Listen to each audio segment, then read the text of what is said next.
What's up, everybody? This is Tech G, and I want to welcome you all to my CompTIA A+ Core 1 course for the exam number 220-1201. And the information that I'll be presenting in this course is going to give you everything you need to know to successfully pass the CompTIA A+ 1201 examination, assuming you properly study. So with that being said, let's get into it. All right, so real quick, let's talk about the CompTIA A+ exam. So this is an entry-level computer certification for PC computer service technicians, and this exam is designed to certify the competency of entry-level PC computer service professionals in installing, maintaining, customizing, and operating personal computers.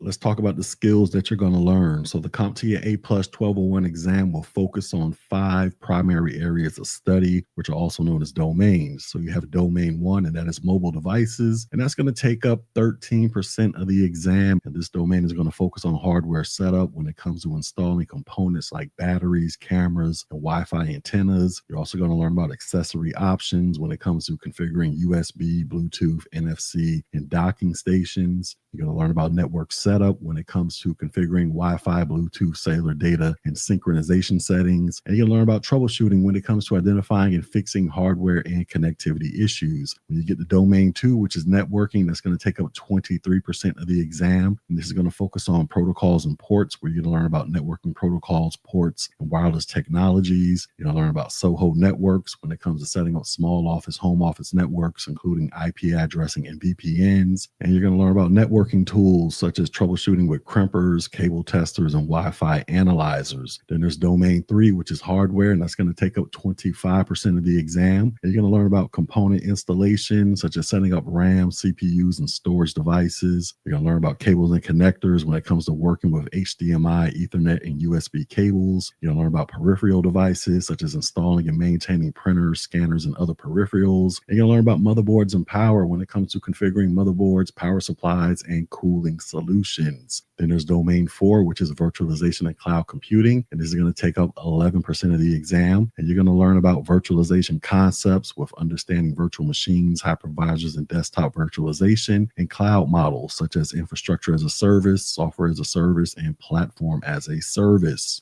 And then there's domain 5, which is hardware and network troubleshooting, and this is going to take up 28% of the exam. And here you're going to learn about diagnosing issues such as identifying and fixing hardware, networking, and connectivity problems, and other troubleshooting tools such as using multimeters, cable testers, and loopback plugs.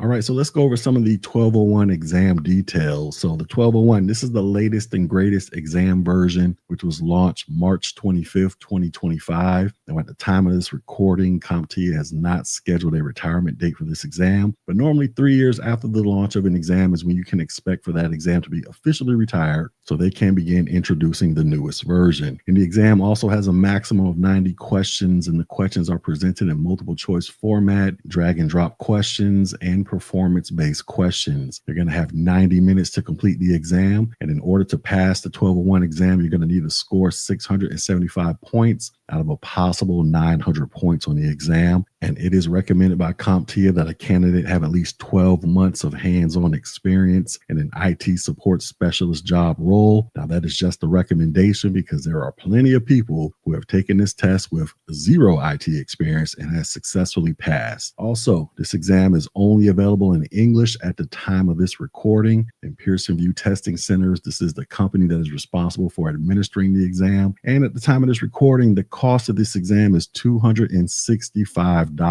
Now, if you go visit my website, Technology G, you can get those vouchers at a discounted price. Also, as a side note, understand that the CompTIA A+ certification, this is a 2-part exam. You must pass the 220-1201, which is also known as the hardware test or core 1, and you have to pass the 220-1202, which is known as the software test or core 2, in order to be awarded the CompTIA A+ certification. Now, you can take either test in any order, and you can schedule the exam days, weeks, or months apart if you like, so as long as you pass both exams. And when you pass both exams, you will be awarded your CompTIA certification, and that certification will go into effect the day that you successfully pass the second exam. All right, so you got a mobile device that's acting up. Maybe the battery drains faster than a race car on empty, the keys are unresponsive, or your camera just refuses to focus. Any of that sound familiar? Well, whether you're trying to fix your own device or you're studying for the CompTIA A plus exam, knowing how to monitor and replace mobile hardware is a super useful skill. And don't worry, we're not diving into rocket science here. I'm just going to break everything down in layman's terms so that you understand everything that you need to know to hopefully help you successfully pass this exam. So with that being said, let's go. Before we jump into the parts and tools, let's talk real quick about why this stuff matters. So mobile devices aren't just luxury gadgets anymore. They are essential. When something breaks, people freak out. They rely on their devices for work, communication, entertainment, and security. That means the ability to identify issues and fix them efficiently and correctly. This can make you the hero of the day. And if you're preparing for the A plus exam, this is exactly the kind of hands-on knowledge you'll need to pass and, more importantly, succeed in the field. All right, so let's talk about the most common mobile device hardware that you're going to deal with. So let's break this down by components that you're most likely to monitor or replace, because each part has its own symptoms, tools, and techniques. Let's start off with the battery, which is the lifeline of your device. And some symptoms that you want to watch out for are quick battery drain, device randomly shuts off, you got a swollen battery case, or overheating during basic use. Now, when it comes to monitoring techniques, most mobile operating systems, they give you basic battery health reports. For iOS, you can go to your settings, battery health and charging. And on Android, you can access usage stats or use apps like AccuBattery. And when it comes to replacement tips, you want to turn off the device first, so do not skip that step, and then remove the back panel if accessible, because some phones like older Androids, they do make this kind of easy. And if it's a sealed unit like most iPhones, then you're going to need a prying tool and possibly a heat gun to soften the adhesive. And once you do all of that, you want to use anti-static gloves and a plastic spudger to disconnect the battery safely, and then always replace with the correct battery model, because mismatched batteries can be dangerous. All right, next we have keyboards and keys, and some symptoms that you want to watch out for are unresponsive keys, sticky or physically damaged buttons, or random keystrokes, which is known as ghost typing. And some monitoring techniques, you want to use software like Keyboard Tester, which is an online tool, or Device Manager in Windows to identify hardware issues. And some BIOS or UEFI settings also include keyboard diagnostics. When it comes to replacement, you want to shut down and unplug the device, remove the keyboard screws, check under the battery or rubber feet for hidden ones, use a plastic pry tool to lift the keyboard gently, disconnect the ribbon cable from the motherboard, and replace with a compatible part and reassemble. Now, as a pro tip, if it's just one or two keys, a keycap replacement kit, this might can save you a whole bunch of trouble. All right, next let's talk about random access memory, or RAM. So this one's more common in laptops than tablets or phones, but we're going to talk about it anyway. And some symptoms to watch out for are sluggish performance. Your apps are constantly crashing frequently, or you experience blue screen errors. And some monitoring techniques, you can use the Task Manager in Windows or Activity Monitor on Mac to see your memory usage. You can also use tools like MemTest86, where it can run diagnostics. And when it comes to replacement tips, you want to power down and unplug everything, locate the RAM compartment, which is usually accessible with a small Phillips head screwdriver. You want to press the clips to release the old module. You want to line up the notch on the new RAM stick and press down until it clicks. And you also want to make sure the replacement RAM is compatible in terms of DDR type, frequency, and size. All right, next let's talk about the hard disk drive and the solid state drive. So again, this is more common in laptops, but some tablets may have what is called an eMMC or SSD storage that can be upgraded. And some symptoms you want to watch out for are sluggish boot times, clicking or grinding noises when it comes to HDDs, and frequent crashing or file corruption. And some monitoring techniques, you want to use tools like Crystal Disk Info or Mac OS Disk Utility to check the drive health, and you can watch for smart errors or bad sectors. And when it comes to replacement tips, you want to back up your data first. You want to remove the drive cover on the bottom of the device, and you want to carefully disconnect the SATA or NVMe interface, then install the new drive, reconnect it, and secure it. And you're going to need to reinstall the OS or clone the old drive using software like Macrium Reflect or CloneZilla. Next, we have wireless cards. Now, you'd be surprised how many slow Wi-Fi complaints are due to failing wireless cards. And some symptoms you need to watch out for are as a person that cannot connect to Wi-Fi, the signal drops all the time, or your Bluetooth stops working if it's using a combination card. And some monitoring techniques, you can check the device manager for driver errors or missing hardware, or you can use built-in diagnostics on the operating system like Windows Network Troubleshooter. And when it comes to replacement tips, you want to power off and remove the battery if applicable. You want to access the wireless card bay, which is usually next to the RAM. You want to unscrew the card and gently detach the antenna cables. You want to insert the new card, reattach the antennas, and secure it with the screw. And do not forget to reinstall the correct drivers after you do all of that. All right, so let's talk about security features like biometrics and NFC. So when it comes to biometrics like fingerprint scanners and Face ID, some symptoms you want to watch out for are inconsistent or failed authentication and error messages during setup. And how you can go about monitoring this stuff, you want to use system settings to reconfigure or recalibrate, or you want to check for operating system updates or sensor driver updates. When it comes to replacement, well, these are often embedded in the home button or power button. So you want to carefully pry off the cover and disconnect the biometric sensor cable, then install a replacement part and test functionality before you seal it. All right, next there's NFC or near field communication, and some symptoms you want to watch out for is it cannot make tap to pay transactions, or the devices do not detect nearby tags. And ways you can monitor this is by using built-in testing apps or developer tools and ensuring that the NFC is enabled in the system settings. When it comes to replacements, well, NFC coils, they are usually part of the back case or attached to the motherboard, so you may need to remove the back panel or replace the flex cable containing the NFC chip. And then we have the Wi-Fi antenna connector. So this one's sneaky and is often overlooked, but it is super important. And some symptoms you want to watch out for are weak or no Wi-Fi signals, or the signal drops when you move the device. And when it comes to monitoring, you want to use a Wi-Fi analyzer application to measure signal strength, and you want to compare performance to another device using the same network. When it comes to replacement, well, the antenna cables, they run from the wireless card to specific areas of the chassis or screen bezel. So replacing them, this often means opening up the display or frame. And then once you do all of that, you want to route the cables exactly as originally placed, because wrong routing, this can equal a weak signal. All right, next we have the camera and the webcam, and some symptoms that you want to watch out for are there is no image, or it's a black screen, or you have blurry or fuzzy photos, or the application crashes when you open the camera. And ways to monitor this is you can try accessing the camera in multiple apps, and you can check for driver or firmware issues. When it comes to replacement, you want to remove the back cover or the bezel on laptops. You want to disconnect the ribbon cable connecting the camera module, and you want to replace and secure the new camera. And as a pro tip, you want to clean the lens and check application permissions before assuming a hardware failure.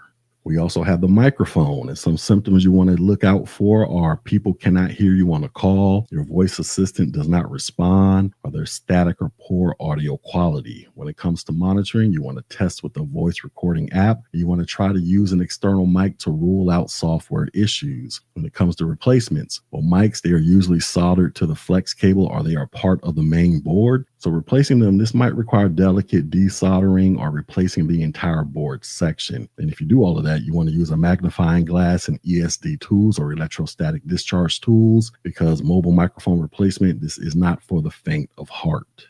All right, so let's talk about some safety before you do anything with your electronic device. So before you open up any of your mobile devices, here is a quick safety checklist. First things first, you want to power down the device. You also want to unplug it from the power source. You want to use an ESD strap or mat. And once again, ESD, that stands for electrostatic discharge. This basically removes any static electricity from your body, which can cause issues to an electronic device. You also want to work in a clean, well-lit area. You also want to keep track of all your screws and parts, and you also want to label them or use a magnetic match so none of the screws just up and disappear from your working area. And you also want to consult the device manual or the tear down guide. Now, if you don't have access to that information, all of that stuff I'm sure is online somewhere waiting for you to discover it. All right, so let's go ahead and wrap this lesson up. So do not feel overwhelmed. Nobody becomes a mobile repair ninja overnight. So if you're studying for the A+ exam, your focus should be on understanding what each component does, how to spot when it's failing, and the safest and most efficient way to replace it. Try practicing with an old or broken device. Use YouTube or repair guides to walk you through the process, because the more you do it, the more confident you will become. And remember, IT support isn't just about knowing what part to fix. It's about being calm, methodical, and safety conscious while you're doing it. And here's a bonus tip. So if you want to build your own mobile device repair kit, where here's what you're going to need to have on deck. You're going to need to have a precision screwdriver set. You're going to need some plastic spudgers, a suction cup, an anti-static wrist strap, a heat gun or an eye opener, some tweezers, magnetic parts tray, and a multimeter for voltage checks. And also, if you do decide to do this, you want to invest in good tools, because cheap ones will break, and breaking your tools during a repair is no fun. Now, with all of that being said, let's do some check on learning to see if you've been paying attention. So, a user reports that their laptop shuts down unexpectedly, even when the battery indicator shows a 50% charge. What is the most likely cause, and what should the technician do? Is it's a faulty Wi-Fi antenna, so they should replace the antenna? Is it a damaged HDD? So you want to perform a low-level format? Is it a failing battery? So you want to replace the battery? Or is it a malware infection? So you want to run antivirus software? And the correct answer is, it is a failing battery, so you want to replace the battery. So a laptop that shuts down while showing significant charge often has a failing battery that can no longer hold a proper charge. So replacing the battery is the correct remedy. Next question. A technician is disassembling a laptop to replace the Wi-Fi card. What component must be carefully disconnected and reconnected during this process to ensure proper wireless functionality? Is it the heatsink, the Wi-Fi antenna connector, the power supply connector, or the SATA data cable? And of course, the answer is going to be the Wi-Fi antenna connector. So Wi-Fi cards and laptops, they typically have small antenna connectors, and they're oftentimes black and white, and they must be detached before moving the card and then reattached to the new card for proper reception. And our final question is, a user complains that their laptop's biometric login, such as the fingerprint scanner, no longer works. The device is detected in Device Manager but fails during scans. What is the best next troubleshooting step? Would it be to replace the RAM, update or reinstall the biometric driver, disable the wireless card, or reposition the Wi-Fi antenna? And the correct answer is, it is to update or reinstall the biometric driver. So if the fingerprint scanner is visible in Device Manager but not functioning properly, it could be a software driver issue. So updating or reinstalling the biometric driver is the correct next step before considering hardware replacement. If you ever charge your phone, pair a Bluetooth headset, or use a stylus to jot down notes, well, congratulations. You've already experienced the wide world of mobile device accessories and connectivity options. But when it comes to the CompTIA A+ 1201 exam, you're going to need to go beyond casual use. So we're going to dive deep into cables, ports, and gadgets that make mobile devices more functional and versatile in both personal and professional environments. So with that being said, let's go. We live in a world where mobile devices constantly talk to other devices. Sometimes that connection is wired, and other times it's wireless, but the end goal is the same, and that is data transfer, charging, sharing internet access, or pairing with an accessory. So let's go ahead and take a look at the most common connection methods that you need to know. So if you ever work with mobile devices for more than a few years, then you probably tangled with just about every USB type out there. So we have USB-C, and this is the modern go-to for most Android devices and newer laptops. It has a reversible design, meaning there's no more flipping the cable 3 times around and trying to figure out how to plug it in. It supports faster charging and high data speed transfer. And it's also used for video output to support DisplayPort or HDMI over USB-C. And then there's micro USB. And this is found mostly on older Android phones and accessories. It has a slim tapered connector. It only fits one way, so it is not reversible. And it has slower charging and data transfer rates than modern types. Then you have the standard USB, or the Type A, and this is commonly seen on chargers and computers, and it is often the other end of a USB-C or micro USB cable. It is not reversible, but it is still important for plugging in laptops or wall adapters. And then we have the Lightning connector, and this is Apple's proprietary connector for iPhones, iPads, and iPods. And this came out prior to the use of the USB-C models. And this is reversible. It supports charging and data transfer. It's compact and reliable, but it is exclusive to Apple products only. Now, Lightning might be fading away, especially as Apple transitions to USB-C, but millions of users, they still rely on Lightning accessories. So if you're supporting iOS users, do not count this out just yet. All right, next we have what is called NFC, or near field communication. So if you've ever used Apple Pay or tapped your phone on a smart poster, that's NFC in action. And basically, it is a short-range wireless communication that works within just a few centimeters. It is used for contactless payments, transit cards, and data exchange. And this requires very close proximity for security reasons. And NFC, this is more about convenience and automation than speed. It is not for transferring files, but it shines in authentication and one-tap interactions. And then there's Bluetooth. Now, Bluetooth, this is a powerhouse for wireless connectivity and is probably used more than any other wireless protocol in mobile accessories. It has a medium range of up to 30 feet or more. It allows you to connect to wireless peripherals like headsets, keyboards, and fitness trackers. It supports file transfer and audio streaming. And it has a low energy consumption, especially the newer versions like Bluetooth 5.0 Plus. Now, Bluetooth, this is perfect for everyday wireless convenience, but it does have limitations in speed and interference. It is not great for large file transfers, but it is ideal for audio and wearables. All right, next, let's talk about tethering and hotspots. So let's say you're on the go and your laptop needs internet, but there's no Wi-Fi in sight. Well, that's where tethering and hotspots come into play. So what is tethering? Well, tethering, this allows you to connect your mobile device to a computer via USB, Bluetooth, or Wi-Fi, and it shares mobile data connections with that device. And this is often more stable over USB, but it does use up your phone's battery. And then we have hotspots. So basically, this turns your phone into a Wi-Fi router, and other devices can connect as if it was a normal Wi-Fi network, and it can be secured with WPA2 encryption.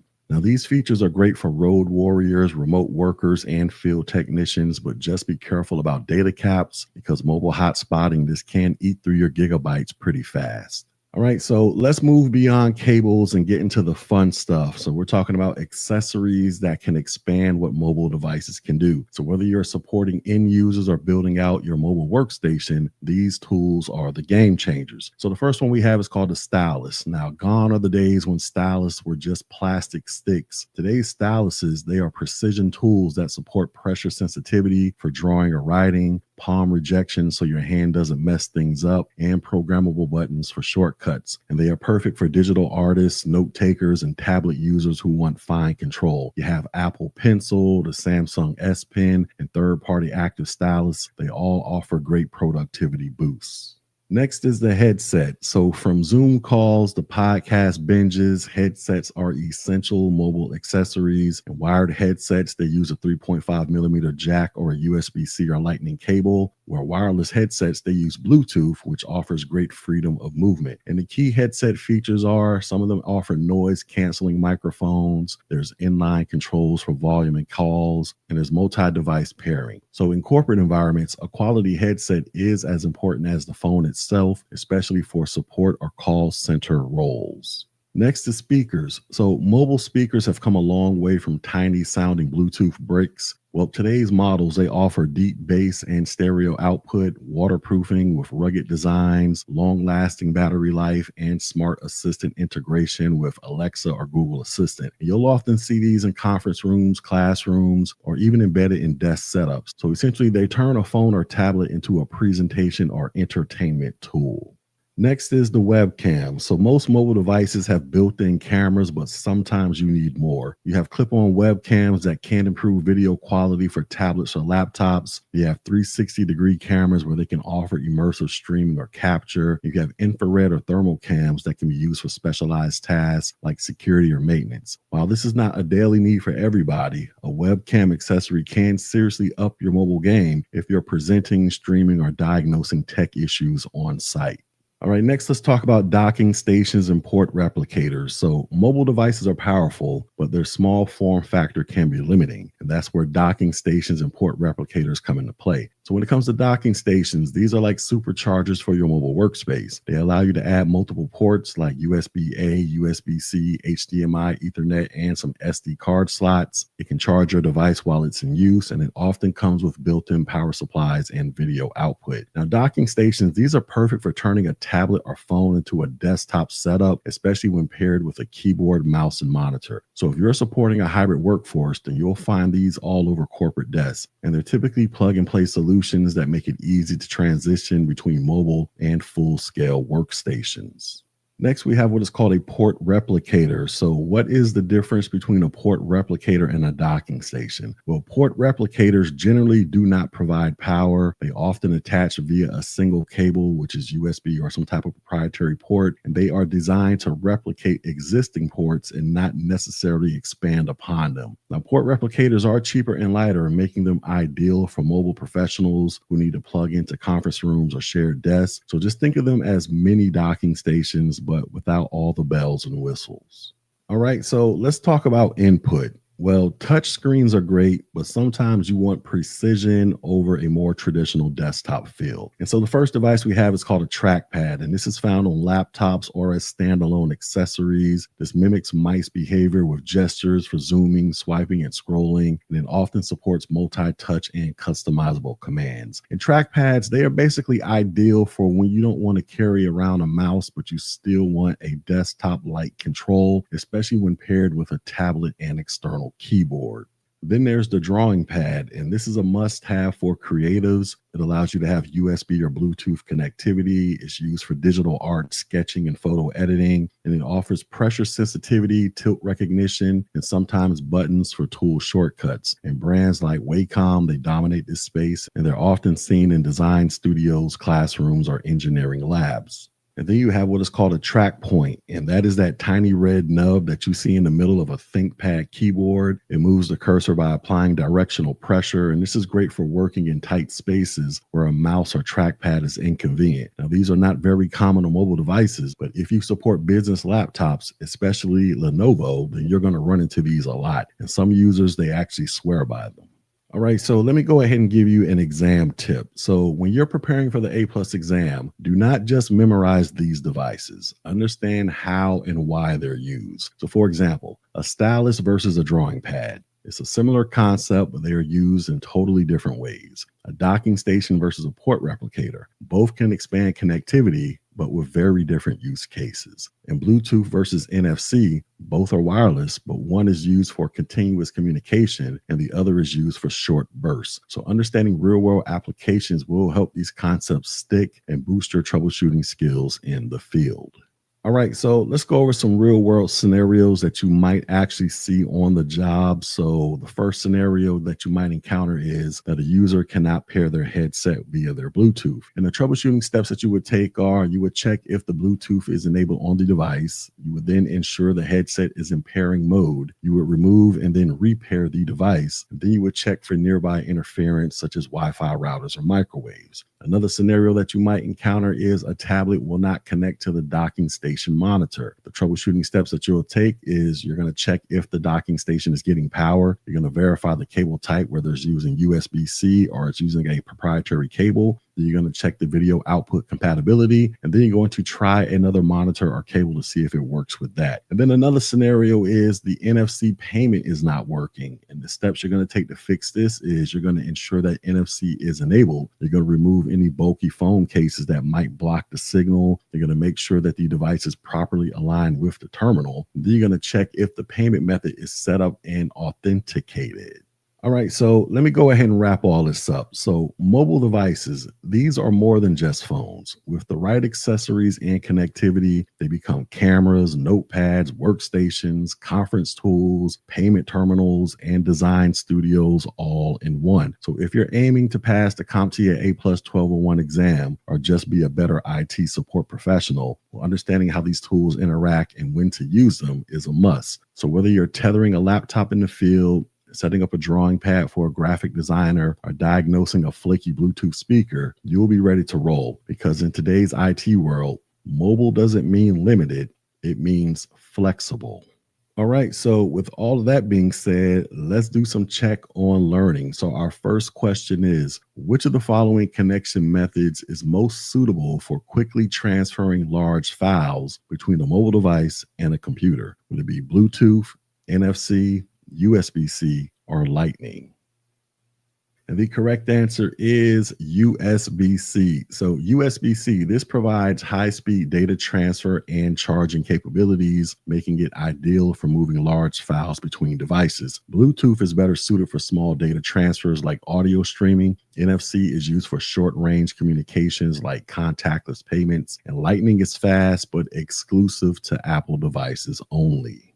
Next question. A user wants to create digital art on a tablet using a pressure sensitive surface. Which of the following accessories would be best suited for this task? Would it be a trackpad, a drawing pad, a webcam, or a docking station? And of course, the answer is going to be a drawing pad. So, a drawing pad or a graphics tablet, this is designed for precise stylus input, making it ideal for artists and graphic designers. A trackpad is used for general pointer control. A webcam is used for video capture. And a docking station, this connects peripherals, but is not a drawing tool. And our final question, which option allows a mobile device to share its cellular internet connection with a nearby laptop without using cables? Is it tethering via USB? Is it a docking station? Is it a portable hotspot? Or is it a Bluetooth headset? And the correct answer is it is a portable hotspot or a mobile hotspot. And this basically lets a device broadcast its cellular connection as Wi-Fi, enabling other devices to connect wirelessly. USB tethering, this requires a physical cable. A docking station is not used for internet sharing. And a Bluetooth headset, this is for audio, not internet. All right, so let's be real. Our mobile devices are our lifelines. We use them for texting, calling, working, gaming, banking, streaming, and sometimes, if we're lucky, actually relaxing. But all that digital magic relies on one thing: proper connectivity. So if you've ever fumbled around trying to get Bluetooth to pair, fought with the Wi-Fi signal, or stared at your screen wondering why your email app stopped syncing, well, you're not alone. And if you're preparing for the CompTIA 1201 exam, then buckle up, because this video is your one-stop crash course for configuring mobile network connections and keeping those apps running like a dream. So with that being said, let's go. Before you can set up any apps or features on a mobile device, you need a working internet connection. And mobile devices, they typically connect in three main ways. The first way is Wi-Fi. So Wi-Fi, this is the most common way people connect mobile devices to the internet, especially when trying to avoid data charges. How do you connect? Well, it's really simple. Just go to your settings, go to Wi-Fi, turn the Wi-Fi on, tap the name of the network, which is called your SSID, and then enter the Wi-Fi password if required, and then wait for a confirmation to let you know that you've been connected. Now, some common issues that you might come across are incorrect passwords. So you want to double check those sneaky capital letters or symbols. You might come across a weak signal. If so, you want to try to move closer to the router, or you might run into no internet despite being connected. And if that's the case, you want to reboot the router or check for a service outage. All right, so the next way people connect is through cellular data. So sometimes you're on the go and Wi-Fi is not available, and that's where your mobile carrier's data network comes in. And how do you enable this? Really simple. Just go to settings, cellular or mobile data, turn it on, ensure that roaming is enabled if traveling, depending upon your plan. And basically, you're going to see symbols like 3G, 4G, LTE, or 5G in the status bar to indicate your connection speed. Now, as a tip, 5G is fast, but this can drain your battery quicker. And many devices, they let you switch between 5G and LTE depending upon coverage and battery usage. All right, next we have what is called a hotspot. So if you want to share your phone's internet with your laptop or another device, then you're going to use your phone as a personal hotspot. And how do you set it up? Real simple. Just go to your settings, personal hotspot, and turn it on. And then go ahead and set a strong password. Please do not use 1, 2, 3, 4, 5, 6 as a password. And then after you do all of that, you want to connect from your other device, just like any other Wi-Fi network. Now, as a heads up, be cautious because this does use up your cellular data. So you want to watch out for those data caps. All right, next let's talk about a SIM and an eSIM. So SIM, this stands for Subscriber Identity Module, and then its digital cousin is eSIM. And basically, this is what links your device to your mobile network. Now, the key points here are this. Physical SIMs, they can be swapped out if you're switching carriers or traveling. eSIMs, they are programmable and they can support multiple carriers or profiles on one device. Now, as a troubleshooting tip, if your device shows no SIM or invalid SIM, you want to make sure it's seated correctly or contact your carrier if you're using an eSIM.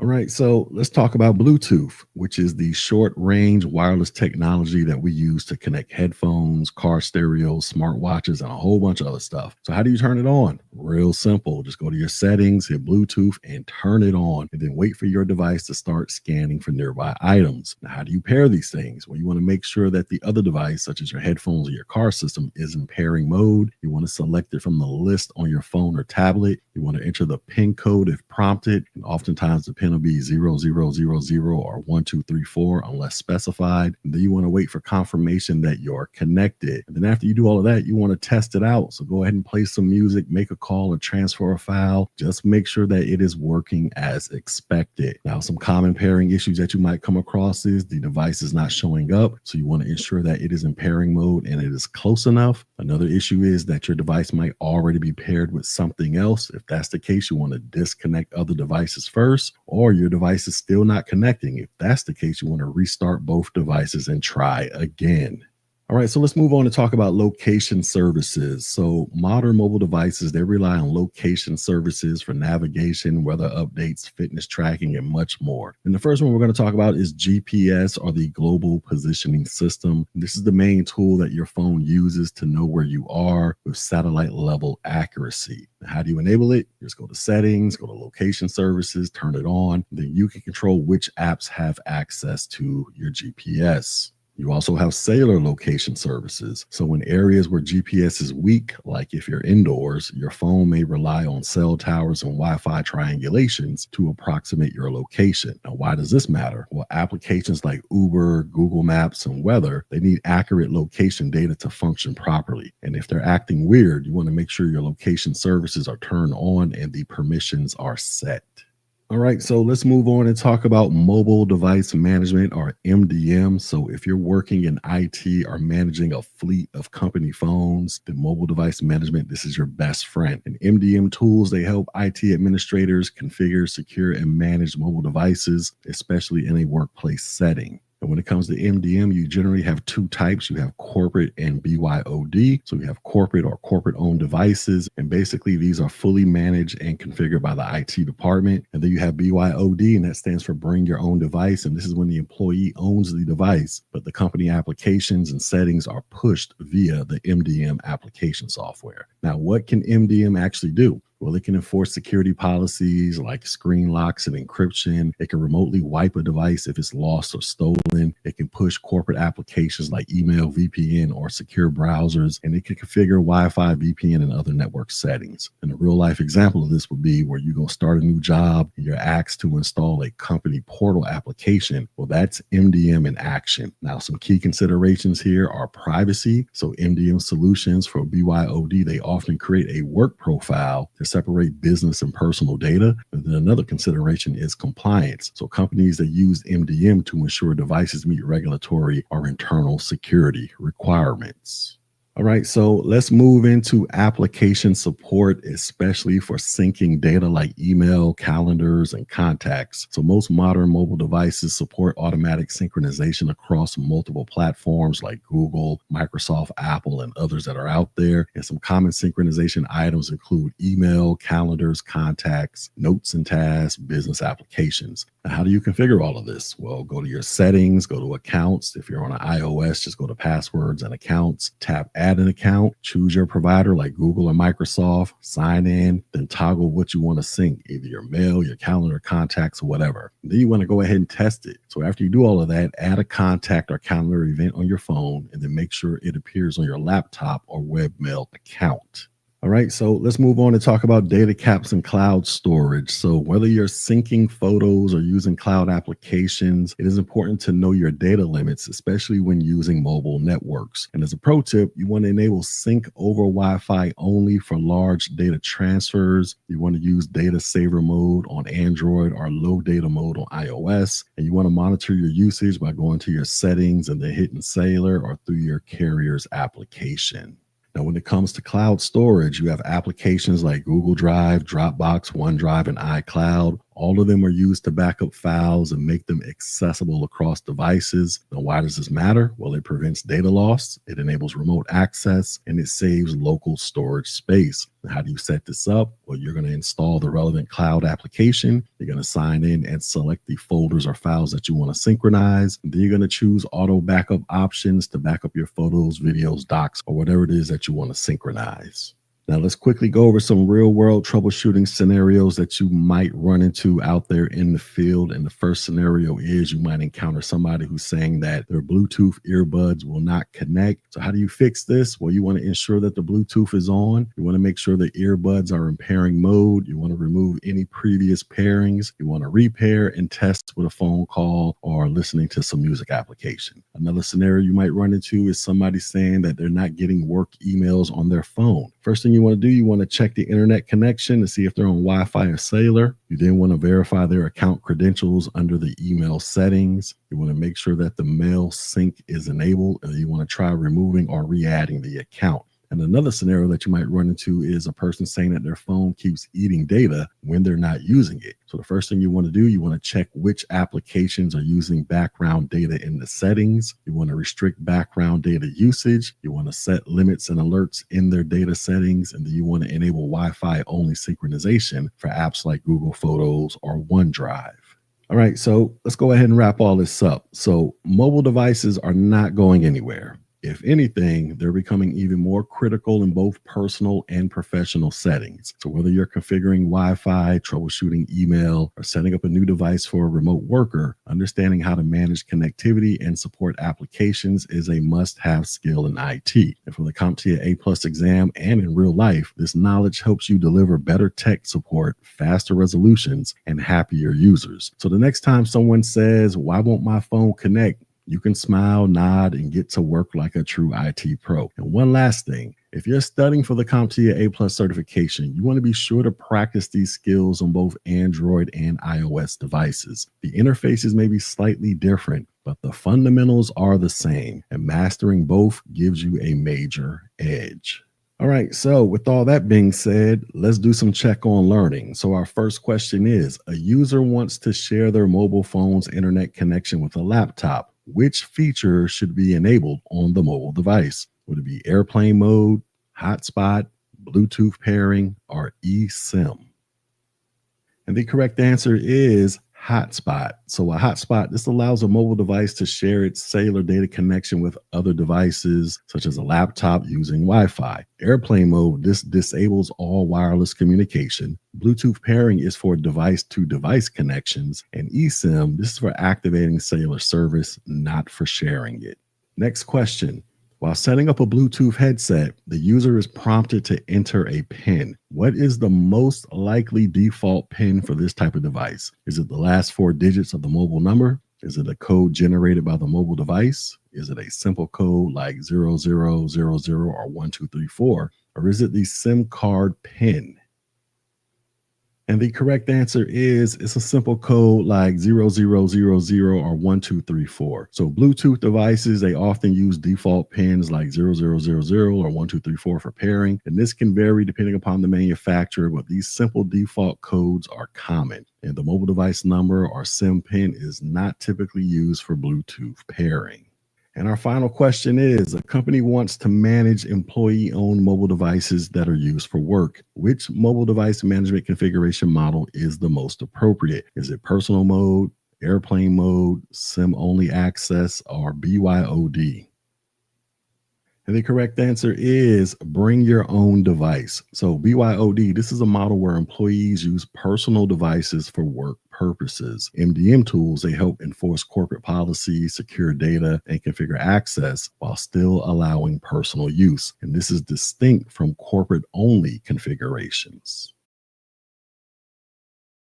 The digital world runs on communication, and just like humans use languages to exchange ideas, computers, they rely on protocols and ports to talk to each other over networks. So if you're preparing for the CompTIA A+ exam, one of the key concepts you need to grasp is the difference between TCP or Transmission Control Protocol and User Datagram Protocol or UDP, including how they relate to commonly used network ports and services. And this video is going to provide the detailed breakdown of TCP versus UDP and explore the most important ports and protocols that every IT technician should know. So with that being said, let's go.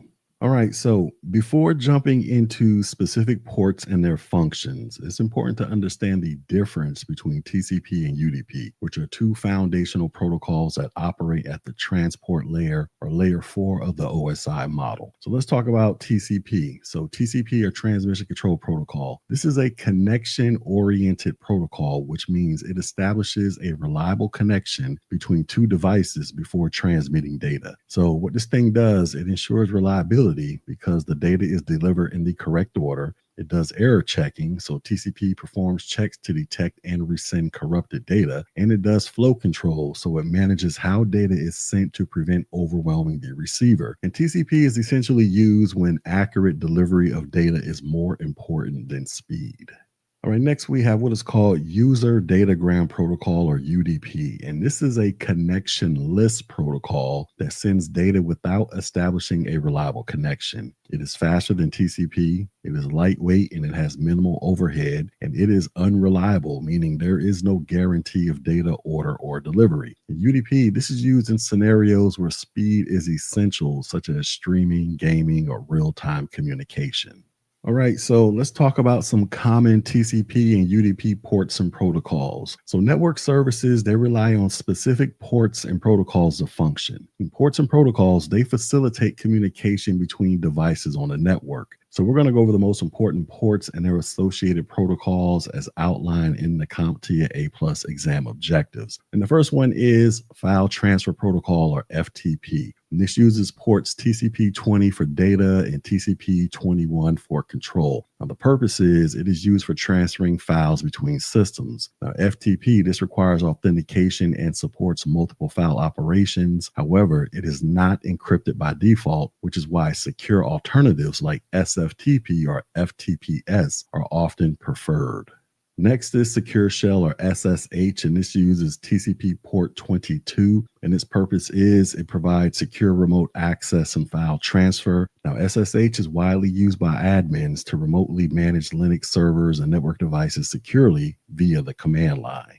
And then we have Telnet, and this uses port TCP23, and its purpose is it provides remote access to devices mainly for configuration. And Telnet, this provides command line access, but it lacks encryption, making it obsolete in most modern environments, which prefer to use SSH. And then we have Simple Mail Transfer Protocol or SMTP, and this uses TCP port 25. And this is used for sending email from clients to servers or between mail servers. And SMTP is essentially for outgoing mail services, but you have secure variants that use ports like 587, which is SMTPS. Then we have DNS or the domain name system, and this uses TCP and UDP port 53. UDP port 53, this is used for standard queries, and TCP port 53, this is used for zone transfers and responses that are too large for UDP. And its purpose is this resolves domain names to IP addresses. So DNS, this is vital for accessing websites and services on the internet using human-friendly names. All right, next we have what is called the Dynamic Host Configuration Protocol or DHCP, and this uses UDP port 67 on the server side and UDP port 68 on the client side. And this automatically assigns IP addresses to devices. So DHCP, this reduces manual configuration by assigning IP addresses, gateways, and DNS settings dynamically. Then we have what is called HTTP or Hypertext Transfer Protocol, and this uses TCP port 80. And basically this transfers web pages from servers to browsers. Now, HTTP, this is used for loading websites, and this is the foundation of data communication on the web. However, it is not secure on its own. All right, next we have what is called Post Office Protocol version 3 or POP3, and this uses TCP port 110, and this retrieves email from a server and downloads it to a client. So POP3, this is a simple mail retrieval protocol that typically removes the message from the server after you download it. And then we have what is called IMAP, or Internet Message Access Protocol. And this uses TCP port 143, and this retrieves email while keeping it on the server. So IMAP allows users to manage email messages directly on the server, enabling access from multiple devices. All right, and the next protocol we have is called NetBIOS or NetBT, and this uses UDP port 137 for the name service, UDP port 138 for the datagram service, and TCP port 139 for the session service. And basically, this is a legacy Microsoft file and printer sharing protocol. So NetBIOS has largely been replaced by a protocol called SMB, but some environments may still use these ports. And then we have what is called the Lightweight Directory Access Protocol or LDAP, and this uses TCP port 389. And basically, this provides access and maintains distributed directory information services. So LDAP, this is commonly used in Active Directory environments for authentication and directory lookups. Then we have what is called Hypertext Transfer Protocol Secure or HTTPS. And this uses TCP port 443, and this is for secure web traffic using SSL TLS or Secure Sockets Layer Transport Layer Security. Now, HTTPS, this encrypts communication between the web browser and a server, ensuring data privacy and security. The next we have what is called SMB or Server Message Block or the Common Internet File System or CIFS. And this uses TCP port 445, and this is a Windows-based file sharing, printer sharing, and communication protocol. And SMB is essential in enterprise environments for accessing shared files and resources. And then we have what is called RDP or Remote Desktop Protocol, and this uses TCP port 3389. And this allows users to remotely access the desktop or server GUI or graphical user interface. And RDP, this is widely used for remote support and administration of Windows systems.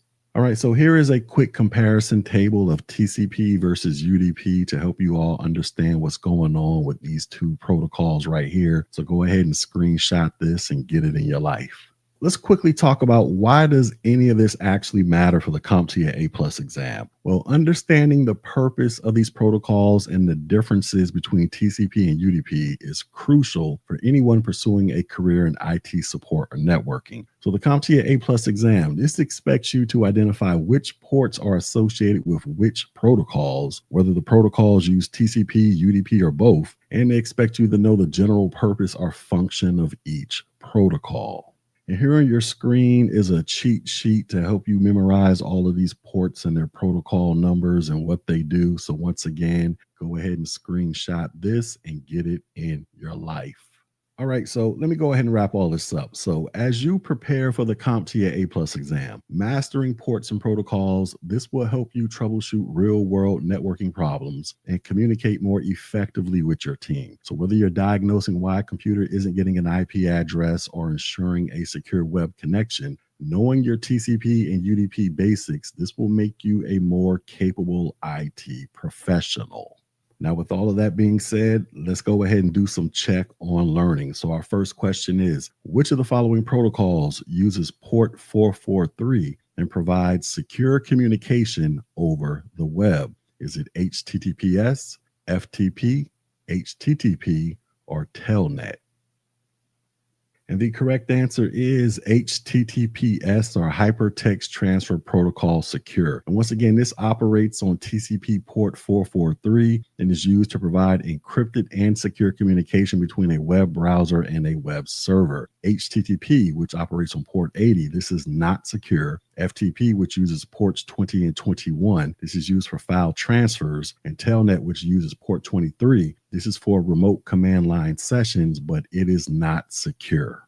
All right, so our next question is, which protocol uses UDP ports 67 and 68 and is responsible for dynamically assigning IP addresses to devices? Is it DNS, DHCP, SMTP, or IMAP? And the correct answer is DHCP, or the Dynamic Host Configuration Protocol. And once again, this uses UDP port 67 on the server side and 68 on the client side to automatically assign IP addresses and other network configurations to devices. DNS uses UDP port 53 and sometimes TCP for name resolution. SMTP uses port 25, and this is used for sending emails. And IMAP, which uses port 143, this is used for retrieving emails from a server. And our final question is, which of the following correctly pairs the protocol with TCP as its transport layer protocol? Would it be DNS, TFTP, DHCP, or FTP? And the correct answer is this will be FTP, or File Transfer Protocol, which uses TCP ports 20 and 21 to ensure reliable connection-oriented file transfers between clients and servers. DNS just primarily uses UDP port 53, but TCP is used for large queries and zone transfers. TFTP, this uses UDP port 69, and DHCP, this uses UDP port 67 and 68. In today's hyper-connected world, wireless networking is no longer a luxury. It is a necessity. From Wi-Fi in coffee shops to Bluetooth headsets and RFID-enabled inventory systems, wireless technologies, they power much of our daily digital lives. And as an aspiring IT professional preparing for the CompTIA A+ exam, understanding wireless networking technologies is essential. In this video, I'm going to walk you through all the critical components of wireless networking that you need to know to help you ace the CompTIA A+ exam. So with that being said, let's go. All right, so first off, what is a wireless frequency? Well, wireless frequencies, these refer to these specific radio waves that are used to transmit data between devices. In different frequency bands, they offer varying benefits in terms of speed, range, and resistance to interference. So let's start off with the 2.4 gigahertz frequency, and this is the oldest and most widely used band in Wi-Fi networking. Its pros, it has a longer range, better penetration through walls and obstacles, and it is compatible with older devices. Its cons, it's prone to interference from household devices like microwaves, cordless phones, and Bluetooth gadgets. It has slower speeds compared to higher frequencies and fewer non-overlapping channels, where it only uses 3 in the US. And the typical use cases are, it is great for basic web browsing, email, and general connectivity in larger areas. Next is the 5 gigahertz band, and this offers a significant upgrade in performance and efficiency. Its pros, it has faster speeds, less interference due to more available channels, and more non-overlapping channels with 23 in the US. Its cons are, it has a shorter range and it has poor penetration through walls. Now, the best use cases are, it is ideal for high bandwidth activities like video streaming, online gaming, and voice over IP. And then we have 6 gigahertz, and this was introduced with Wi-Fi 6E and the 6 gigahertz frequency. This is the newest and least congested band. And its pros, well, it is extremely fast. It has low latency. It has a large number of non-overlapping channels, up to 59, and it has minimal interference. Its cons, it has the shortest range. It is limited Wi-Fi 6E in newer devices, and it has limited adoption as of now. In its use cases, this is perfect for enterprise environments, augmented reality, virtual reality applications, and future forward smart homes. All right, so let's move on and talk about channels as far as regulation, selection, widths, frequencies, and bands are concerned. Well, first, let's start off with, what is a Wi-Fi channel? Well, a Wi-Fi channel, this is a smaller slice of a frequency band. And routers, basically, they transmit data on these channels, and proper channel selection, this can reduce interference and improve network performance. Now, when it comes to regulations, different countries, they have varying regulations on which channels can be used. So in the United States, you have 11 channels in the 2.4 gigahertz frequency. They got 45 plus in the 5 gigahertz and 59 in the 6 gigahertz. In Europe, you have up to 13 channels in the 2.4 gigahertz frequency range. And in Japan, they allow all 14 channels in the 2.4 gigahertz frequency range. And understanding regional regulations, this helps ensure compliance and optimal setup. And then there's channel selection. So routers, they can select channels automatically or allow manual configuration. So when it comes to auto selection, basically the router scans the environment and picks the least congested channel. When it comes to manual selection, well, administrators, they can choose specific channels to avoid overlap with neighboring networks. And the best practice is you want to use non-overlapping channels like channels 1, 6, and 11 in the 2.4 gigahertz frequency band to minimize interference. Now let's talk about channel widths. So we have what is called the 20 megahertz channel width, and this is standard for 2.4 gigahertz networks where it offers less interference but slower speeds. You have 40 megahertz. This offers more bandwidth, but it has a higher risk of interference. And then you have 80 and 160 megahertz, and this is using 5 gigahertz and 6 gigahertz bands for ultra fast connections. So essentially, when it comes to channels, wider channels can support higher throughput, but they are more prone to interference.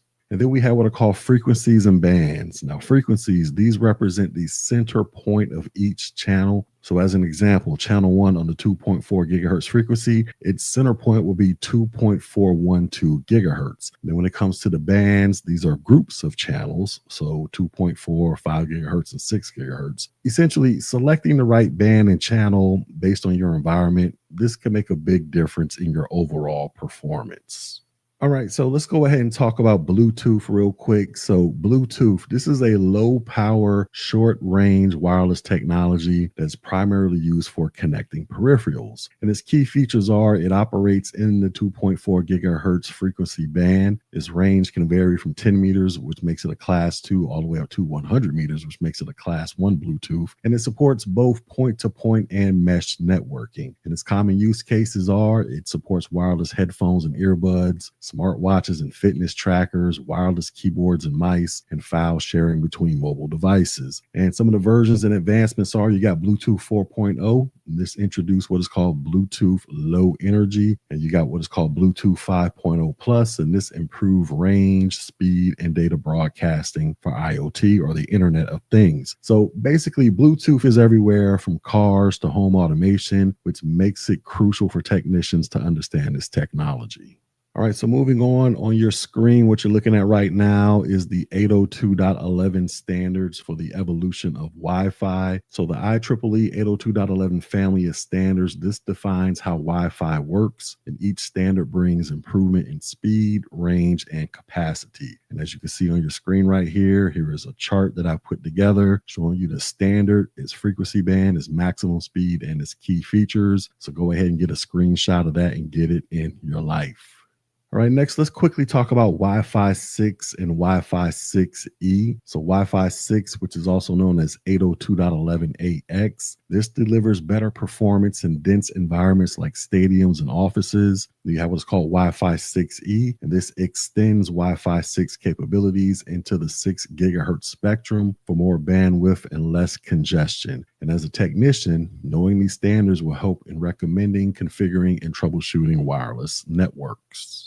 All right, so let's move on and talk about NFC or near field communication. So NFC, this is a short range communication method used for data exchange between devices placed close together. And its key characteristics are it operates at the 13.56 megahertz frequency. It has a maximum range of about 4 centimeters, and it has an extremely low power usage. And its use cases are, it is used for contactless payments when you're using things like Apple Pay and Google Pay. It can be used for access control, like using it for a hotel room key card. You can pair Bluetooth devices with it, and you can share small files or data snippets. Now, NFC is essentially an evolution of RFID with a focus on two-way communication, making it ideal for quick and secure interactions. And speaking of RFID, or radio frequency identification, this uses electromagnetic fields to automatically identify and track tags that are attached to objects. So how does RFID work? Well, you have what is called a reader, and this sends a radio signal. And you have what is called the tag, and this responds with a unique identifier. Now, the tags, they can be passive, which means it has no battery, or it can be active, which means it is battery powered. And the frequency bands that are used, you have low frequency, and this operates at 125 to 134 kilohertz. Basically, it has a short range and it's only good for access control. You have high frequency. This operates at 13.56 megahertz, and this is used for smart cards and NFC. You have what's called ultra high frequency, and this is 860 to 960 megahertz, and this has a longer range and faster data transfers. And the best use cases for this are inventory management, retail and asset tracking, livestock identification, and toll collection systems. So RFID, this is a foundational technology in logistics and supply chains, making it vital for IT professionals in various industries.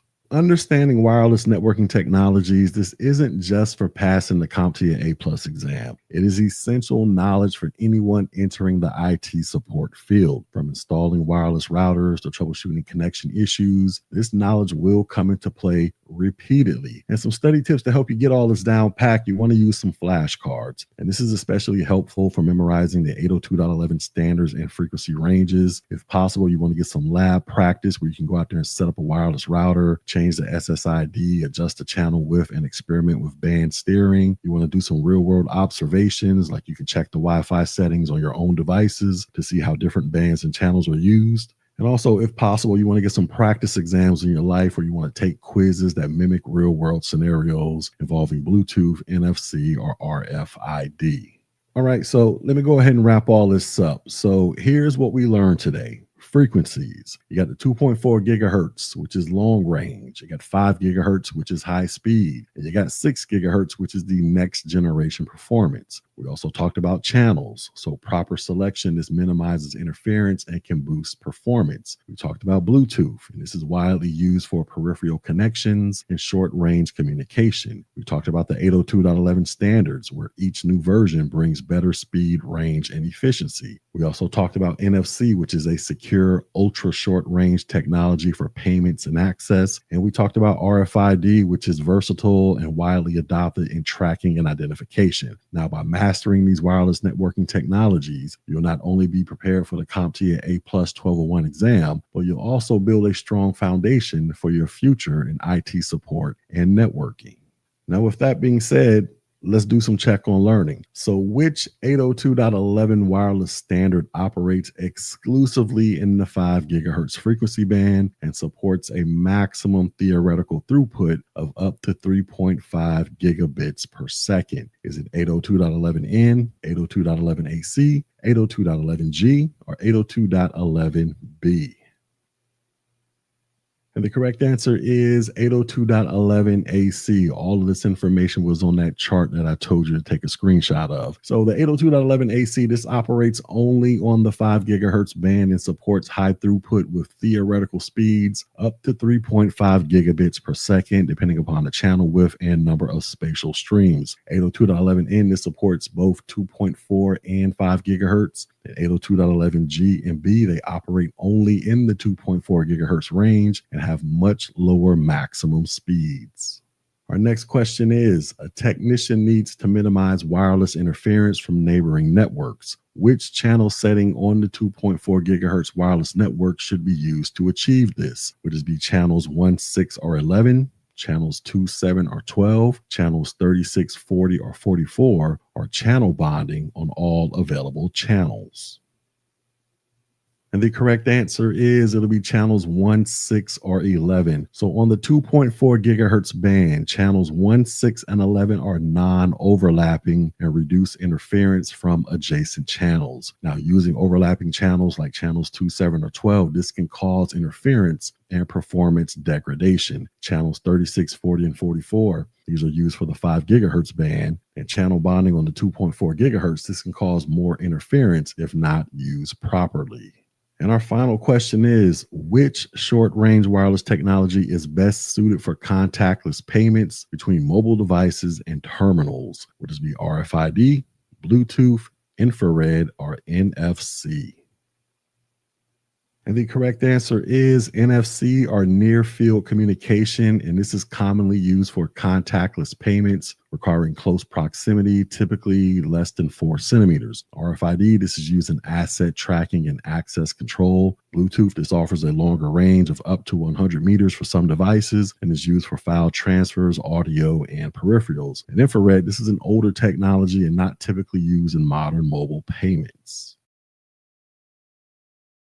In today's interconnected world, networks serve as the backbone of communication, data transfer, collaboration, and management across all industries. And at the heart of this infrastructure lies network hosts. We're talking about computers and devices that offer a variety of services that are critical to maintaining a stable and functional network environment. So whether you're studying for the CompTIA A+ exam or working in IT support, understanding the services provided by these hosts is essential. And in this video, I'm going to break down the various server roles, internet appliances, legacy systems, and IoT devices that collectively shape modern network ecosystems. So with that being said, let's go. All right, so let's talk about server roles in the network environment. So servers, these are specialized computers that provide services to other computers or clients on the network. And here are the most common server roles that you're going to encounter. The first is the DNS server, or the domain name system server. And basically DNS servers, they translate human-friendly domain names like example.com into an IP address like 192.0.2.1 that computers use to communicate. Now, without DNS, users, they would need to memorize the IP addresses to access websites or services. So basically, when you type in google.com into your browser, the DNS server resolves this to Google's IP address. Now, what are the benefits? Well, it provides easier navigation, scalability, and flexibility in addressing. Next, we have what is called the DHCP server, or the Dynamic Host Configuration Protocol server. And the DHCP server, this automatically assigns IP addresses to devices on a network. And this simplifies administration by removing the need for manual IP configuration. So as an example, when a laptop connects to Wi-Fi, it receives an IP address, a default gateway, and DNS information from the DHCP server automatically. So the benefits are it reduces error and it allows for faster deployment and centralized control. All right, next we have what is called the file share server. So file servers, they store and manage files so users can access them over the network. And these are essential for collaboration and data sharing in workplaces. So an example would be employees in the department that are accessing shared reports from a central network drive. And the benefits are, once again, this is a centralized file storage that allows for version control and backups. Then we have the print server. And print servers, they manage printers and print requests across the network. They queue jobs, manage user permissions, and simplify printer sharing. An example will be a school with multiple computers printing to one central printer. And the benefits are there are cost savings, it's easier to manage, and it offers improved access control. All right, next we have what is called the mail server. Mail servers, they handle the sending, receiving, and storage of email. There are two primary types. You got SMTP, which stands for Simple Mail Transfer Protocol, and this is used for sending emails. And you have IMAP or POP3, and both of those protocols are used for receiving emails. An example of this would be Microsoft Exchange or Google Workspace. And the benefits are it offers internal communication, data archiving, and email filtering. Then you have what is called the syslog server. And the syslog server, this collects and stores data from devices and systems across a network, helping IT professionals monitor activity and troubleshoot issues. An example of this will be a firewall that's sending event logs to a central syslog server. And the benefits are it offers centralized log management, security auditing, and incident response. Then we have what is called a web server. And web servers, they store and deliver web content using HTTP or HTTPS protocols. And popular software includes Apache and Microsoft IIS. Now, an example of this will be hosting a company's internal or public-facing website. And the benefits are it provides content delivery, service interfaces, and remote access to resources. Then we have what is called AAA, or authentication, authorization, and accounting. In AAA servers, they manage identity and access control in a network environment. When it comes to authentication, this is used for verifying a user's identity. When it comes to authorization, this is used to determine a user's access rights. When it comes to accounting, this is used for tracking a user's activities. And examples of this will be using what is called a Radius or a TACAX Plus server to ensure Wi-Fi logins. And the benefits are this improves security, policy enforcement, and usage tracking. All right, next we have what is called a database server. In database servers, they store and provide access to data that is organized in a structured format. And examples of this will be a SQL server, Oracle server, or a MySQL server. And basically how these could be used, this could be used like an e-commerce site that's used to retrieve product information from a MySQL database. And the benefits are it provides efficient data management, scalability, and secure storage. And then we have what is called an NTP server, or a network time protocol server. And basically these things synchronize the clocks of devices across a network because accurate time is critical for logs, security certificates, and scheduled tasks. An example of this will be synchronizing router logs or domain controller timestamps. And the benefits are it offers network consistency, event correlation, and automation. All right, next let's move on and talk about internet appliances. So internet appliances, these are specialized devices that are designed to handle specific functions, often related to security, optimization, or traffic management. And the first one we're going to talk about is called a spam gateway. So spam gateways, they filter out unwanted or malicious emails before they reach user inboxes, and they use rules, AI, and threat intelligence to detect and block threats. An example of a spam gateway will be the Barracuda spam firewall. And the benefits are it reduces the risk of phishing, malware, and productivity loss.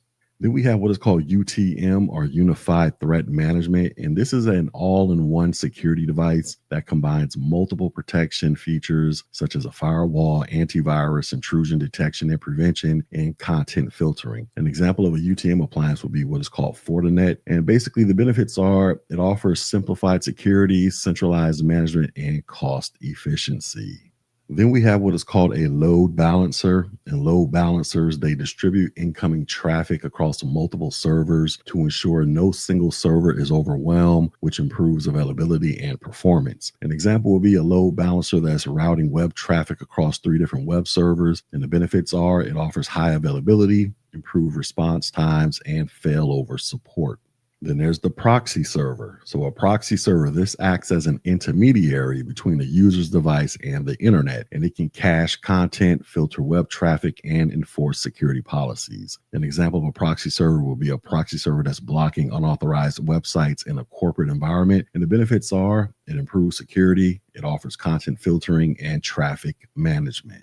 All right, so let's move on and talk about legacy and embedded systems. So while most modern networks use current technologies, legacy and embedded systems, they still play crucial roles in many industries. And we're going to talk about one that's called SCADA, or the Supervisory Control and Data Acquisition. So SCADA, this is basically a system that monitors and controls industrial processes such as water treatment, electricity distribution, and manufacturing. And they often operate in an isolated or secure environment. An example of this will be a SCADA system that monitors a city's water treatment plant. The benefits are it offers real-time control, automated alerts, and centralized oversight. However, there are some security concerns because SCADA systems are often outdated and vulnerable if exposed to the internet, which requires them to have strict access control and segmentation.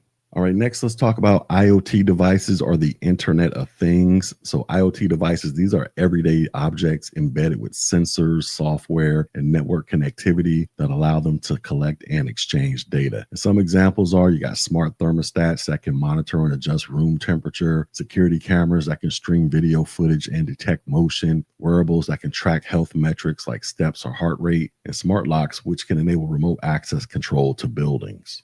And here are some of the benefits of IoT and networks. The first benefit is automation because IoT allows for hands-free control and monitoring. It offers data collection where devices can collect valuable real-time data, and it offers convenience where it can improve lifestyle and business efficiency. But there are some security challenges, and the first one is default credentials because IoT devices, they are often shipped with weak security settings. There's the lack of updates because many IoT devices do not support firmware updates. And then there's network exposure because unsegmented networks, this can lead to compromise.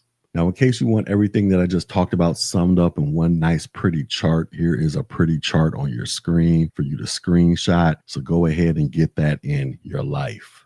All right, so let's talk about some of the best practices for supporting network hosts. So to effectively manage and support services provided by network hosts, IT professionals, they should adopt these best practices. First one is documentation and asset management. So you want to track all network hosts, their roles and configurations. You want to maintain updated network diagrams. Then there's security monitoring. So you want to use syslog servers or SIEM tools to monitor activity. You also want to implement firewalls, UTMs, and endpoint protection. There's network segmentation. So you want to isolate IoT, SCADA, and legacy systems from critical resources. And you want to use VLANs and access control lists to do that. Then there's backup and redundancy. So you want to ensure file servers, mail servers, and databases have regular backups. And you also want to deploy redundancy for DNS, DHCP, and web servers to prevent outages. And then there's software updates. So you want to keep all your server software, operating systems, and firmware up to date and regularly patch any known vulnerabilities.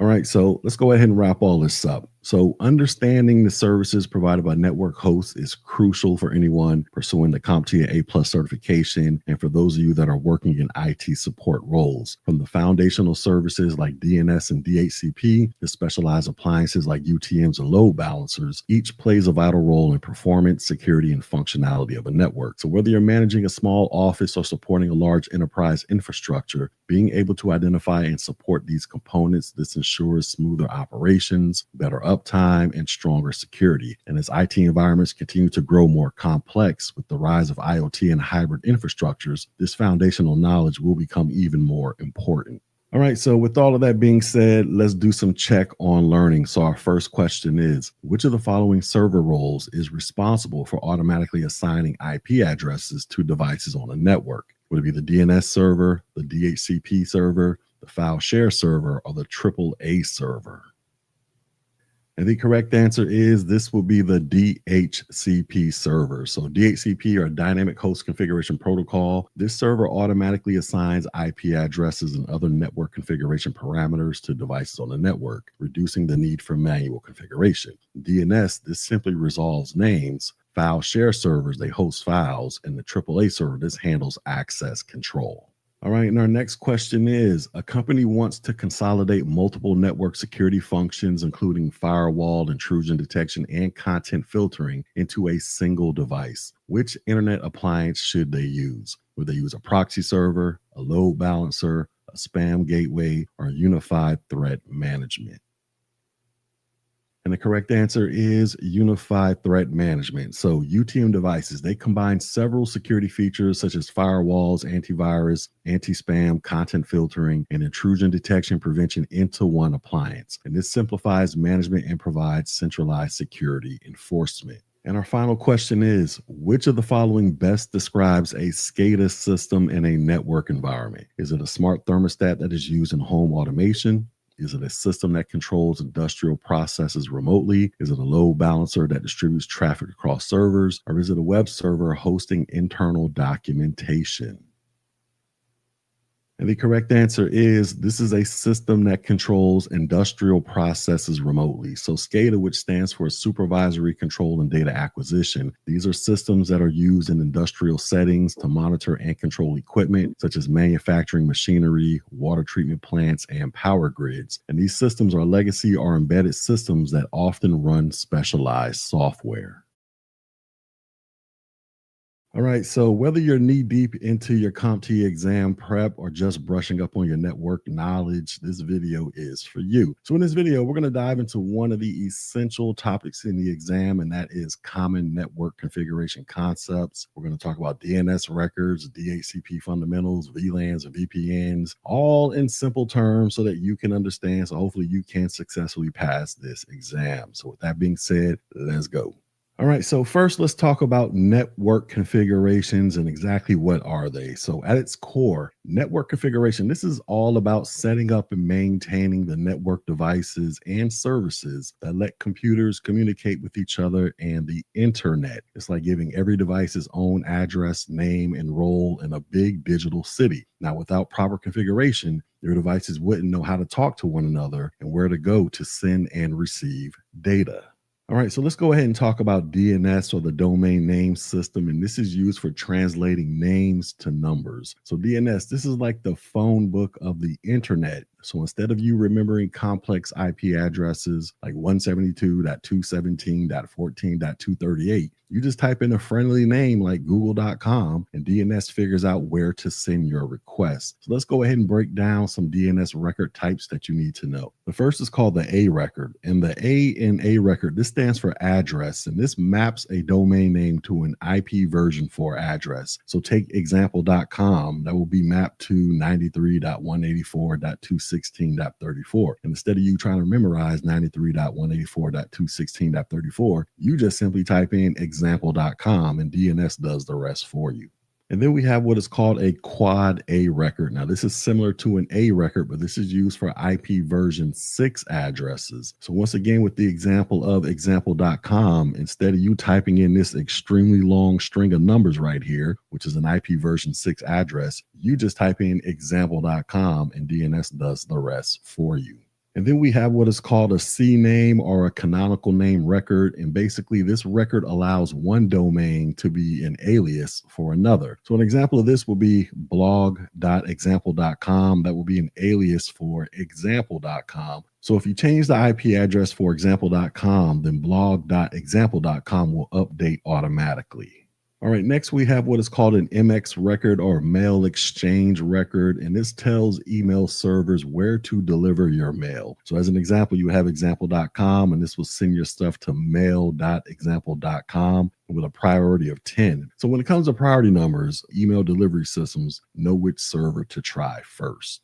And then we have what is called a text record. Now, this was originally used to store arbitrary text, and text records, they now play a big role in email, spam management, and security. So let's go ahead and talk about some of these common text records. The first one you have is called DKIM, or Domain Keys Identified Mail. And basically, this ensures that emails that are sent from your domain are not tampered with during transit. And what does it do? Well, it adds a digital signature to emails to verify the sender's identity. And then you have what is called SPF, or Sender Policy Framework. And this tells email servers which IP addresses are authorized to send an email on behalf of your domain. And then you have what is called DMARC, or Domain-Based Message Authentication, Reporting, and Conformance. And this builds on SPF and DKIM by specifying what should happen when an email fails validation.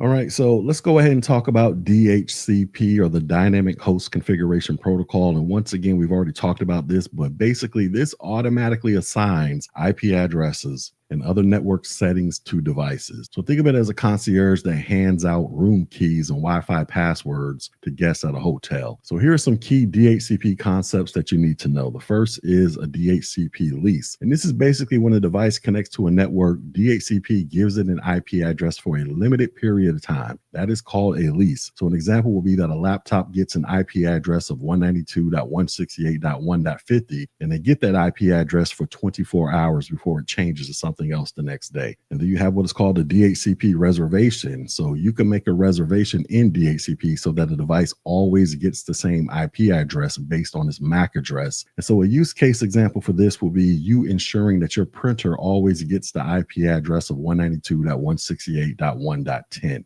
Then you have what is called a DHCP scope. Now, a scope, this is a defined range of IP addresses that the DHCP server can assign. So an example will be like 192.168.1.100 through 192.168.1.200. So there's 100 IP addresses in there that the DHCP can allocate to various devices that are trying to connect to the network based on that scope. Do you have what is called a DHCP exclusion? And these are specific addresses within the scope that should not be assigned automatically. Now, why would they do this? Well, maybe those addresses are reserved for static IPs. An example of this would be 192.168.1.105 through 192.168.1.110 from the scope. So those 5 IP addresses in this example that have been excluded, they might be set aside for specific devices to only get those IP addresses.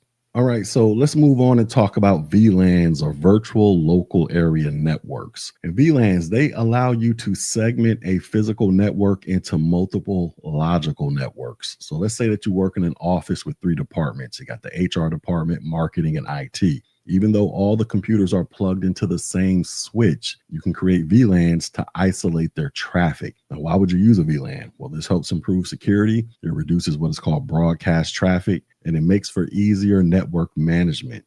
So as you can see on your screen right here in this example, we got VLAN 10 that's reserved for all computers in the HR department. VLAN 20 is for all computers in the marketing department. And VLAN 3 is for all computers in the IT department. Now, in this example, all the computers will be physically plugged into the same switch, but they have been logically separated from each other, meaning they're on 3 different networks, even though they're plugged into the same device. So basically how this will work is if you got a computer that's part of VLAN 10 or the HR department, and you got another computer that's part of the marketing department, they will not be able to communicate and see what's going on because they are in 2 totally different networks, even though they're plugged into the same physical device. All right, so let's move on and talk about VPNs, or virtual private networks. And these allow you to create a secure connection to another network over the internet. So it's like having a private tunnel through a public highway. Now, why would you use a VPN? Well, they provide secure remote access to work resources. They encrypt internet traffic on public Wi-Fi, and they can mask your IP address for privacy. So an example of this would be you're working from home, but you need to access files on your office network. Well, you can connect to your company's VPN, and then boom, it's like you're sitting at your desk in the office.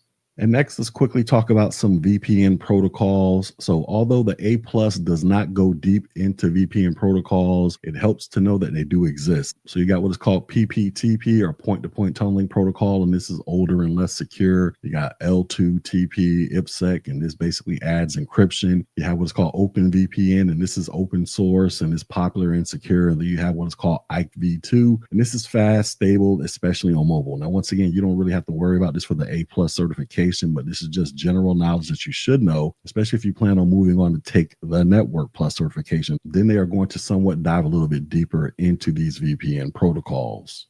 All right, so let me go ahead and wrap all this up. So let's go ahead and recap the major network configuration concepts that you need to know for the A+ exam. So we got DNS. You need to know about an A record, and this is for IP version 4 addresses. You have what is called a quad A record. That is for IP version 6 addresses. You got what is called the CNAME, or the canonical name, and this is a domain alias. You got your mail record, and this is for email routing. And then you got your text records, and this is for text-based data for email security. We also have DHCP. So within DHCP, you have a lease, and this is for temporary IP assignments. You have a reservation. This is for permanent assignments by MAC address. You have a scope, and this is for a range of assignable IPs. And then you have an exclusion, and these are IP addresses that are to be skipped. Then when it comes to a VLAN, remember, this is for segmenting a network into logical groups. And this improves security and can reduce broadcast traffic. And then you have a VPN, and this is for secure remote access. It encrypts internet traffic, and this is essential for remote workers.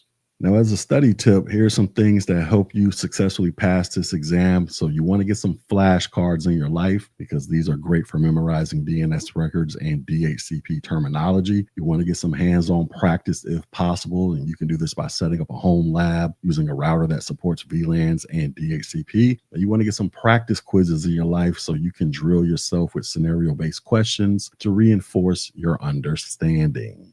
So with all of that being said, let's do some check on learning. So our first question is, which DNS record type is used to map a domain name to an IP version 6 address? Is it an A record, a mail record, a quad A record, or a CNAME record?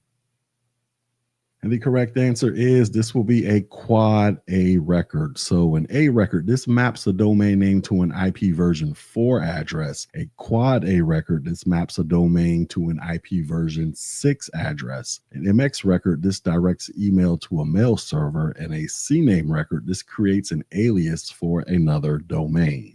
Next question. What DHCP configuration allows a specific IP address to always be assigned to the same device based on its MAC address? Would this be a scope, a lease, an exclusion, or a reservation?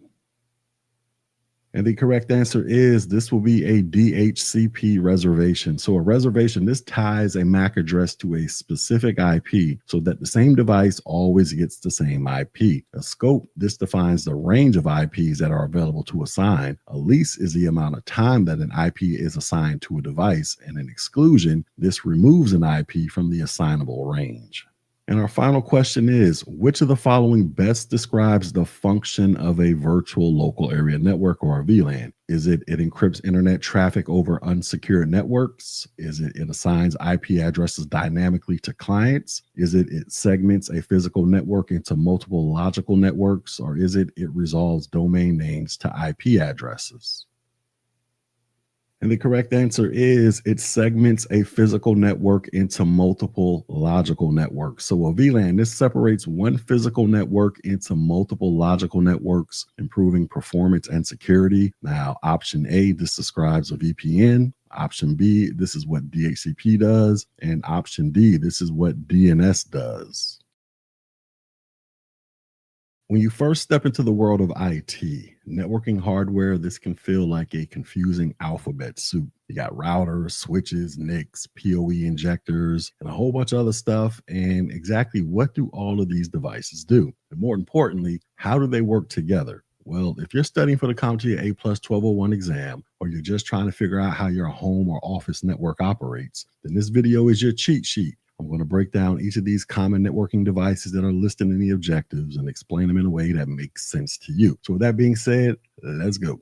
All right, so let's first talk about the router. So imagine a router as a GPS equipped traffic cop that's sitting at a major intersection. Its job, well, it's to make sure that data, like your emails, your YouTube videos, and all this other stuff you look at, gets from your device to the right place on the internet. Now, a router, it connects different networks, and in a home setup, it connects your local area network, or your LAN, to the wide world of the internet, also known as the wide area network. And in the process, it assigns IP addresses using something called DHCP, and it provides NAT, or network address translation, to hide your internal IPs from the internet. And it also handles basic firewall duties. So here are some of the key router functions that you need to know about. So it routes traffic between networks. It assigns local IP addresses via DHCP. It provides NAT, or network address translation, for security and IP conservation. And it often includes wireless access point functionality in home networks. Now, as a side note, most home routers, like the one right here on your screen, these are actually 3-in-1 devices where they have a router, a switch, and an access point all built into one device.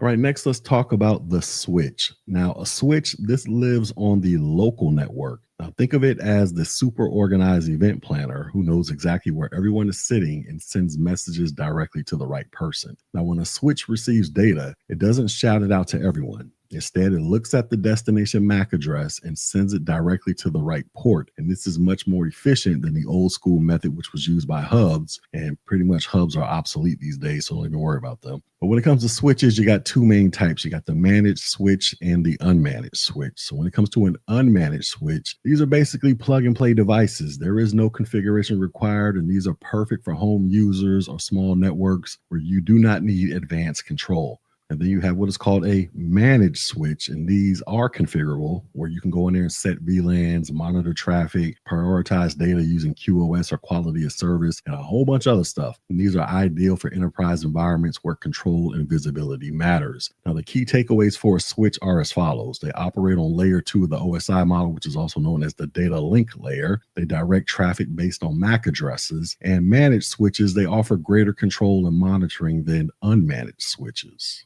All right, next we have the access point. So access points, these are how your wireless devices connect to the network. While routers, they often include a built-in access point for home users. In business environments, you'll find standalone access points that are typically mounted on ceilings or walls. So you can think of an access point as a doorway to the network where it provides Wi-Fi access to wireless devices and passes that traffic to a wired switch or router. And some quick notes about an access point. So basically, they connect wireless devices to a wired network. They typically support multiple devices at once, and they operate using wireless standards like 802.11ac or 802.11ax. Now, as a tip, you do not want to confuse a wireless router with a wireless access point. A wireless router, this does routing and wireless access, whereas an access point only does the wireless access part.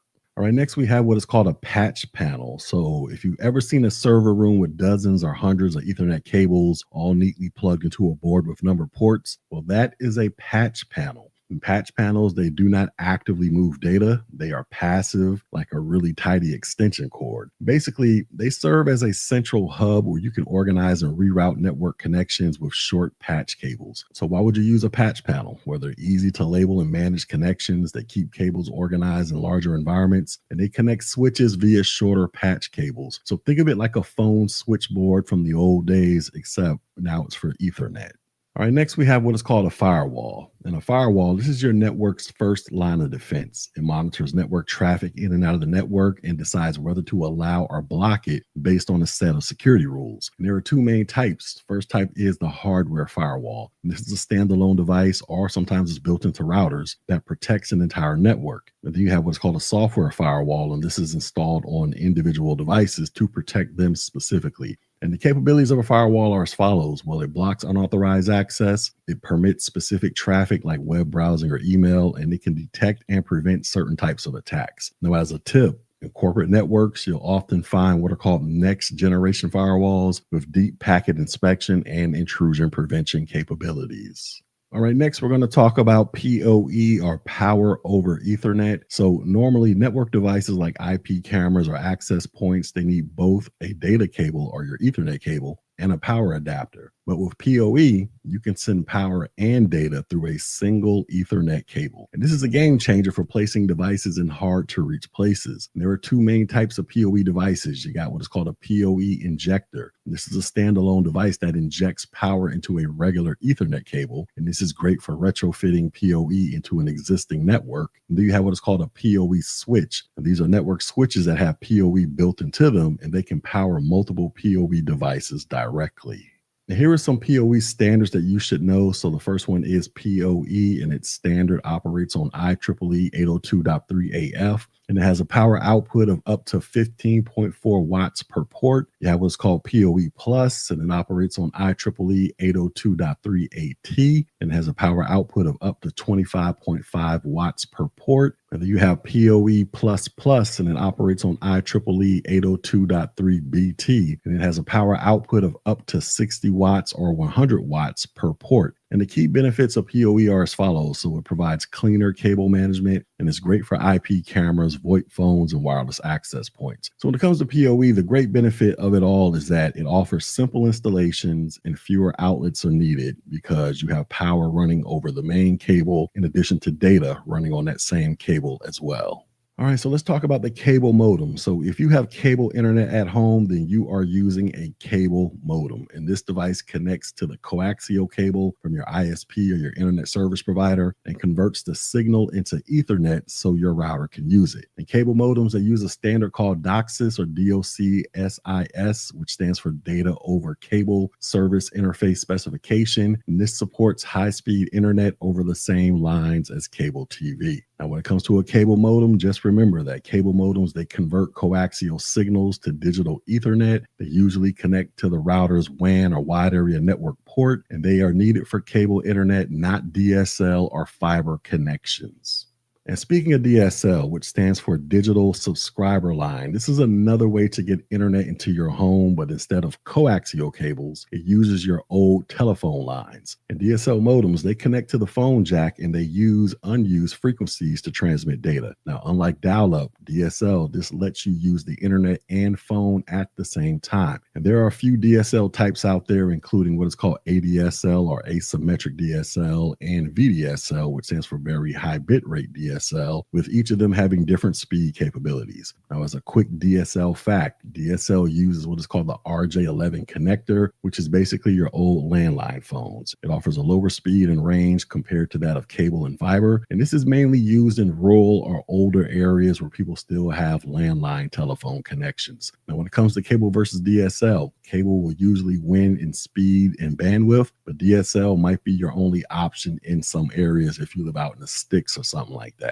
All right, next we have what is called an ONT, or an optical network terminal. So if you got fiber internet, then the ONT, this is what connects your home to the Lightspeed fiber network. Basically, it takes the optical signal from the fiber line and converts it into electrical signals that your router can use. And ONTs, they are usually installed by your ISP, and they may be mounted inside or outside of your home. And when it comes to ONT, here are the basics. So they are required for fiber internet connections. They convert fiber optics into usable Ethernet signals, and they often include battery backups, especially for phone service. Now, without an ONT, your router cannot talk to a fiber network. All right, next we have what is called the network interface card, or the NIC. And the NIC, this is what lets your device communicate on the network. It can be wired through an Ethernet port or wireless through a Wi-Fi adapter, and it's built into most computers and laptops these days. So think of the NIC as your computer's passport to the network world. So exactly what do you need to know? Well, NICs, they live inside desktops, laptops, servers, and other devices. They provide the physical connection to the network, and they use a unique identifier, which is called a MAC address. And speaking of MAC addresses, or a media access control address, well, this is a unique 12-character identifier that is assigned to every NIC. And it looks something similar to this on your screen, where you got 6 groups of hexadecimal values to identify specific devices. Now, when it comes to the MAC address, this address is quote unquote burned in by the manufacturer and is used to direct traffic within a local network. Now, while IP addresses can change, MAC addresses, they stay the same unless they are spoofed. Now, why does this matter? Well, MACs, they are used by switches to forward data to the correct device. They help with device identification on the network, and they can be filtered in firewalls and routers for extra security. So remember this, your IP address, this is your address on the internet. Your MAC address, this is your name inside of the house. All right, so let's go ahead and wrap all this up. So let's zoom out for a second and see how these devices play together in a real world example, like a home or small office. So in a home or small office, you're going to have a cable modem or DSL modem that connects you to your ISP or your internet service provider. The router is going to assign IP addresses and connect local devices to the internet. The switch, which is built into the router or could be a standalone device, this links wired devices like desktops and printers. The access point gives wireless devices a way to connect. The patch panel organizes all of the cabling in a server closet. A PoE switch or injector, this powers IP cameras and access points. A firewall, this keeps the threats out and data secure. And NICs and MAC addresses, they keep everything identifiable and reachable. Now, understanding networking hardware, this isn't just about passing the CompTIA 1201 exam, although that is a big part of it. It's about building confidence in the real world, because when you know what these devices are and how they work and how they fit together, then you could become the go-to tech person that people rely upon. And at the end of the day, that is the goal, correct? So the next time you see some blinking lights on the switch, or someone says, why isn't the Wi-Fi working? Then you'll at least know where to start, because you're not just learning definitions, you're building a toolkit that'll serve for years in your IT career. All right, so with all that being said, let's do some check on learning. So the first question is, which of the following networking devices is responsible for connecting different networks and assigning IP addresses to devices on a local network? Is it a switch, an access point, a router, or a patch panel? And the correct answer is this is a router. So a router, this connects multiple networks, most commonly your local area network or your LAN to the internet or the wide area network. It also assigns IP addresses via DHCP and provides network address translation or NAT and basic firewall services. And switches and access points, they work within the LAN, while a patch panel is passive and used for cable organization. Next question. What is one key difference between a managed switch and an unmanaged switch? Is it that managed switches operate wirelessly while unmanaged switches do not? Is it managed switches can be configured for network control while unmanaged switches cannot? Is it managed switches assign IP addresses while unmanaged switches do not? Or is it unmanaged switches can convert coaxial signals to Ethernet while managed switches cannot? And the correct answer is managed switches can be configured for network control while unmanaged switches cannot. So managed switches, they offer advanced configuration options such as VLANs, traffic monitoring, and quality of service, while unmanaged switches are plug and play with no configurable settings. However, both types, they do transmit data within the LAN, but only managed switches provide administrative control. And our final question is, which of the following is a correct statement about power over Ethernet? Is it PoE requires a separate power cable and cannot send power over Ethernet? Is it PoE injectors are built into all unmanaged switches? Is it PoE can only be used with fiber optic cables? Or is it PoE allows both power and data to be sent over a single Ethernet cable?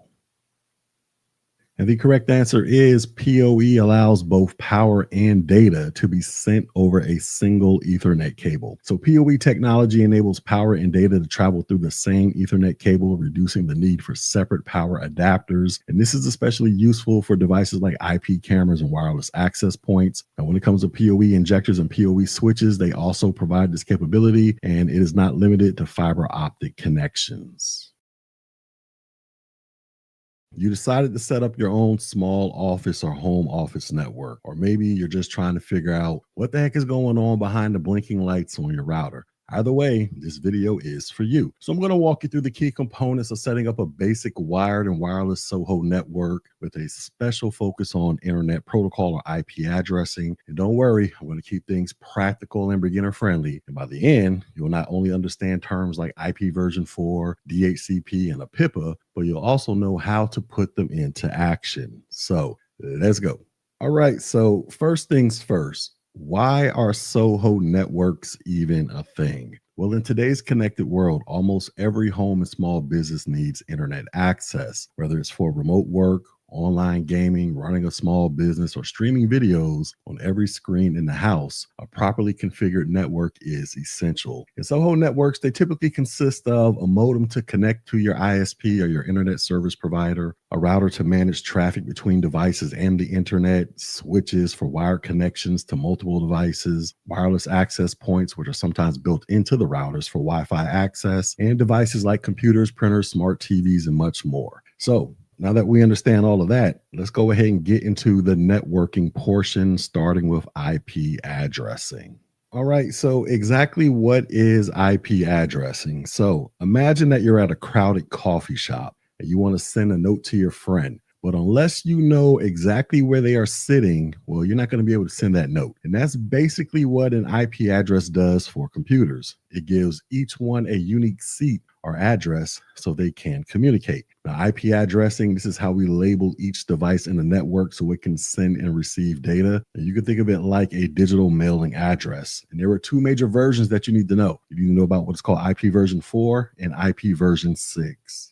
All right, so let's talk about IP version 4. Exactly what is it? Well, IP version 4, this stands for Internet Protocol version 4, and it's been the backbone of the internet since the beginning. It uses a 32-bit address scheme, which allows for about 4.3 billion unique IP addresses. Now, that seemed like a lot at first, but with the explosion of internet-connected devices, well, we've essentially run out of IP version 4 addresses. And an IP version 4 address looks like this on your screen right here, 192.168.1.1. And each part between the dots, this is called an octet, and it can range from numbers 0 to 255.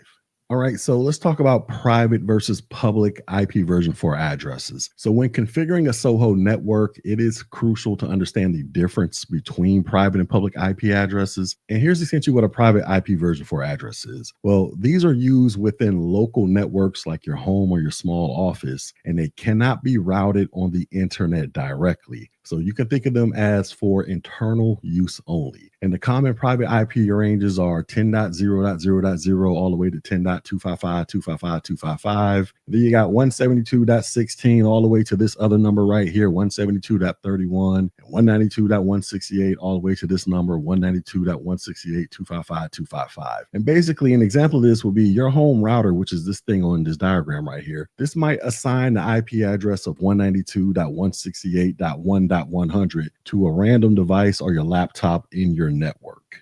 Now, when it comes to public IPv4 addresses, these are globally unique and assigned by the internet service provider. And basically, this is how your router appears to the outside world. So in this diagram right here, here's the outside world, i.e. the internet, sending signals to your modem, which sends signals to your router. And basically, your public IP address is the public IP address that the internet sees. So when you're on your laptop right here, going to Google, Amazon, or whatever website you're visiting, you have a private IP address. And so you're sending requests to go visit a website over here. But when the website sends the request back to your device, it has no idea what the private IP address is of this device. Instead, it is sending all that information to the public IP address of the router. And then from there, the router goes through the process of disseminating that information to the device that actually requested to get access to that website.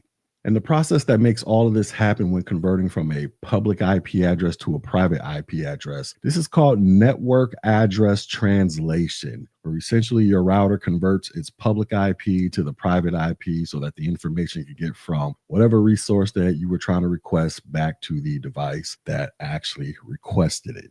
All right, next let's talk about IP version 6. So since we're basically out of IP version 4 addresses, IP version 6 was introduced. And this uses a 128-bit address, which means we can have approximately 340 undecillion unique addresses. And undecillion is basically a number that looks like this, 3.4 times 10 to the 38th power. So essentially, we have unlimited IP addresses, theoretically, I'll put it that way. And an IP version 6 address looks like this very long number right here. Basically, you have 8 blocks, 1, 2, 3, 4, 5, 6, 7, 8. And each block has 16 bits apiece. So you do 16 times 8, and that gets you the magical number of 128 bits compared to the 32 bits for an IP version 4. Because if we go back to this slide over here, IP version 4, you have 4 octets. Each octet has 8 bits apiece. 8 times 4 equals 32 bits.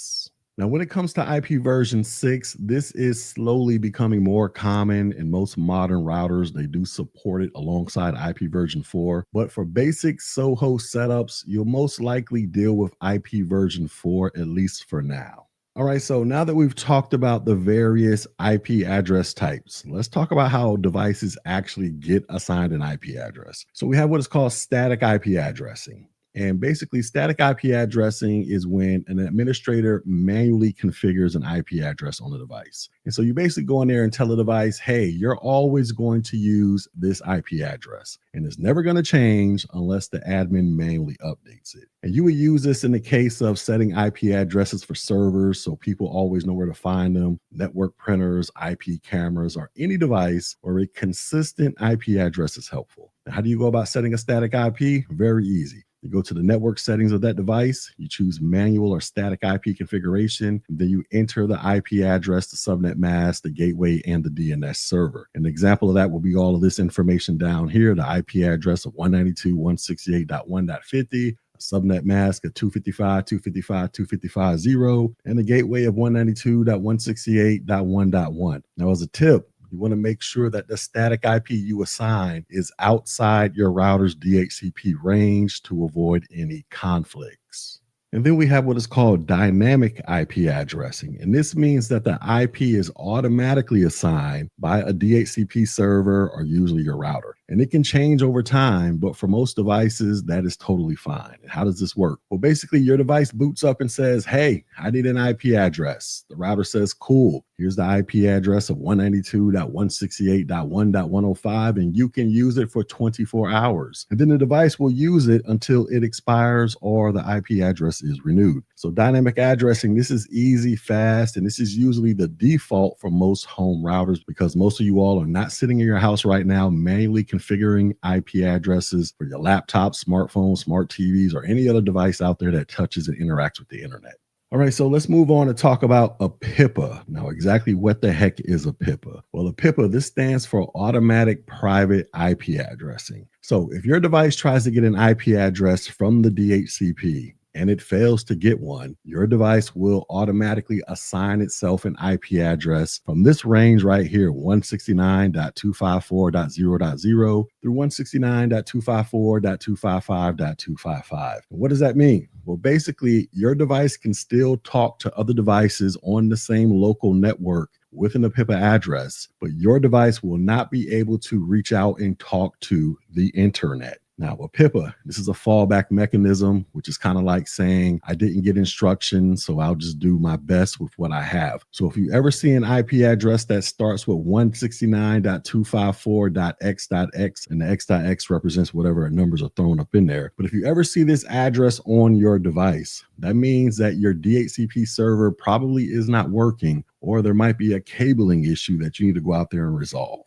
All right, next let's talk about this thing called a subnet mask. Now, you can think of a subnet mask as a filter that tells your device which addresses are on your local network and which ones are not. And the common one is 255.255.255.0. Now, what does that mean? So let's take the IP address of 192.168.1. whatever, but the 192.168.1, they represent the first three octets. And basically those first three octets represent the network. And then the last octet, that will represent the actual identification of the device that resides on that 192.168.1 network.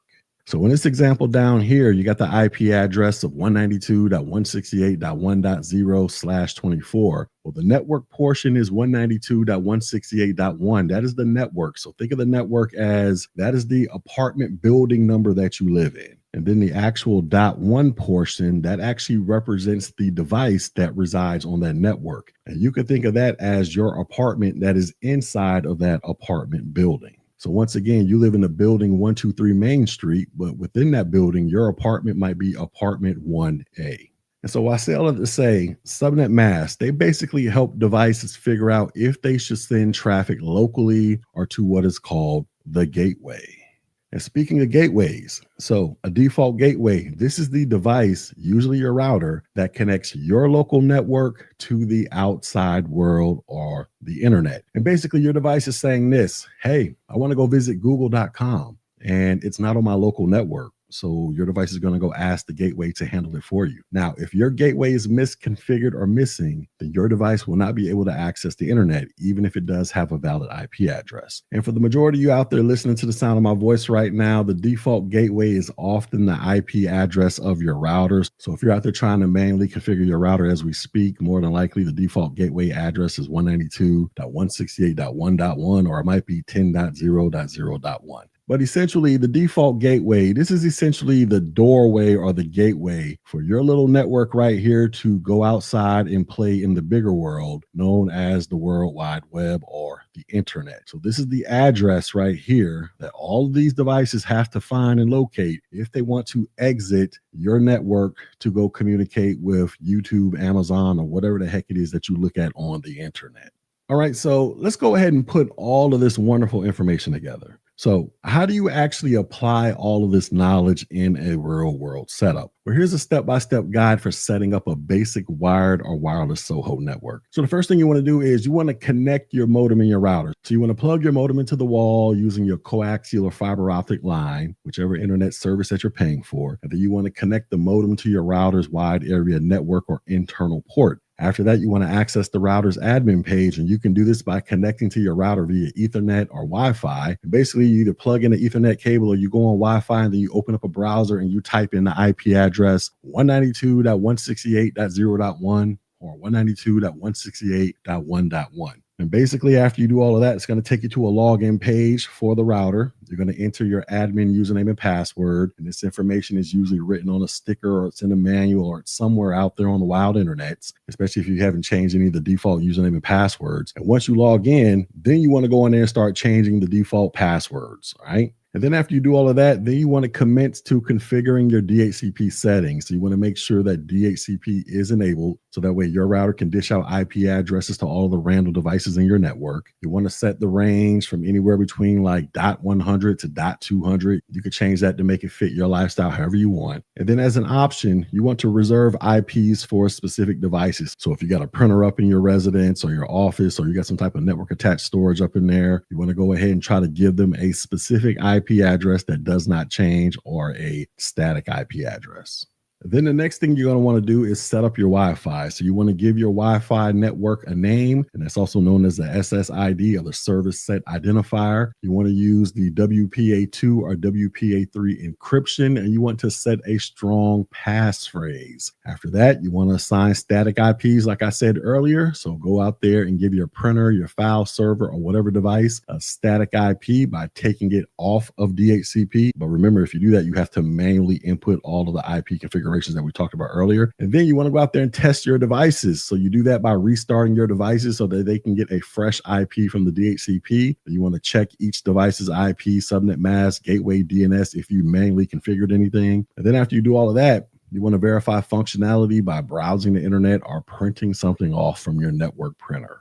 Now, for those of you who are out there in the field, or you're looking to get a job, here are some common troubleshooting scenarios that you're more than likely going to find yourself in. So more than likely, you're going to have somebody call you and say that they cannot get on the internet. So the first thing that you're going to want to do is check the IP address. And if the IP address looks like this right here, where it starts off with 169.254, then that means that the device has failed to get an IP address, and you're going to want to go check your DHCP settings or your cable or Wi-Fi connections. After that, you're going to go want to check the gateway. So you want to make sure that the device has a gateway that has been assigned, because no gateway means no internet. Then after you check all of that, you want to reboot your devices. So restart the modem, the router, and the client device. And then after that, you want to go into the command prompt. You want to type in the command ipconfig release or ipconfig renew in order to get a fresh set of IPs getting sent off to your devices. All right, so let me go ahead and wrap all this wonderful information up. Setting up a Soho network, this does not have to feel like you're decoding the matrix.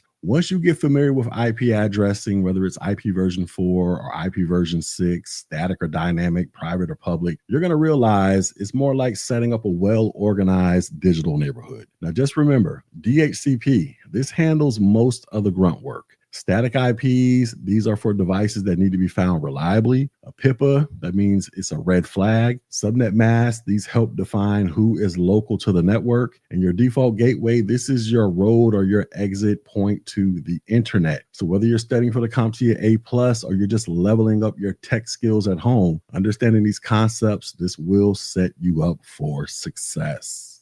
All right, so with all that being said, let's do some check on learning. So our first question is, which of the following IP addresses is considered a private IP version 4 address? Is it 8.8.8.8? Is it 192.168.1.25? Is it 169.254.10.5? Or is it 216.58.212.14? And the correct answer is 192.168.1.25. So private IP version 4 addresses, these are reserved for internal network use and are not routable on the internet. And the 192.168.x.x, this is one of the designated private IP address ranges. Option A and D, these are public IP addresses. And option C, that is a PIPA address, not a private IP address. Next question. You notice that a device on your network has an IP address of 169.254.100.10. What does this indicate? Is it the device is using a static IP? Is it the device successfully received a DHCP lease? Is it the device is configured with an IP version 6 address? Or is it the device failed to contact the DHCP server and is using a PIPA? And of course, the answer is going to be the device failed to contact the DHCP server and is using a PIPA. So an IP address in the range of 169.254.x.x, this is an automatic private IP address, also known as a PIPA. This means the device was unable to reach a DHCP server, so it assigned itself a fallback address for local only communication. And our final question is, what is the purpose of the default gateway in a Soho network? Is it assigns IP addresses to devices on the network? Is it filters out unauthorized network traffic? Is it provides DNS resolution for internet addresses? Or is it routes traffic from the local network to the internet? And the correct answer is it routes traffic from the local network to the internet. So the default gateway, this is typically the router's IP address on the local network. It acts as the exit point for any traffic that needs to leave the local network and reach external destinations like websites on the internet. Networking. This can sound like one of those complicated, geeky topics that only IT pros or your office's Wi-Fi fixer really care about. But in reality, it's something all of us depend upon every single day. From streaming Netflix and FaceTiming your grandma to setting up a home office or gaming online with your friends, you are relying on a mix of internet connection types and network types. And if you're studying for the CompTIA A+ 1201 exam, knowing how to compare and contrast these is mission critical. But don't worry, I'm going to break it all down for you. So let's go. All right, so let's talk about internet connection types. So think of the internet like a massive ocean of content, and your internet connection type is the boat that gets you there. And depending upon what type of boat you're using, your speed, reliability, and price can vary a lot. So let's look at some of the most common types of internet connections. The first one is satellite internet. So if you've ever lived in the middle of nowhere and you still want to watch Netflix, then satellite is your friend. Now, how does this work? Well, data is beamed to and from satellites that orbit the Earth. And where this connection shines the most is it is useful in rural or remote areas where wired connections just aren't practical. And the pros of satellite internet are it is available almost everywhere on the world, and it does not rely on phone or cable lines. Now, the cons, it has high latency, which is also known as lag, which means it could take time for data to travel back and forth through space. Also, weather can mess things up, and it does have slower speeds compared to other options. However, satellite internet is good for email, basic web browsing, and remote access, but it is not great for real-time gaming or video conferencing. All right, next we have fiber internet, and this is the Lamborghini of internet connections. And how it works is it uses thin strands of glass or plastic to transmit data as light. And where it shines is it is most useful in urban and suburban areas with modern infrastructure. Its pros, it offers super fast download and upload speeds, low latency, and it is extremely reliable. Its cons, it's not available everywhere, and it can be pricier, but it is worth it if you need speed. And this is good for streaming 4K content, gaming, remote work, cloud backups, and pretty much anything. And next we have cable internet. Now, this one's been the bread and butter of the internet for years, and how it works is it uses the same coaxial cable that brings cable TV into your home. And where it shines, it is good in suburban and urban neighborhoods. Its pros, it's widely available, and it is faster than DSL and satellite. Its cons, well, it has a shared bandwidth, meaning if your neighbor's on the internet at the same time you are at 5 o'clock in the evening, then guess what? Your internet's probably going to slow down. And it also has slightly more latency than fiber. However, it is good for families, small offices, and gamers who cannot afford or get fiber.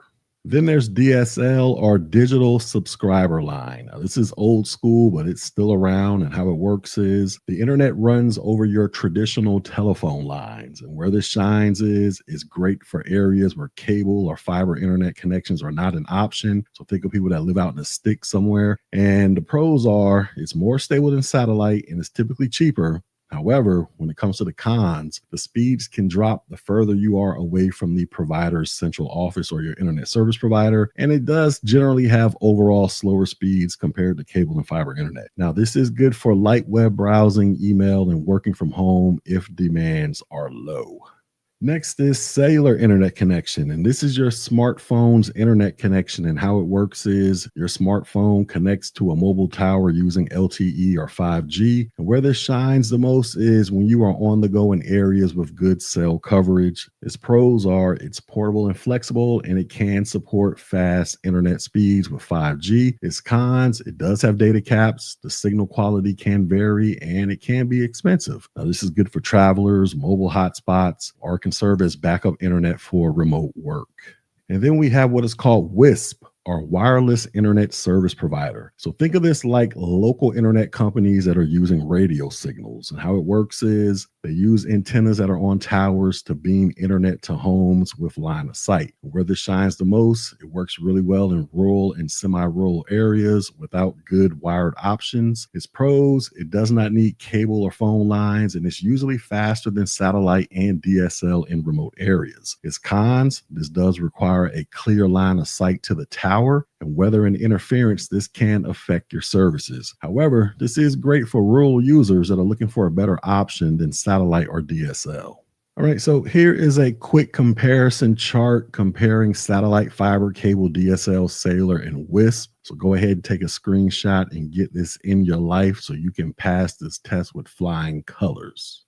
All right, so now that we've covered how we get to the internet, let's talk about how we share it and connect it with our gadgets. And that's where network types come in. So different networks, they serve different purposes. Some are tiny, like the ones between your phone and your smartwatch, and others are massive. So you can think of the worldwide banking systems. So let's go ahead and break it all down. First, we have what is called a local area network, and that is these little circles right here. And basically a local area network, this is your everyday go-to home or office network. And it's a network that connects devices in a limited area, like a house, apartment, school, or an office building. And examples could be, this is your Wi-Fi at home that is connecting your laptop, smart TVs, and phones, or a small office setup with shared printers and storage. Now, its pros are a LAN is fast, it is secure when it is managed well, and it is easy to control. Its cons, well, it is limited to a specific location. And once again, this is good for homes, small businesses, and classrooms. And then we have what is called a WAN, or a wide area network. And this is a network that spans large geographic areas like cities, states, or even countries. And the internet, this is the biggest WAN out there. And then you also have corporate branch offices that are connected across the globe. Those are also considered wide area networks. And the pros are this allows communication over long distances. However, it is complex to set up. It has more security concerns, and it can be expensive. But once again, this is good for enterprises, internet service providers, and anyone needing global reach by way of the internet. All right, so the next network connection we have is called a PAN, or a personal area network, and this is your own mini network. So this is a very small network that is typically just a few feet wide. So you could think of your smartphone that's connected to your Bluetooth earbuds, or your laptop that's syncing with your smartwatch. And the pros are it's super portable and it doesn't need much infrastructure. However, it offers very short range and it can be interfered with easily. And once again, these are good for personal gadgets that need to talk to each other. And then you have what is called a MAN, or a metropolitan area network. And this is a network that spans a city or a large campus. So think of citywide Wi-Fi in public parks or libraries or college campuses with buildings that are networked together. And this is great for organizations that are spread out across a city, but it is complex to set up, and this does require coordination between the providers. And once again, this is good for universities, city governments, and large hospitals.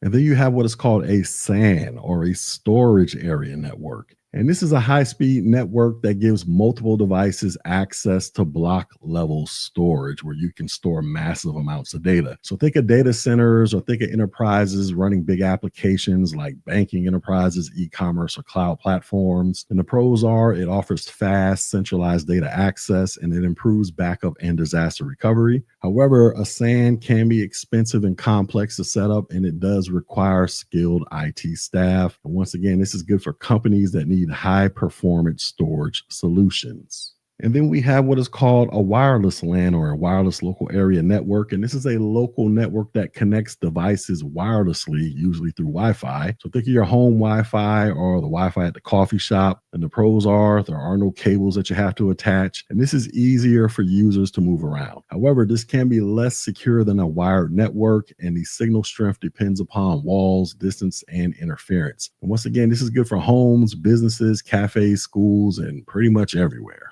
And here is another comparison chart for network types when it comes to LANs, WANs, PANs, MANs, SANs, and wireless LANs. So go ahead and take a screenshot and get this in your life so you can pass this test with flying colors.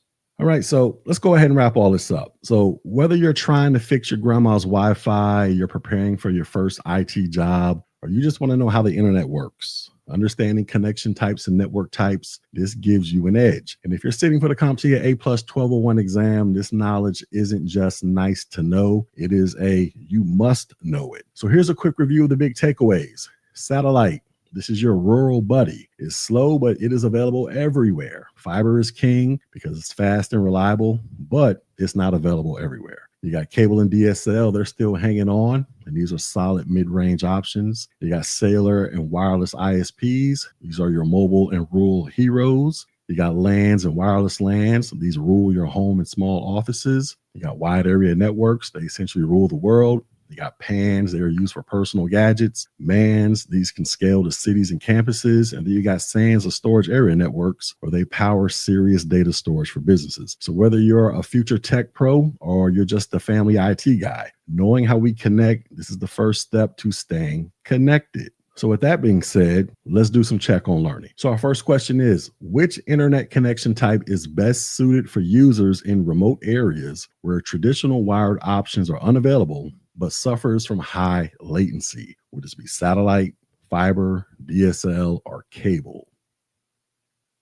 And the correct answer is this will be satellite. So satellite internet, this is ideal for rural or remote areas since it does not require physical cables, but it often has high latency because data must travel to and from space.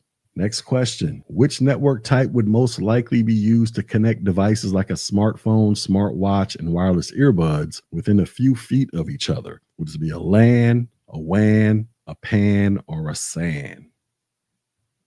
And the correct answer is this will be a PAN, or a personal area network. So a PAN, this connects devices in close proximity, often via Bluetooth or USB, making it perfect for syncing personal devices like wearables and smartphones. And our final question is, what is a key difference between a LAN and a WAN? Is it a LAN covers a wide geographic area, where a WAN is limited to a single building? Is it a WAN typically connects multiple LANs across large distances, whereas a LAN is limited to local areas like a home or office? Is it a LAN uses satellite connections while a WAN uses only wired connections? Or is it a WAN is faster and cheaper to implement than a LAN? And the correct answer is a WAN typically connects multiple LANs across different distances, whereas a LAN is limited to a local area like a home or office. So a local area network connects devices within a small area, while a wide area network spans larger distances and interconnects multiple LANs, such as branch offices or global networks. Networking. This might sound like a high-level tech topic, but it's everywhere. From your home Wi-Fi setup to the office data center, networks keep our digital world connected. And when things go wrong or need to be built from scratch, there's a set of trusty tools that every IT technician should have in their toolbox. So whether you're studying for the CompTIA A+ 1201 exam or you're just getting your hands dirty for the first time in IT, this video is going to walk you through some of the most essential networking tools, what they do, and why they matter. So let's go.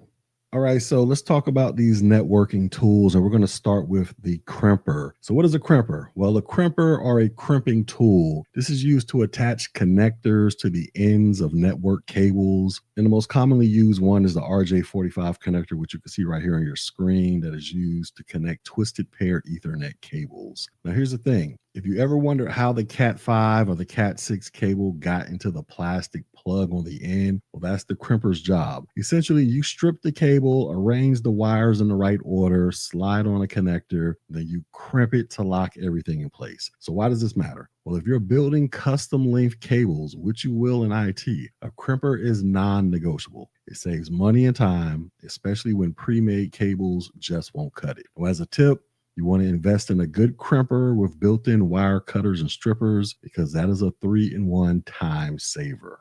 And next we have what is called a cable stripper. And a cable stripper, this is a simple tool designed to remove the outer insulation from a cable without damaging the internal wires. So imagine trying to peel a banana without squishing the fruit. That's kind of what a cable stripper does, except with plastic shielding and copper wires. Now, why does this matter? Well, you're going to use this tool before the crimping. It ensures that you can expose and untwist the internal wires without accidentally nicking or cutting them, which can lead to bad connections or intermittent issues later on. Now, as a tip, some crimpers, they do come with built-in strippers, but having a dedicated one, this gives you more precision, especially with different cable sizes. All right, next we have what is called a Wi-Fi analyzer. And this is software that is sometimes bundled up with hardware that scans and reports on the health, coverage, and performance of wireless networks. So basically, if someone complains about slow Wi-Fi or they keep getting dropped from a Zoom call, a Wi-Fi analyzer, this can be your secret weapon because it shows which channels are congested, how strong the signal levels are, and where the interference is coming from.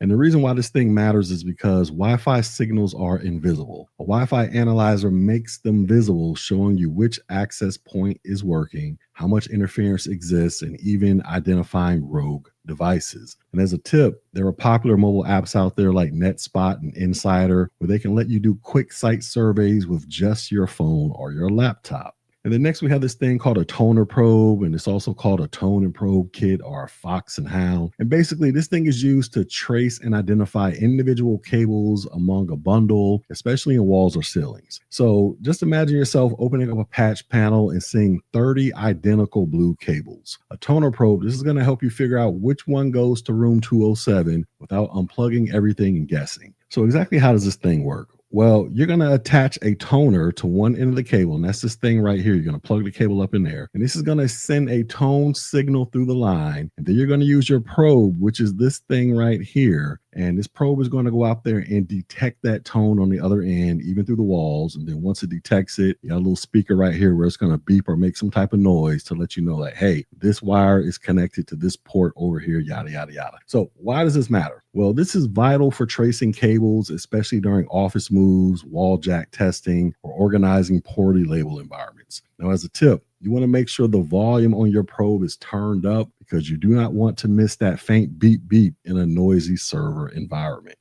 All right, next we have what is called a punch down tool. And this is a tool that is used to insert and secure wires into patch panels, keystone jacks, or other networking components using insulation displacement connectors, also known as IDCs. So basically, if you got a bundle of twisted pair of wires that need to go into a patch panel or wall jack, a punch down tool, this thing punches each wire into place and trims the excess in one move. So why does this matter? Well, a clean, solid termination, this can reduce signal loss and interference, and sloppy connections. This can lead to flaky networks, and you don't want to be that IT guy that has to deal with all those issues. Now, as a tip, you want to make sure you're using the correct punch down blade, usually a 110 or a 66. And you don't want to be afraid to punch with confidence because these tools are made just for that. So punch it and punch it good. Next, we have what is called a cable tester. And this is a device that verifies the integrity and connectivity of a cable. It checks for continuity, correct wiring order, and potential faults like open, shorts, or missed wires. So imagine that you've just crimped both ends of a cable. Well, how do you know that you didn't mix up the orange and the green wires? Well, that's where a cable tester will come in and tell you if everything is wired up correctly before you plug it into expensive equipment. So why does this matter? Well, this is your sanity check, because if a device isn't connecting, a tester, this can rule out the cable before you start blaming nicks, switches, or ghosts in the machine. Now, as a tip, you want to get a tester that can handle both straight through and crossover cables. And some of them, they even come with a detachable remote unit for testing long runs.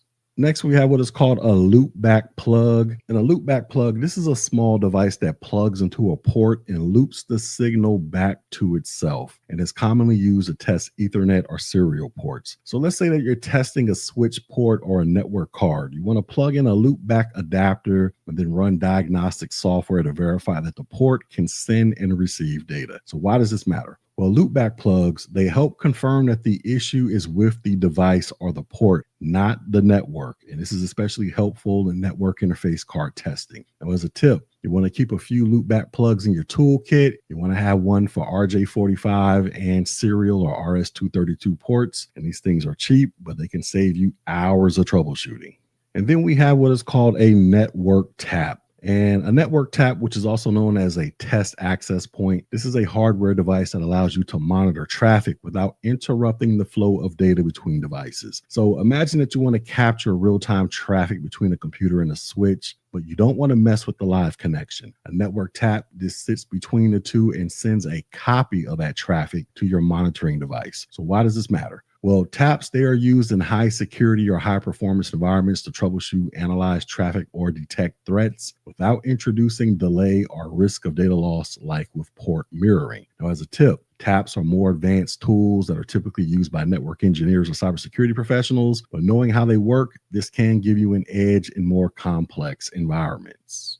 Now, if you're new to IT or you're studying for your A+ exam, here's a basic networking toolkit that you should aim to build. So you want to get you a crimper, a cable stripper, a cable tester, a punch down tool, a toner probe kit, a loopback plug, a Wi-Fi analyzer app, and you want to get a label maker. You want to put all of that into a sturdy bag with compartments because organization is half the battle when you're crawling under desks or in wiring closets.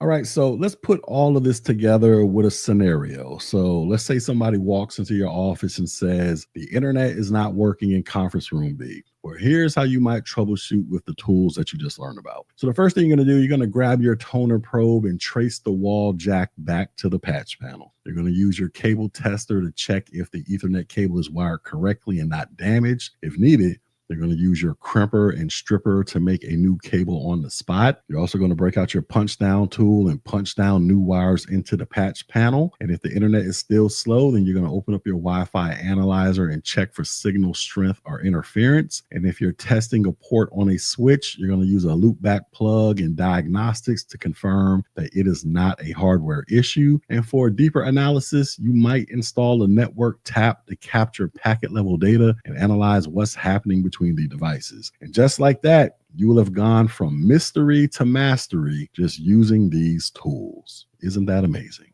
Yeah. All right, so let me go ahead and wrap all this up. So passing the CompTIA A+ exam, this isn't just about memorizing facts. It's about understanding how things work in the real world. And these tools, they might seem basic, but they are essential to being effective and efficient in the field. And you don't need to go out there and buy everything at once. You can start small. You can borrow tools if you can, then build your kit as you gain more experience. And always take time to learn what each tool does, not just how to use it, but why? Because in IT, the right tool in the right hands, this can solve problems before they even start. And with that being said, let's do some check on learning. So our first question is, which tool is specifically used to attach RJ45 connectors to the end of a network cable? Is this a punch down tool, a cable tester, a crimper, or a toner probe?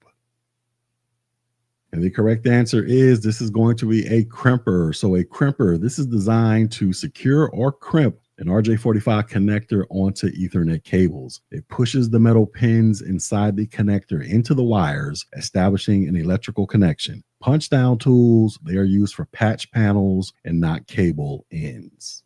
Next question. You need to identify which cable in a crowded patch panel is connected to a wall jack in another room. Which tool should you use? Should you use a cable stripper, a toner probe, a loopback plug, or a network tap? And the correct answer is you're going to use a toner probe. So a toner probe, which is a tone generator plus a probe, this allows you to send a signal down a cable and detect it on the other end, helping you trace unmarked or unlabeled cables in a bundle or through walls. And this is the go-to tool for cable tracing. And our final question is, what is the main purpose of a loopback plug in network troubleshooting? Is it testing cable continuity, terminating a network cable, looping signals back to test ports, or monitoring live traffic between devices? And of course, the answer is looping signals back to test ports. So a loopback plug is inserted into a port to redirect signals back into the system for testing. This helps confirm that a port like a NIC or a switch can both send and receive data. It's not used for monitoring live traffic because that is what a network tap does.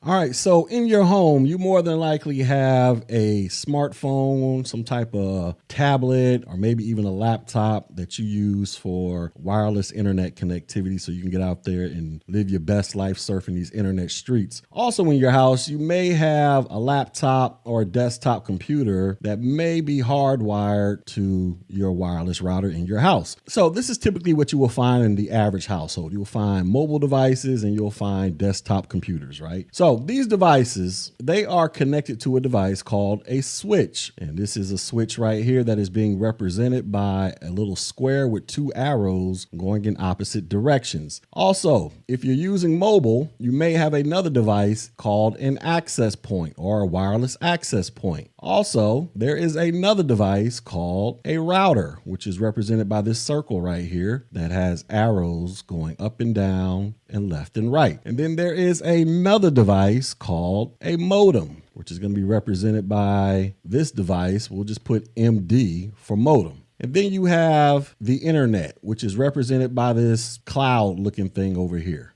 All right, so these are the basic components for how the internet works, which allows for you to press the enter key on your keyboard and go way over here to watch a YouTube video like Tech G. So how does all this work? So like I said, we got a mobile device, which is your wireless device. And what this does, your wireless device, it connects to this access point right here. This access point is then physically connected by way of a Cat5 cable to the switch. If you have a desktop computer with a wire hanging out of it, that's called a Cat5 cable, it is hardwired to the switch as well. And then you have your switch that is hardwired to the router. And then you have your router that is hardwired to your modem. And then you have your modem, we're just going to use this little squiggly line here to represent that it's going out there to the great internet so it can retrieve whatever content you're looking for. Okay. Now, how this directly relates to your house is you guys more than likely don't have a separate switch, you don't have a separate access point, and you don't have a separate router. These three devices right here are typically combined into what is called a Soho router,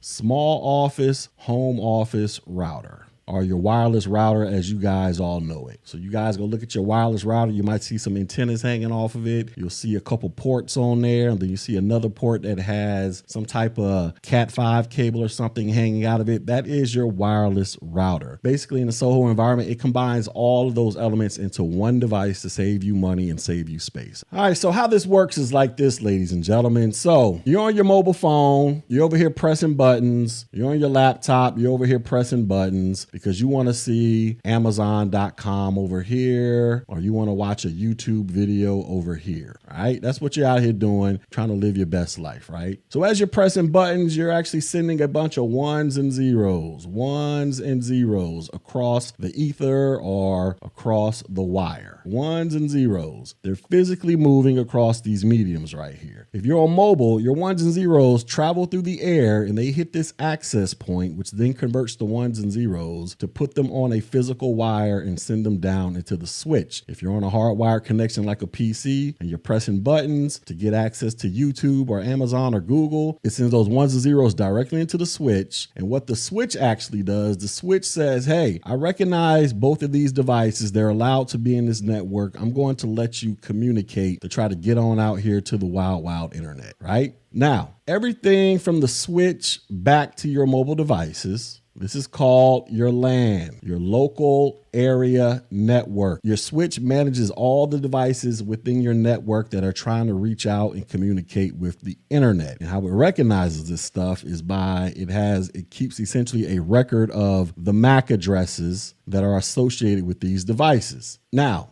After it collects all the ones and zeros saying, hey, I want to go out there and reach the internet, it then passes it off to the router. The router then takes those ones and zeros and says, hey, you want to go to Amazon, you want to go to YouTube. Okay, let me slap a quote unquote destination label on top of these ones and zeros. So I guess the best way you could think of this like a package that you are dropping off at the post office that you're trying to mail to a friend. You box the package up. Inside the box are all your ones and zeros. At the post office, they go ahead and print a label out, slap a label on the box and throw it in the back to prepare for it to be shipped. This is what the router essentially does. It takes your ones and zeros that have been handed off from the switch and prepares it to get a destination label slapped on it, so your ones and zeros can go to their appropriate destination so that you can interact with the internet. So after the router does that, the router then sends that information to the modem, and modem stands for modulate, demodulate. So what the modem actually does, depending upon the type of internet connection that you are paying for that's coming into your house, it's going to take those ones and zeros that have been packaged up by the router and put them in the digital equivalent of an Amazon Blue Truck.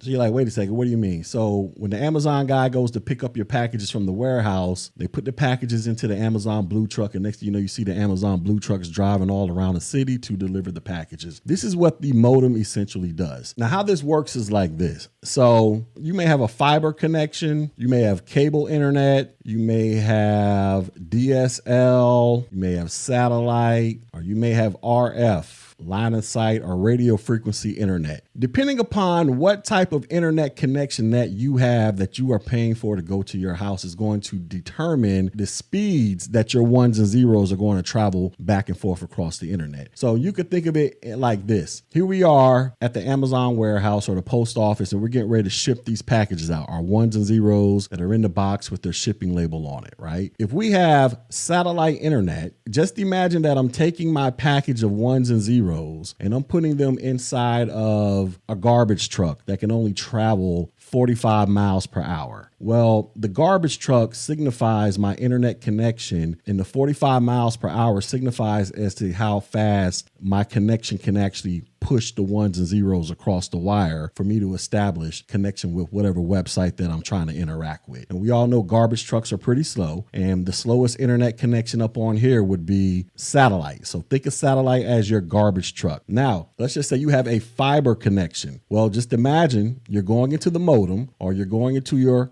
garage and you see a Ferrari sitting in the garage. Well, Ferraris are pretty fast vehicles. So just imagine that your fiber connection is the Ferrari and you throw your packages into the Ferrari and you want to get your packages across town. Let's just imagine that there are no speed limits on the highway. Well, that Ferrari is going to be able to get up and get it at really fast speeds in comparison to that of a garbage truck, aka your satellite connection. So essentially, the modem is basically the means for how fast it's going to allow your ones and zeros to travel across the wire so that you can interact with whatever website that you're trying to interact with by the time you hit the enter button on your computer and you request to watch a YouTube video, and by the time that thing comes back to you so you can watch that video. Your modem and your internet connection are going to dictate how fast those speeds are actually moving, okay? And then finally, everything that's within this blue line right here, this represents your actual network right here.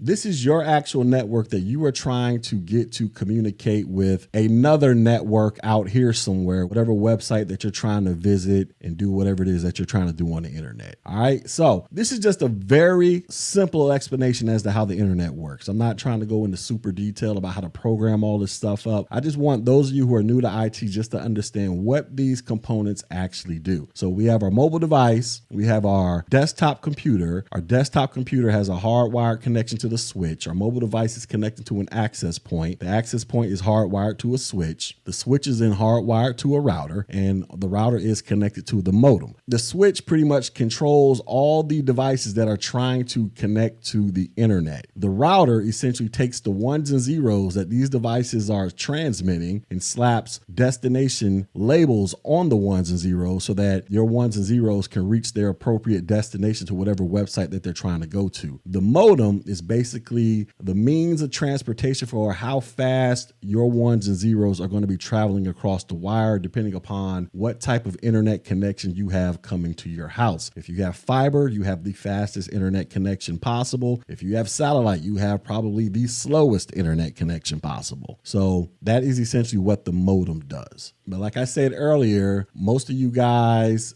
don't have a separate access point. You don't have a separate switch. You don't have a separate router. Most of y'all probably just have a wireless router and a modem in your house, and the access point, the switch, and the router. These things are typically combined to form what is called a Soho router, or a small office home office router. So in a nutshell, ladies and gentlemen, this is essentially how the internet works in a very super simplified explanation. We all love our screens, whether it's our laptop, our desktop monitor, tablet, or smartphone. The display, this is where the magic happens. But if you're preparing for the CompTIA A+ 1201 exam, it's not enough to just appreciate a beautiful display. You got to understand it. So in this video, I'm going to walk you through different types of display technologies, the components that make them work, and the attributes that define how good or bad they look. So with that being said, let's go. All right, so let's go ahead and start with the basics when it comes to the types of displays that you're going to see in modern devices. And we'll mainly focus on LCD, OLED, and many LED technologies, including their subtypes, because each has its own strengths, weaknesses, and ideal use cases. All right, so let's start with the liquid crystal display, or the LCD. So when it comes to LCDs, these things are everywhere, from computer monitors and TVs to tablets and smartphones. They've been around for a while and are known for their low power consumption and their affordable costs. But not all LCDs are created equal, and you'll see different panel types within the LCD family. So the first type we're going to talk about is called the twisted pneumatic panel. And basically, these offer the fastest response times within the LCD family, and they are great for gaming. They're cheaper to produce, so they're more commonly found in budget monitors, but they do offer poor color reproduction and bad viewing angles. So if you're looking straight at the screen, that's fine, but if you tilt your head, then it's not so fine. And basically, these things are good for gamers that are on a budget who prioritize speed over color accuracy.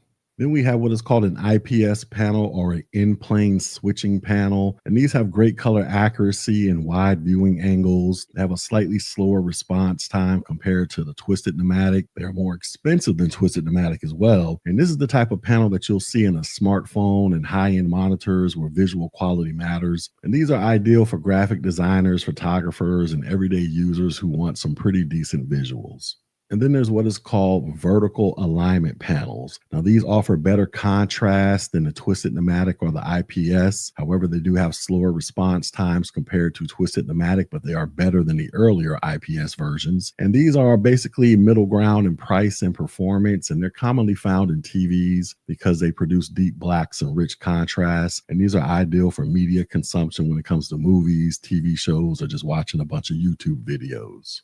All right, next, this brings us to what is called the OLED, or the organic light emitting diode. And OLEDs, they are a different beast entirely. And the reason why is because each pixel lights up on its own, meaning there is no backlight with an OLED TV. That means it can produce a true black, ultra high contrast, and vibrant colors. These things are super thin and flexible. They can be curved or they can be foldable. However, the downside is there is a burn-in risk, and these things do cost a lot of money. Now, when it comes to an OLED television, these things are premium, and you can see it when you look at it, and they do look amazing, but they are also extremely delicate. And these things are ideal for high-end smartphones, TVs, and devices where picture quality is the top priority.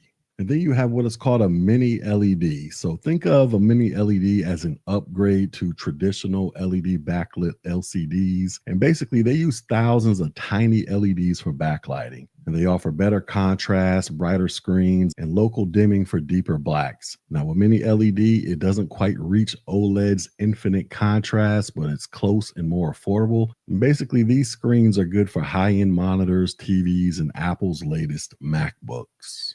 All right, so let's go ahead and shift gears real quick. So what happens when you interact directly with a screen, like tapping your phone, using a stylus, or drawing on a tablet? Well, that's where touch screens and digitizers come in. So what is a touch screen? Well, a touch screen, this is a display that responds to finger input. And there are a few types. And the first one is called a capacitive touchscreen. And this is the most common, where it uses the electrical properties of your finger. You have what is called a resistive touchscreen, and this relies on pressure. And this can work with gloves or a stylus. And when it comes to capacitive, this is more responsive and supports multi-touch gestures. And this is why it's standard on smartphones.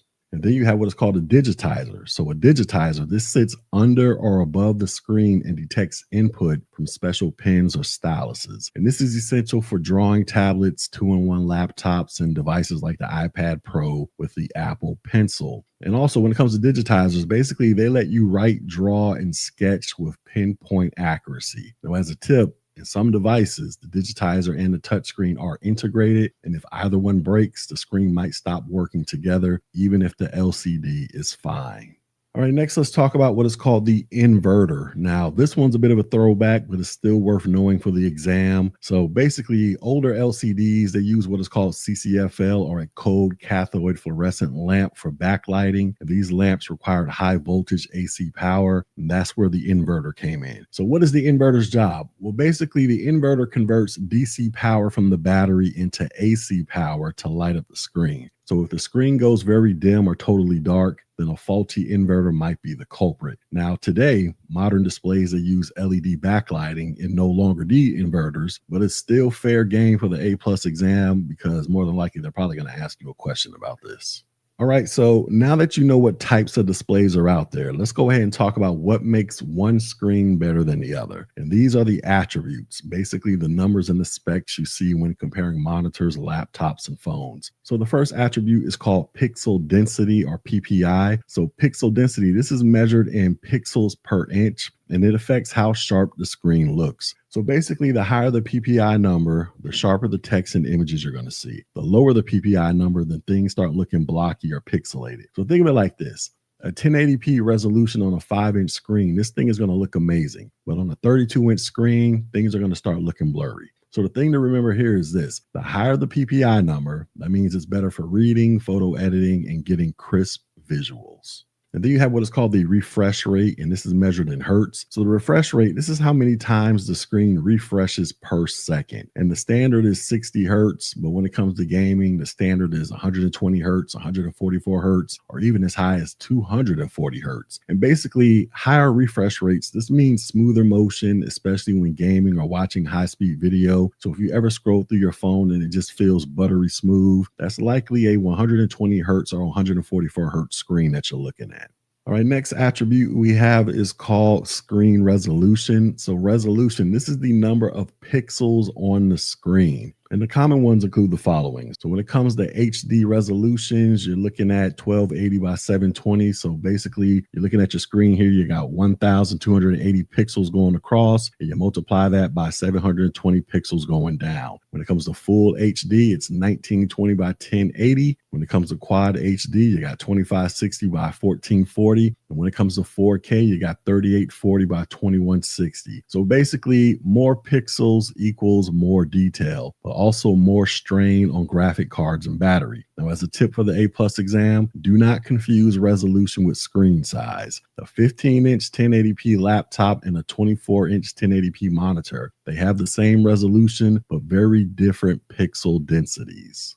And then there's the color gamut. So color gamut, this refers to the range of colors a display can reproduce. So you got sRGB, and this is standard for web and general use. You got Adobe RGB, and this offers a wider range of colors, and this is used for photography and design. Then you got DCI-PC, and this is common in modern smartphones and HDR content. Now, a wider color gamut, this means more vibrant and accurate colors, and this is great for graphic design, photo editing, or watching 4K HDR content. But for general office work, you probably won't notice the difference.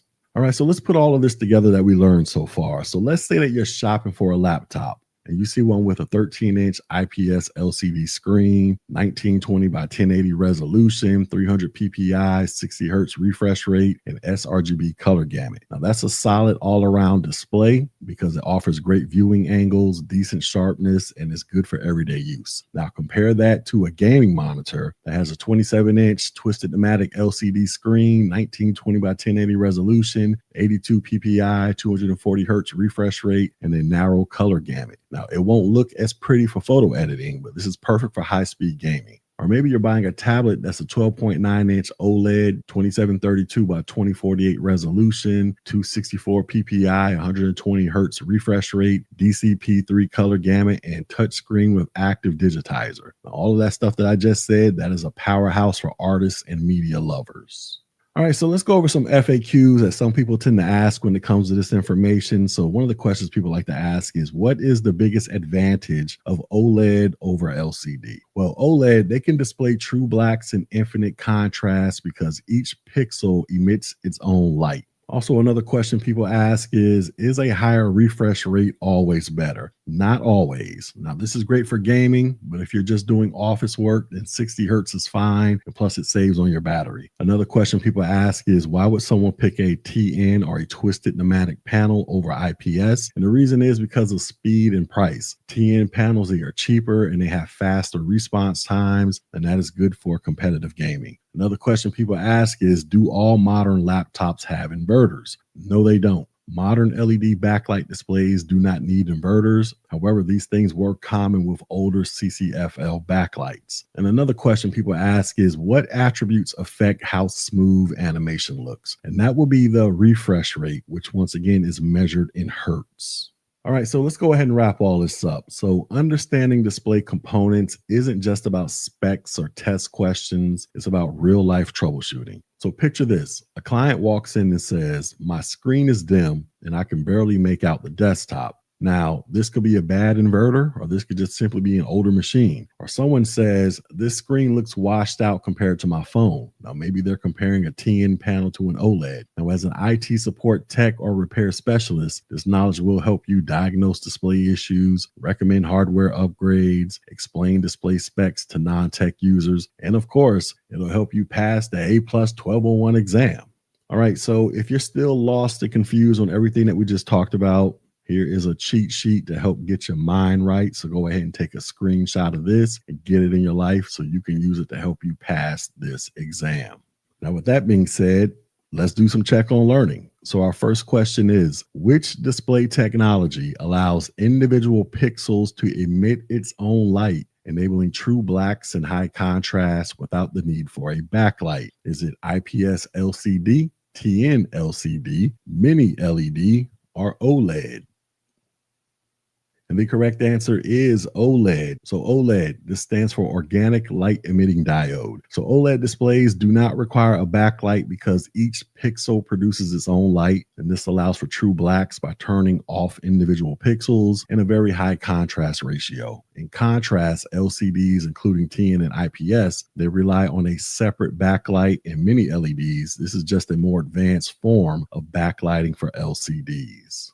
Next question. A user complains that their older laptop screen is very dim, even though the brightness is turned all the way up. Which component is most likely the cause? Is it the digitizer, the inverter, the OLED panel, or the touch screen controller? And the correct answer is the inverter. So on older laptops with CCFL backlit LCDs, an inverter is responsible for converting DC power into AC power to power the fluorescent backlight. Now, if the inverter fails, the screen will appear extremely dim or even completely dark. Now, with that being said, this issue shouldn't occur with newer LED or OLED screens. And our final question is, which of the following attributes best determines how sharp and crisp text and images appear on a display, especially when comparing the same resolution on different screen sizes? Would this be the refresh rate, the color gamut, pixel density, or screen resolution?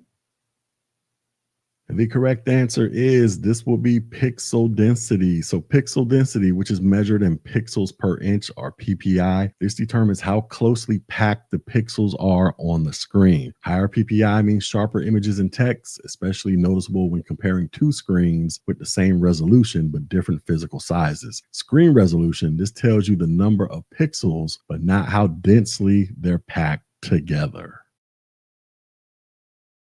Let's talk about cables. Yeah, I know they're not as flashy as a GPU or as exciting as the latest iPhone, but if you ever tried to set up a network, connect a display, or even just charge your phone and realize you didn't have the right cable, then you know the pain. Now, the truth is, without the right cables and connectors, your entire setup falls apart literally. So in this video, we're going to break down the major types of cables and connectors you need to know for the CompTIA A+ exam. And we're not just listing names. We're going to talk about what they do, where they're used, and why they matter. So with that being said, let's go. All right, so let's go ahead and start with the classics, and that is copper-based cables. And the reason why is because copper cables, they are still widely used in networking environments. And within the copper-based family, you have what is called twisted pair cables, and these things are everywhere. You can find them in offices, homes, and classrooms where they're connecting devices to routers, switches, and much more. And within twisted pair, you have what is called unshielded twisted pair. Now, this is the most common form that is used in Ethernet networks because it's inexpensive and flexible. You have what is called shielded twisted pair, and this has an extra layer of shielding to reduce electromagnetic interference. And this is ideal for environments with a lot of electronic noise. Then you have what is called direct burial STP. And this is used outdoors, especially for underground installations. It's waterproof, durable, and this is designed to handle temperature changes and moisture. All right, next let's talk about various categories of Ethernet cables. So Ethernet cables, they are classified by category numbers. And as you can see on your screen right here, you got Cat 5, Cat 5e, Cat 6, Cat 6a, Cat 7, and Cat 8. Now, if you're building a home or office network, you want to roll with Cat 6 or Cat 6a because that is your sweet spot. And within that, we have various wiring standards for twisted pair cables, specifically how the 8 wires are inside the cables are arranged. So you have what is called T568A, and this is often used in residential setups, and T568B, and this is more common in commercial installations. Also, an important note that you need to keep in mind is that if you are trying to build what is called a straight through cable, then both cable ends must match. And basically a straight through cable is when you're connecting dissimilar devices, like if you're connecting a computer to a switch. Now, if you're trying to make what is called a crossover cable, then one end of the cable has to look like this and the other one has to look like that. And basically crossover cables, these are for connecting similar devices, like if you're connecting a PC directly to another PC. So keep that in mind, and also keep in mind you may have to have these color codes memorized. So go ahead and get that in your life so that you can successfully pass this exam. All right, so next let's quickly talk about what is called the coaxial cable. And this is an old school cable that's still out there. It's used for cable internet, TV, and some security cameras. And basically this thing has a single copper conductor in the center with shielding around it. Now, as a fun fact, this type of cable has been around since the 1800s. Then we have what is called plenum rated cables. Now, plenum, this sounds fancy, but it's just a fire safety rating. And plenum rated cables, they are used in air ducts and ceilings. They have a low smoke or flame retardant jacket, and they are required by building codes in many commercial spaces. So basically, the bottom line when it comes to plenum is this: if a cable is going through a wall or a ceiling, then you need to check to see if it needs to be plenum rated. All right, next we have what are called optical cables, also known as fiber optics. So when you want lightning fast speed and no interference, then fiber is king. And within that, you have two types. You have what is called single mode fiber. And this transmits one beam of light. It uses a laser light source. This is ideal for long distances where it can go up to 100 kilometers. And this is common in ISP backbones and large enterprise networks. And then you have what is called multi-mode fiber. And this transmits multiple light paths. It uses LED light sources. It offers a shorter distance of up to 2 kilometers, and this is perfect for in-building networks or data centers. All right, so let's move on and talk about peripheral cables. And within that, we're going to talk about USB or Universal Serial Bus. And this is the Army Swiss knife of cables. You got USB 2.0 with a transfer rate of 480 megabits per second. And this is often used in keyboards, mice, and older flash drives. And it offers a Type A to Type B or mini USB or micro USB type of connector. Then you have what is called USB 3.0. It has a 5 gigabit per second transfer rate, and it's faster with newer versions. And this usually has a blue tab on it to indicate it's USB 3.0. And basically this supports faster data transfer and better power delivery.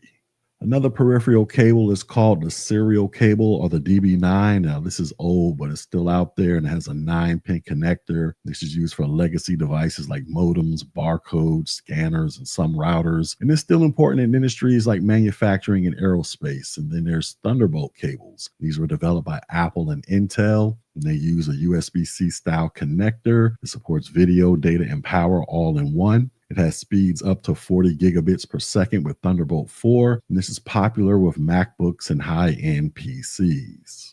And then we have video cables. So whether you're connecting a second monitor, a projector, or a TV, these are your go-to cables. You have your classic HDMI, which stands for high definition multimedia interface. This is your all-in-one cable where it provides audio and video. It's found in TVs, monitors, and game consoles. And the versions can go up to HDMI 2.1, where it can support 8K resolution. And it's very easy to use and very common. You also have what is called DisplayPort. Now, this was developed to replace the VGA and DVI cables. This supports high resolutions and refresh rates. This is common in gaming monitors and high-end laptops, and this can convert to HDMI with an adapter. You also have what is called a DVI cable, and this is the cable right here with the white connector. The DVI stands for Digital Visual Interface, and this is a transitional format between VGA and HDMI, and this comes in 3 flavors. You got DVI-D, which the D stands for digital, DVI-A, which is for analog signals, and DVI-I, which is for integrated signals. Now, this is still used in older monitors and graphics cards, so you will see this out there somewhere. Then you have VGA. That stands for Video Graphics Array, and this is an analog signal only, and this is an old school cable as well, but it's still used in some projectors and legacy systems. It's bulky, it has 15 pins, and it can be fuzzy on modern HD screens. And then we have USB-C for video cables. So your modern USB-C ports, they can handle video, power, and data. And many laptops, they output video via USB-C with DisplayPort as an alternate method. And basically, USB-C, these things are super convenient for single cable docking stations. All right, so let's go ahead and talk about some hard drive cables. So storage drives, they need connectors too, inside and out. And the first one is the SATA or the serial ATA cable. And this is used for connecting internal hard drives and SSDs. It has a maximum speed of up to 6 gigabits per second. It has a flat L-shaped connector. And it's still widely used despite the NVMe or the non-volatile memory express, which is gaining popularity. And then you have what is called eSATA or external SATA. And this is used to connect external hard drives with SATA performance, and it's faster than USB 2.0. Now, this is rare these days, but you still might see it in older storage systems. And next, we have to talk about adapters. So you're not always going to have matching connectors, and that's where adapters can save the day. And some examples are you got HDMI to VGA adapters, USB-C to Ethernet, DisplayPort to DVI, and Lightning to 3.5 millimeter audio jack. Now, as a tip, you always want to check if the adapter supports active conversion when going from digital to analog, like if you're going from HDMI to VGA.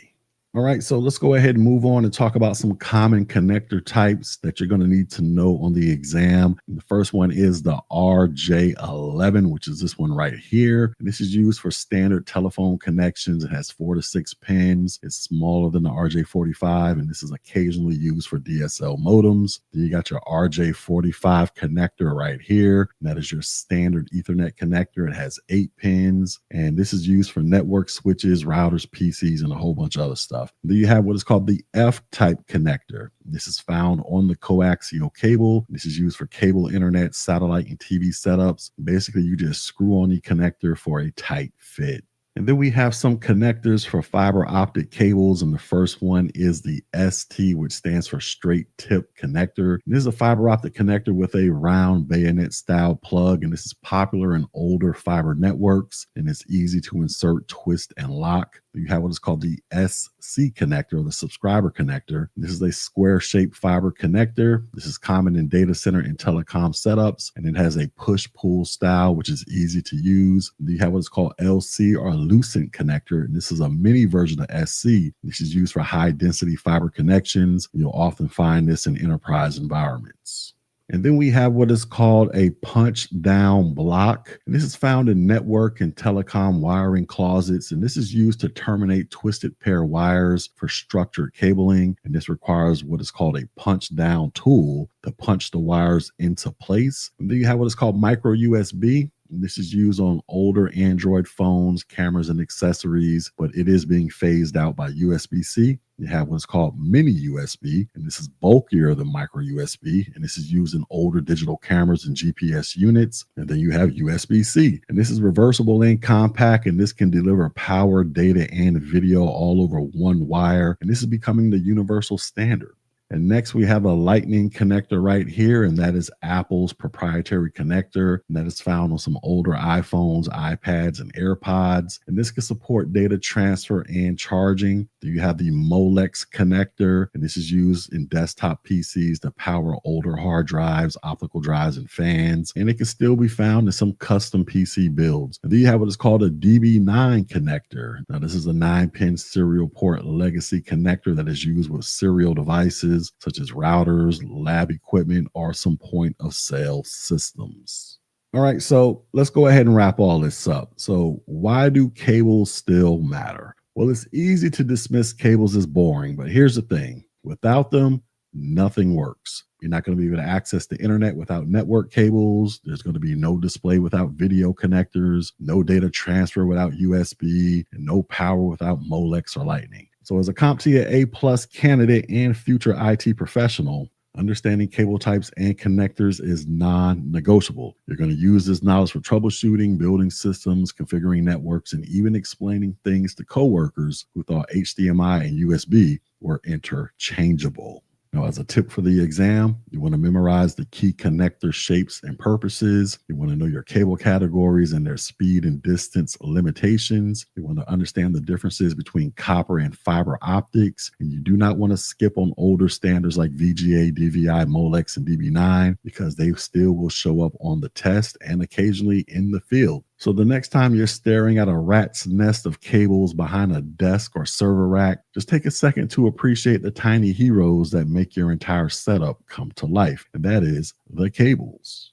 All right, so with all of that being said, let's do some check on learning. So our first question is, which of the following cable types is most suitable for long distance high-speed transmission using light? Is it Cat6A? Is it coaxial, single mode fiber, or USB 3.0? And the correct answer is this will be single mode fiber. So single mode fiber, this uses a laser light source to transmit data over very long distances up to 100 kilometers with minimal signal loss. It's ideal for high-speed backbone connections. Now, Cat6A and coaxial are copper-based and limited in distance. And USB 3.0, this is a peripheral data cable, not for networking over long distances. Next question. You are installing Ethernet cabling in a commercial building's air ducts. Which cable type should you use to meet fire safety regulations? Would you use unshielded twisted pair, coaxial cable, shielded twisted pair, or plenum rated cable? And the correct answer is you're going to use plenum rated cables. So plenum rated cables, they have special insulation that emits low smoke and resists fire, making them safe for use in plenum spaces like air ducts and ceilings. UTP and STP, these are common Ethernet cable types, but are not always rated for plenum use. And coaxial cables, they also lack the required fire resistance unless specifically plenum rated. And our final question is, which connector is commonly used with Ethernet cables and follows the T568A or B wiring standards? Is it RJ11, RJ45, F-type, or DB9? And the correct answer is RJ45, and the RJ, that stands for registered jack, in case you didn't know. But RJ45 connectors are the standard for Ethernet connections and are used with twisted pair cables that follow the T568A or T568B wiring standards. RJ11, this is for telephone lines. F-type, this is used for coaxial cables. And DB9, this is a legacy serial connector. All right, so RAM, which stands for Random Access Memory. This sounds way more complicated than it needs to be when you first hear about it because people throw around terms like DIMM, DDR5, ECC, and dual channel like they're supposed to know what all that means right out of the gate. But don't worry, if you're preparing for the CompTIA A+ 1201 exam, this video is going to walk you through everything that you need to know. By the time we're done, you won't just understand RAM, you'll probably be able to explain it like a pro. So with that being said, let's go. All right, so exactly what is RAM? Well, RAM, once again, this stands for Random Access Memory, and it's basically your system's short-term memory. So think of it like your brain's ability to remember what you're doing right now. When you open up a browser tab, you load a game, or you work in Microsoft Word, your computer loads these things into RAM so they can run fast and smoothly. And once you shut your computer down, the data is gone because RAM is volatile memory. And hard drives and SSDs, these are like your long-term memory. They're slower, but they keep things around permanently. RAM, on the other hand, this is all about speed and temporary storage while the system is on. All right, so now that we got that understood, let's start with how RAM looks physically, which is also known as its form factor. And there are two big ones that you need to know about for the exam. The first is called DIMM, and that stands for Dual Inline Memory Module. And basically, this is the standard type of RAM that is used in desktop computers. It's typically around 5.25 inches in length. It has 240 pins for DDR3 RAM and 288 pins for DDR4 and DDR5. And you can find it's being used in desktop PCs, workstations, and servers. And then we have what is called SODIMM, or Small Outline DIMM. And this is a smaller version of DIMM that you will find in laptops and small form factor PCs. And it's typically around 2.66 inches long. It usually has 204 pins for DDR3 and 260 pins for DDR4 and DDR5. Once again, you'll find this in laptops, compact desktops, and mini PCs. So remember, SODIMM, these are built for tight spaces when your device doesn't have the room for a full-size DIMM. And as an exam tip, if the exam asks you which form factor is used in laptops, the answer is always going to be SODIMM.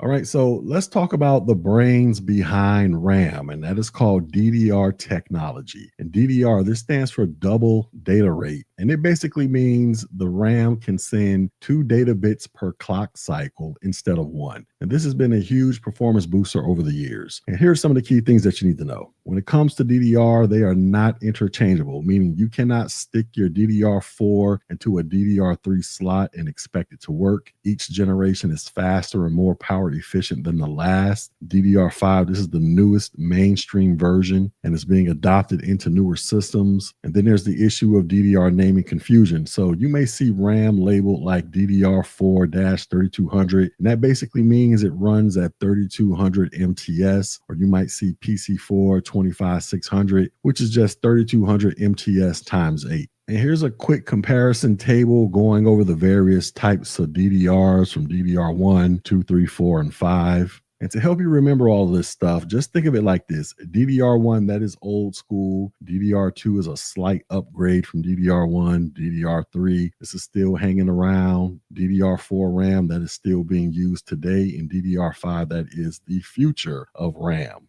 All right, next let's talk about this thing called ECC RAM and non-ECC RAM. So this is where things get interesting and a little bit nerdy. So what is ECC RAM? Well, ECC, this stands for Error Correcting Code. And this is a type of RAM that detects and corrects errors that can occur when bits get flipped due to electrical interference, radiation, or just plain randomness. And this is used in servers, workstations, financial systems, medical equipment, or any place where data integrity is critical. And when it comes to ECC RAM, this has an extra memory chip on each stick that handles error detection and correction. However, ECC RAM can be slightly slower due to the error checking process, and it can also be more expensive because of the extra reliability. And then we have what is called non-ECC RAM, and this is the standard memory that is found in most desktops and laptops. It's faster and cheaper, but it does not check for errors. However, it is perfectly fine for gaming, browsing, office work, and casual computing. So when it comes to both of these types of RAMs, well, how do you tell them apart? Well, ECC RAM, this usually has 9 chips. You have 8 for data and 1 for the error correcting code, while non-error correcting code has only 8 chips. Also, ECC RAM often says ECC are registered on the label. And when it comes to ECC RAM, it usually will not work on motherboards that do not support it. Now, as an exam tip, if you're working with mission critical systems, then ECC is a must. Otherwise, you're going to stick with non-ECC. All right, so let's move on and talk about channel configurations. So RAM does not always work solo. It can be part of a team, and how that team is set up affects performance. And that's where channel configurations come in. So the first channel configuration is called single channel, and that is when you're using only one stick of RAM on its own, and this offers the lowest performance, and this is not ideal for multitasking or gaming. You have what's called dual channel, and this is when you're using 2 sticks of RAM to work together in tandem, and each stick handles half the data bus width, which doubles the memory bandwidth, and this is common in most modern PCs, and this offers great performance for general users and gamers. Then there's triple channel, and this was introduced with some older Intel motherboards. And this is where you're using 3 memory sticks that are working together, and this is not widely used today, but you may see it in older server setups. And then you have what is called quad channel, and this is found in high-end desktop systems and servers. This is where you're using 4 sticks of RAM that work simultaneously, where it offers very high memory bandwidth, and this is great for video editing, 3D rendering, and scientific computing. Now, as an important note, when it comes to channel setup, to activate multi-channel mode, you're going to need the right number of sticks, meaning you're going to need 2 for dual and 4 for quad. Also, the sticks, they have to be identical in size and speed, and the sticks have to be placed in the correct slots on the motherboard. So you want to check the color coding or just simply read your manual. Now, as an additional tip, when it comes to mixing different RAM type sizes like 4 gigs plus 8 gigs, that can disable dual channel. So you always want to match your RAM for the best results. Now, while the A+ focuses mainly on the points that we just talked about, you may also run into these terms right here. When it comes to RAM, you got what is called CAS or CAS latency, and this refers to how many clock cycles it takes for the RAM to deliver requested data. And the lower the number, then the faster it is. So for example, CL16 is better than CL19, assuming the same DDR type. You also have registered or buffered RAM. And this is often used with error correcting code memory, and this adds extra stability by buffering data, and this is used in servers, not in desktops. Then you have what's called XMP or extreme memory profile, and this basically allows RAM to run at faster speeds than the default, and this is common in gaming systems, and you can turn this on in the BIOS. All right, so now that we discussed all of that, let's say that you're working as an IT support specialist and a customer brings in their sluggish computer. You open up the case and you see that there's only one 4 gigabit stick of DDR RAM, and then it has some additional empty DIMM slots. So here's how you might apply what you know. So when it comes to form factor, you're dealing with a desktop computer, so you're going to be using dual inline memory modules and not SODIMM. When it comes to the generation, we're dealing with a DDR3 stick. Now that is older, so you may want to upgrade to the DDR4 if the board allows it. When it comes to channel configuration, as you can see, they said they only have 1 stick of RAM up in there, so we're dealing with single stick or single channel mode. So you could add another 4 gigabit stick of the same speed and brand, which will enable dual channel. And then when it comes to upgrade plans, you might want to recommend upgrading to 2 8 gigabit sticks of DDR4 if possible to get better performance, especially when it comes to things like multitasking or gaming.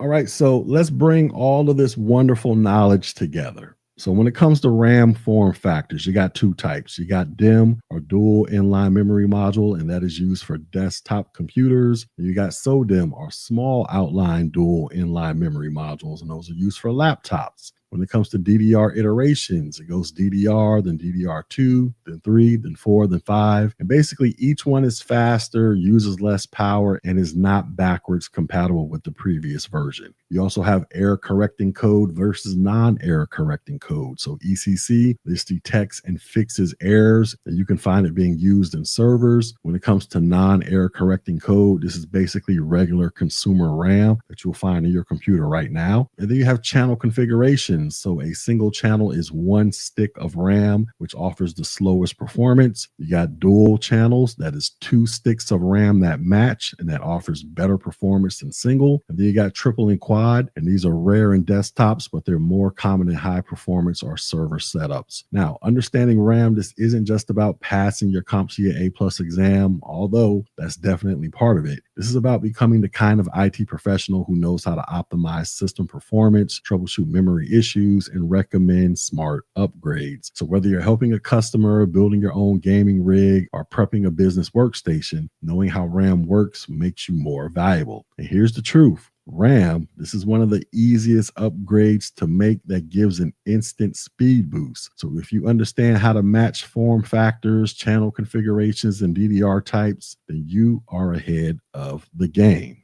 With that being said, let's do some check on learning. So our first question is, which of the following memory types is most commonly used in laptops? Would this be SODIMM, ECC RAM, DIMM, or registered RAM? And the correct answer is SODIMM. So SODIMM, once again, this stands for Small Outline Dual Inline Memory Module. And this is the compact form factor of RAM that is designed for laptops and small form factor devices. DIMM, this is used in desktops. And error correcting code RAM and registered RAM, these are typically found in servers.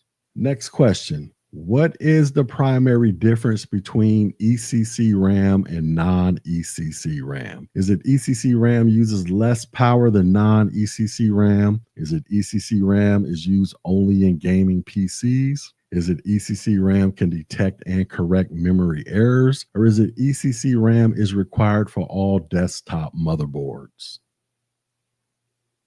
And the correct answer is ECC RAM can detect and correct memory errors. So error correcting code RAM, this includes an extra chip that detects and corrects common data corruption errors. And it is used in servers and mission critical systems. It is not typically used in desktop or gaming PCs. And our final question is, which of the following setups will most likely enable dual channel memory? Is it one 16 gigabyte DDR stick, two 8 gigabyte DDR4 sticks installed in separate channel slots, two RAM sticks with different sizes and speeds, or three sticks of 4 gigabyte DDR3 RAM?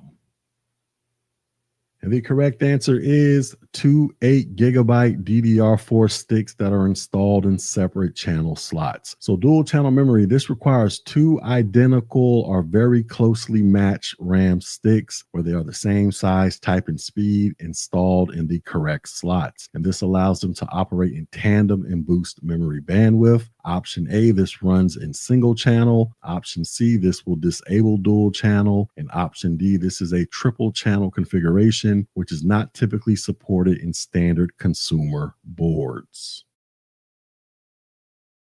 Let's talk about storage. And we're not talking about the type that you rent to hold your extra furniture, but the kind that powers your computer and holds your files, applications, games, and your pictures. So if you're studying for the CompTIA A+ 1201 exam, I'm going to break down storage devices in a way that actually makes sense so that you can successfully pass this test. So with that being said, let's go. First things first, what is a storage device? Well, in simple terms, a storage device, this is any piece of hardware that holds data temporarily or permanently. There are two broad categories. You got what is called primary storage, like your RAM, and this is a temporary data storage solution that loses data when the power is turned off. And you have secondary storage, like your hard drives or your SSDs, and this is permanent data storage that holds your data even when the power is turned off. Now we're going to focus on the secondary storage for this video, such as internal drives, removable media, and drive configurations like RAID. So with that being said, let's get into it.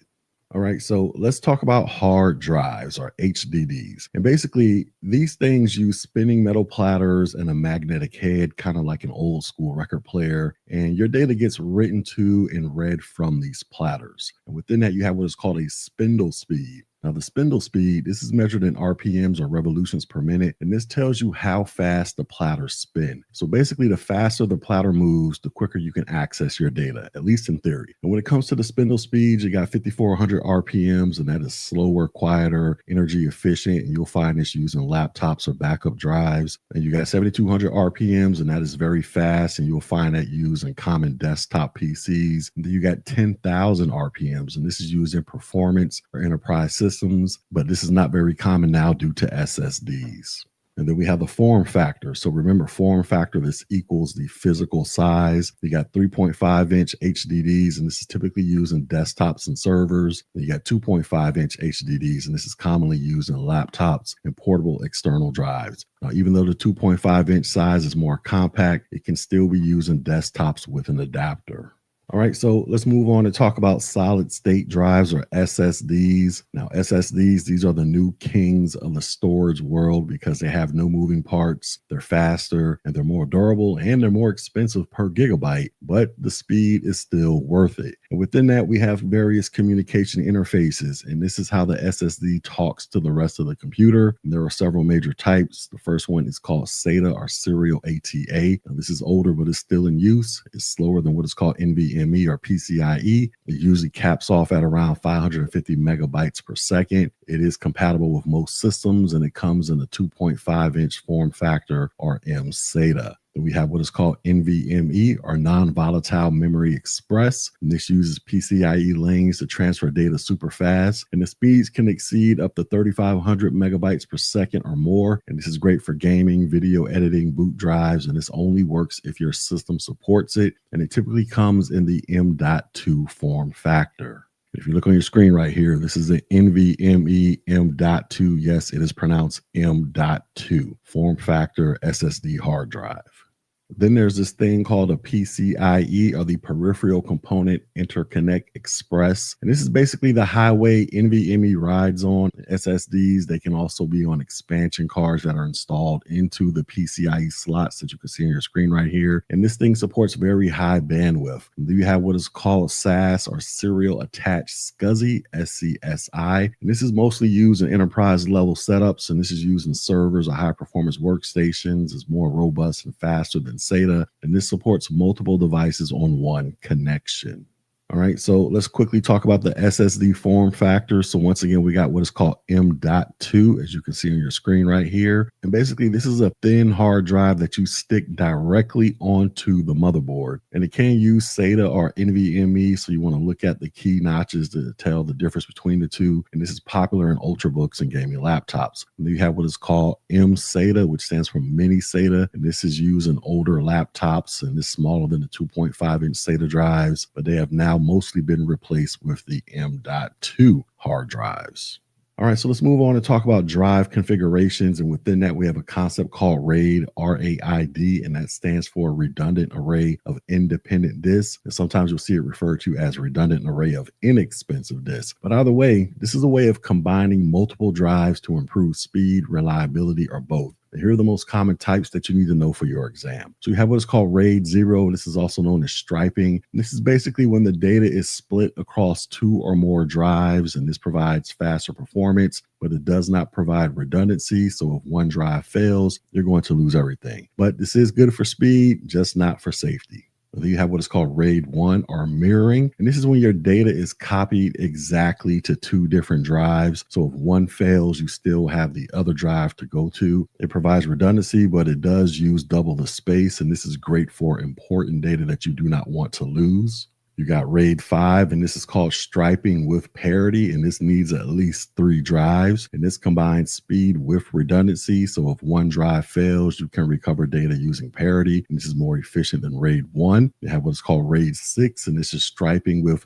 double parity. So this is like RAID 5, but it adds extra parity, and this can survive 2 drive failures, but it needs at least 4 drives to operate. However, it does provide slower write speeds due to the extra parity. You have what's called RAID 10, which is a combination of RAID 1 plus RAID 0. This is also known as mirrored stripes, and this requires at least 4 drives. This is fast and fault tolerant. However, it is expensive, but it is effective.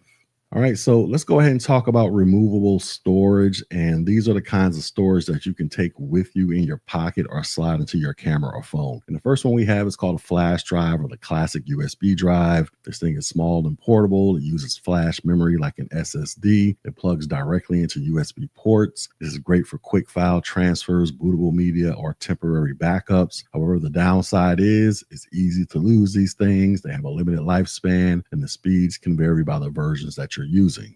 And then we have memory cards, and these are used in cameras, drones, and some older phone models, and a whole bunch of other stuff. But the common types that you have are SD, and that stands for Secure Digital. You got what is called micro SD. This is used in smartphones and some type of action cameras. You got what is called CF, or compact flash, and this is more for professional photography gear. But overall, memory cards, they are great for portability and expanding storage. However, just remember that they can be small and fragile.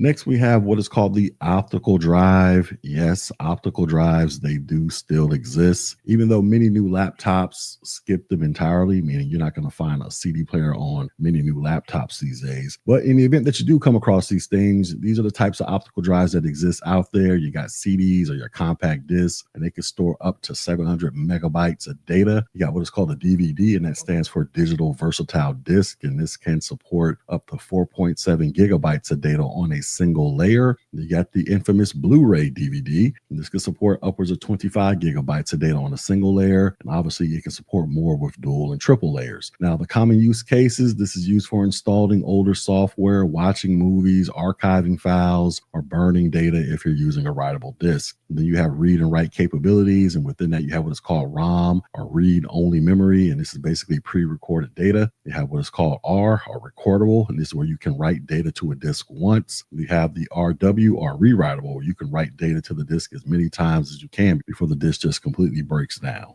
All right, so here is a quick recap of everything that we just talked about in a nice side-by-side comparison, talking about HDDs, SSDs, RAID, USBs, memory cards, and optical drives. So go ahead and get a screenshot of this in your life so you can use it to help you successfully pass this exam. All right, so let me go ahead and wrap all this information up. So here are some tips to help you pass this test. You want to know your form factors. You want to understand that M.2 does not equal M-SATA, and that does not equal 2.5-inch form factor. Do not confuse SATA with NVMe. SATA is slower and uses different signaling. Also understand the differences when it comes to RAID. RAID 0 means you can save and write data really fast, but it offers no redundancy. RAID 1, it provides safety, but it slacks on the speed compared to RAID 0. And RAID 5 and 6, it provides some type of balance. M.2, you can use either SATA or NVMe, depending upon the motherboard and the drive. And optical drives, they might feel ancient, but they still show up on your test. So when it comes to storage, there is no one size fits all. If a gamer wants speed, they're going to go with the NVMe hard drive. A photographer who wants portability, they're going to go with memory cards. And a budget conscious user, they might just stick with the big 2 terabyte hard disk drive. Your job, both on the exam and in the real world, is to understand the strengths and weaknesses of each storage type and know how to use them. All right, so with all of that being said, let's do some check on learning. So our first question is, which of the following storage interfaces offers the fastest data transfer speeds for solid state drives? Would that be SATA, USB 3.0, NVMe, or M-SATA? And the correct answer is NVMe, or non-volatile memory express. And this uses the PCIe bus to deliver extremely fast data transfer rates, significantly outperforming SATA and USB interfaces. M-SATA, this is just a form factor that uses the older SATA interface. Next question. What is the primary disadvantage of using RAID 0 in a system? Is it has slow read and write speeds? It reduces the total usable storage capacity. It offers no fault tolerance, so if one drive fails and all the data is lost, or it requires a minimum of 3 drives to implement. And the correct answer is it offers no fault tolerance, so if one drive fails and all your data is gone. So RAID 0 stripes data across multiple drives for performance, but it does not provide any redundancy. So if one drive fails, the entire RAID 0 array is compromised, and it only requires a minimum of 2 drives to set it up. And our final question is, which of the following form factors is most commonly used for NVMe SSDs in modern laptops? Is it the 3.5-inch form factor, the M.2 form factor, the 2.5-inch form factor, or the M-SATA form factor?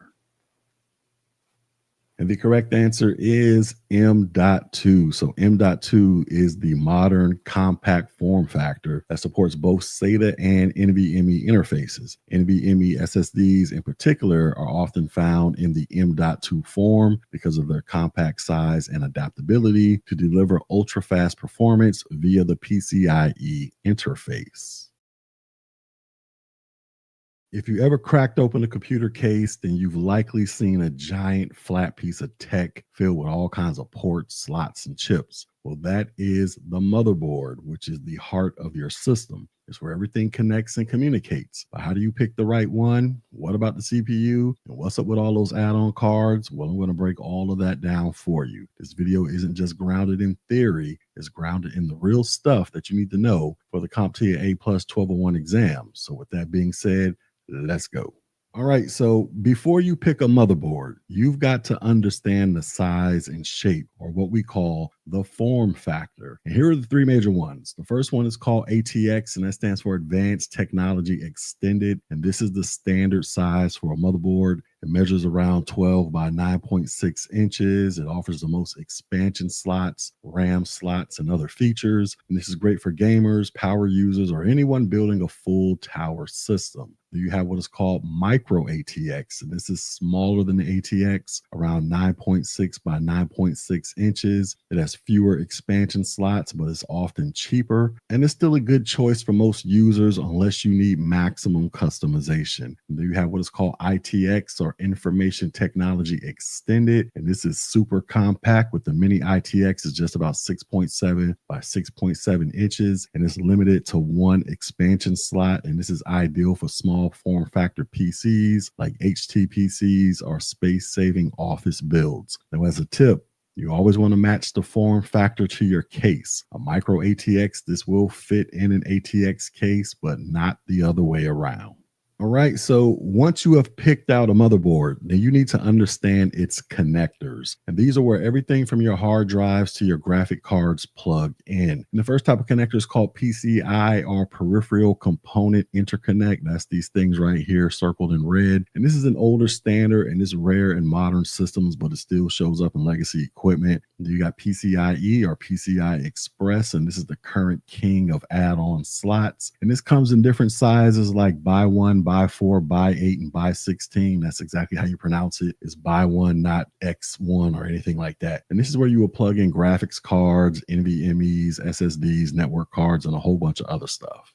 Next, we have our power connectors, and this is your 24-pin ATX main power connector. You also have 4 and 8-pin CPU power connectors, and some boards, they also use additional PCIe power connectors for some GPUs. You got your SATA or your serial ATA connectors, and these are for connecting traditional hard drives and SSDs. And these are oftentimes slim, fat cables that are easy to route. You got your eSATA cables, and these are an external version of the SATA cable. Now, these are rare these days because they have been replaced by USB 3.0 and USB-C for most external hard drives. And these blue connectors on the motherboard, this is where your SATA connectors will plug into. You also have what are called header pins, and these are tiny pins that are used to connect front panel buttons like your power button, your reset button, audio jacks, USB ports, and a whole bunch of other stuff. Now, it is easy to miss, but these are super important for your case functionality. And then you have your M.2 slots, and right here on your screen, this is where you would stick your M.2 SSD up in there. And this is a super fast connector for SSDs and sometimes Wi-Fi and Bluetooth cards. And it does somewhat look like a gum stick, and you can use SATA or NVMe protocol, so make sure your board supports the right one.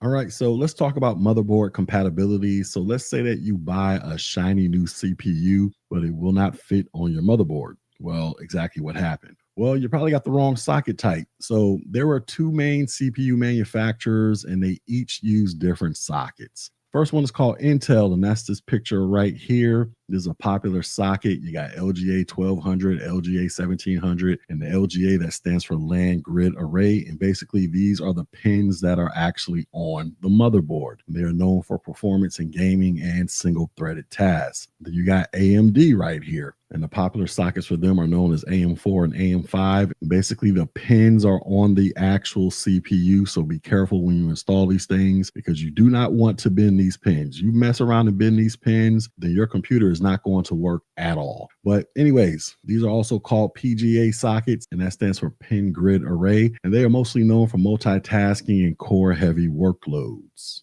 You also have multi-socket motherboards. Now, these are rare outside of servers or workstations. And these boards, they allow for more than one CPU. And this is not something that you're going to deal with often unless you're building a beastly server setup. Now, as a compatibility tip, you always want to check the motherboard CPU support list before you buy anything because not every AM4 board will support every AM4 CPU.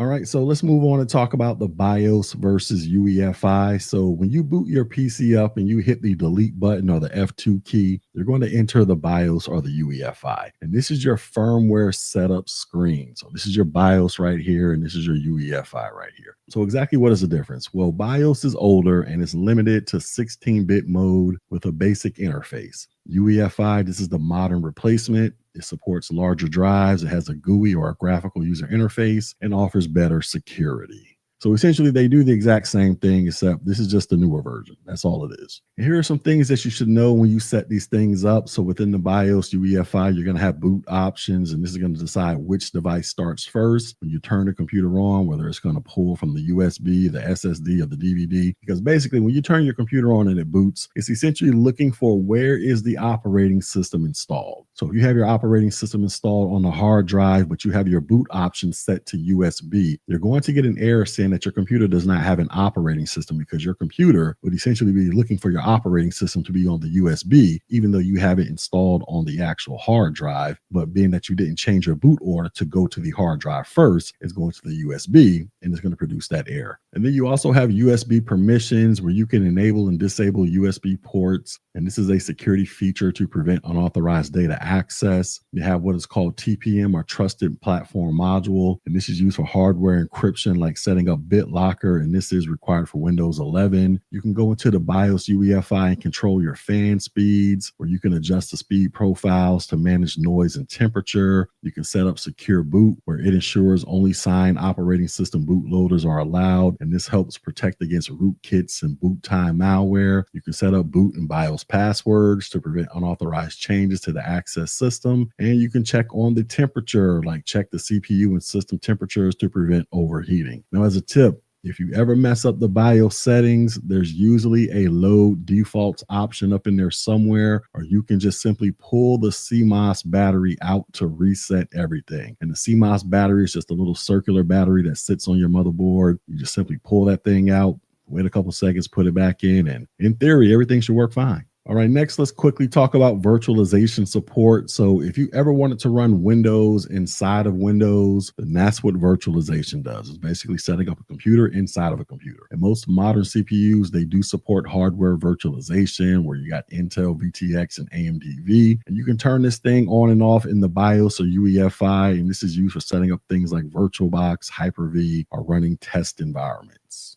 Next, let's talk about encryption. So we touched on TPM earlier, but let's talk about it a little bit more. So once again, TPM, this stands for Trusted Platform Module. And basically, this is a hardware chip that is built onto the motherboard where it stores keys, passwords, and other certificates securely. Then you have what's called HSM, or a hardware security module, which is what you're looking at on your screen right here. And this is an enterprise level hardware that is used for high security environments like banks and governments. This is rare in consumer PCs, but it's still good to know for the exam. And this thing just basically stores a bunch of security keys as well, because encryption, this ensures that your data stays safe even if the drive is stolen. So you always want to have some encryption turned on. All right, next, let's talk about the CPU architecture, or the brains of the operation. So your CPU is more than just a speed number. It has an architecture that dictates how it works. And we got two types. We got x86 and x64. And x86, this is a 32-bit architecture. It's older and less RAM is supported with it. We have x64, and this is used for 64-bit systems. And it also supports more RAM and it offers better performance. But you also have what is called ARM, or Advanced RISC Machine. And the RISC, that stands for Reduced Instruction Set Computing, which is great for power efficiency. But this is what you're going to find in your smartphones and tablets when it comes to the CPU. So think of your Apple M1 and M2 chips and the chip that's sitting inside of a Microsoft Surface. You also have some core configurations when it comes to CPU architectures. So CPUs, they could be single core, which is ancient history. You got dual core, which allows for them to do basic multitasking. You got quad core, hexa-core, octa-core, which is all standard today. You got something called mini core, and that's used for workstation servers or some serious gaming computers. And essentially, the more cores you have, then the better multitasking and performance your computer can do at the end of the day. All right, so let's move on and talk about expansion cards. So sometimes what your motherboard gives you is not enough, and that's where expansion cards come in. So here are the main types that you need to know about. First one is called a sound card, and this gives you advanced audio processing, and this is useful for music production or high-end speaker setups. You got your video card down here, and this is required if you want to get into some serious gaming, video editing, 3D modeling, or doing some stuff with AI. And this graphics card in particular, if you look at the pins down here, this is going to install into a PCIe by 16 slot. And also this thing has its own cooling and its own memory. Next, you have what is called a capture card, and this thing can record video input from cameras, consoles, or another PC, and this is extremely popular for those who like to stream. You got what is called a network interface card, or a NIC, and that's where you plug your Ethernet cable into your computer so you can get some internet access. And then there's also the Wi-Fi version as well if you prefer Wi-Fi. Now, as an installation tip, you always want to power down your PC and ground yourself before inserting expansion cards into your system. And do not forget to install any drivers afterwards if you want these devices to work properly.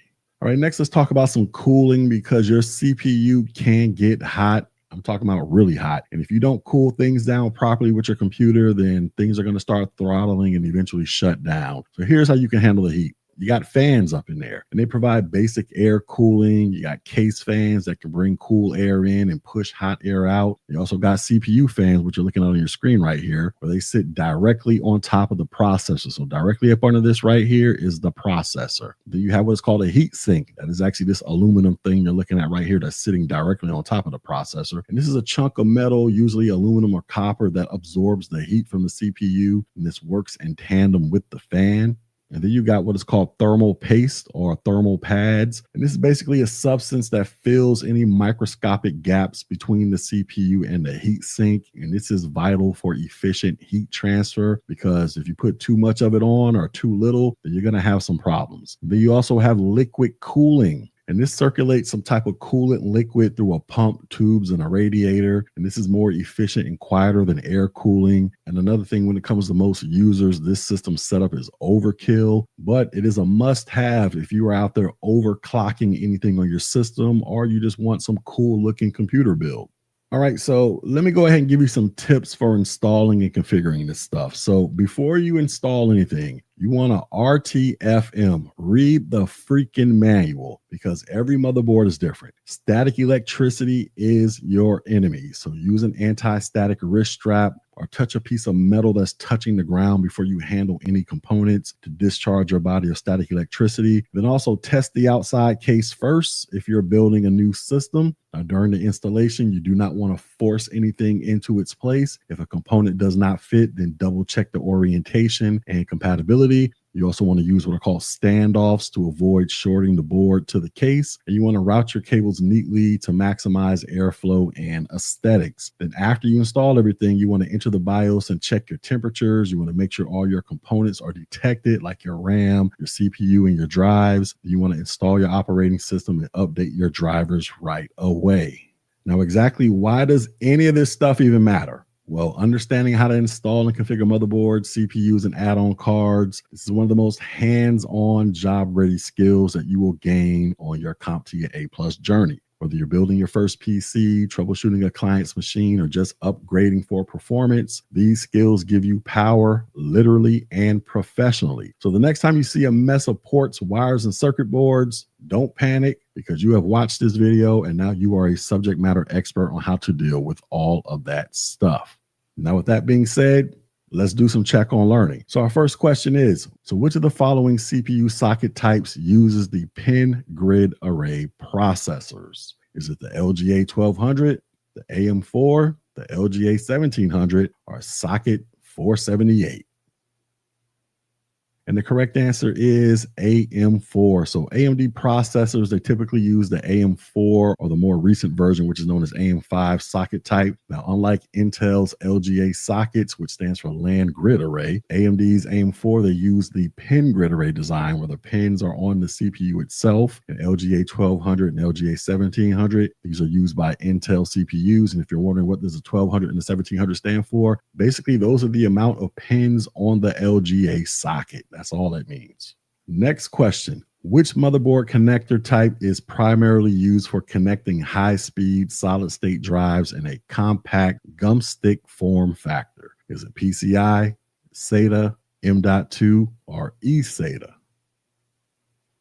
And the correct answer is this is M.2. So M.2 slots are used for modern SSDs and sometimes Wi-Fi cards. They support high-speed storage devices using either SATA or NVMe protocols. They're small, fast, and efficient, and a major upgrade from your traditional SATA drives.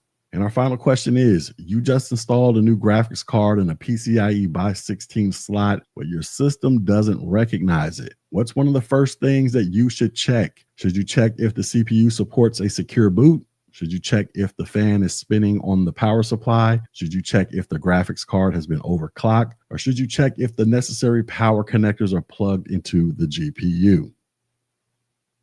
All right, so one of the first things that you're going to want to check is to see if your power connectors are plugged into the GPU or the graphics processing unit, i.e. your graphics card. So modern graphics cards, they often require their own dedicated power from the PSU or the power supply unit via a 6-pin, 8-pin, or even a 12-pin connector. And even if everything is seated properly in the PCIe x 16 slot, it will not function without enough power. So always double check those connections. Let's talk about power supplies. Now, this might not be the flashiest part of a computer, meaning there's no RGB lighting, no fancy heat sinks or any of that stuff, but your power supply is one of the most important components in the entire system, because without it, you've got a very expensive paperweight. So if you're studying for the CompTIA A+ 1201 exam, you'll need to understand not just what a power supply does, but how to choose the right one and install it correctly. So let me go ahead and explain everything you need to know to keep your build safe, stable, and powered up. Let's go. All right, so let's start with the basics. The power supply. This converts electricity from your wall outlet into a steady stream of voltage your PC components can safely use. So think of it as a translator between the electrical world and the tech world. Without this translation, your parts could get fried or they might not work at all. So inside of a power supply, it takes the AC or the alternating current from your home and converts it into DC or direct current for your motherboard, hard drives, graphic cards, fans, and other components. But it's not just a matter of plugging something in and hoping for the best. You've got to understand these specific needs of your build and match them to the right kind of PSU.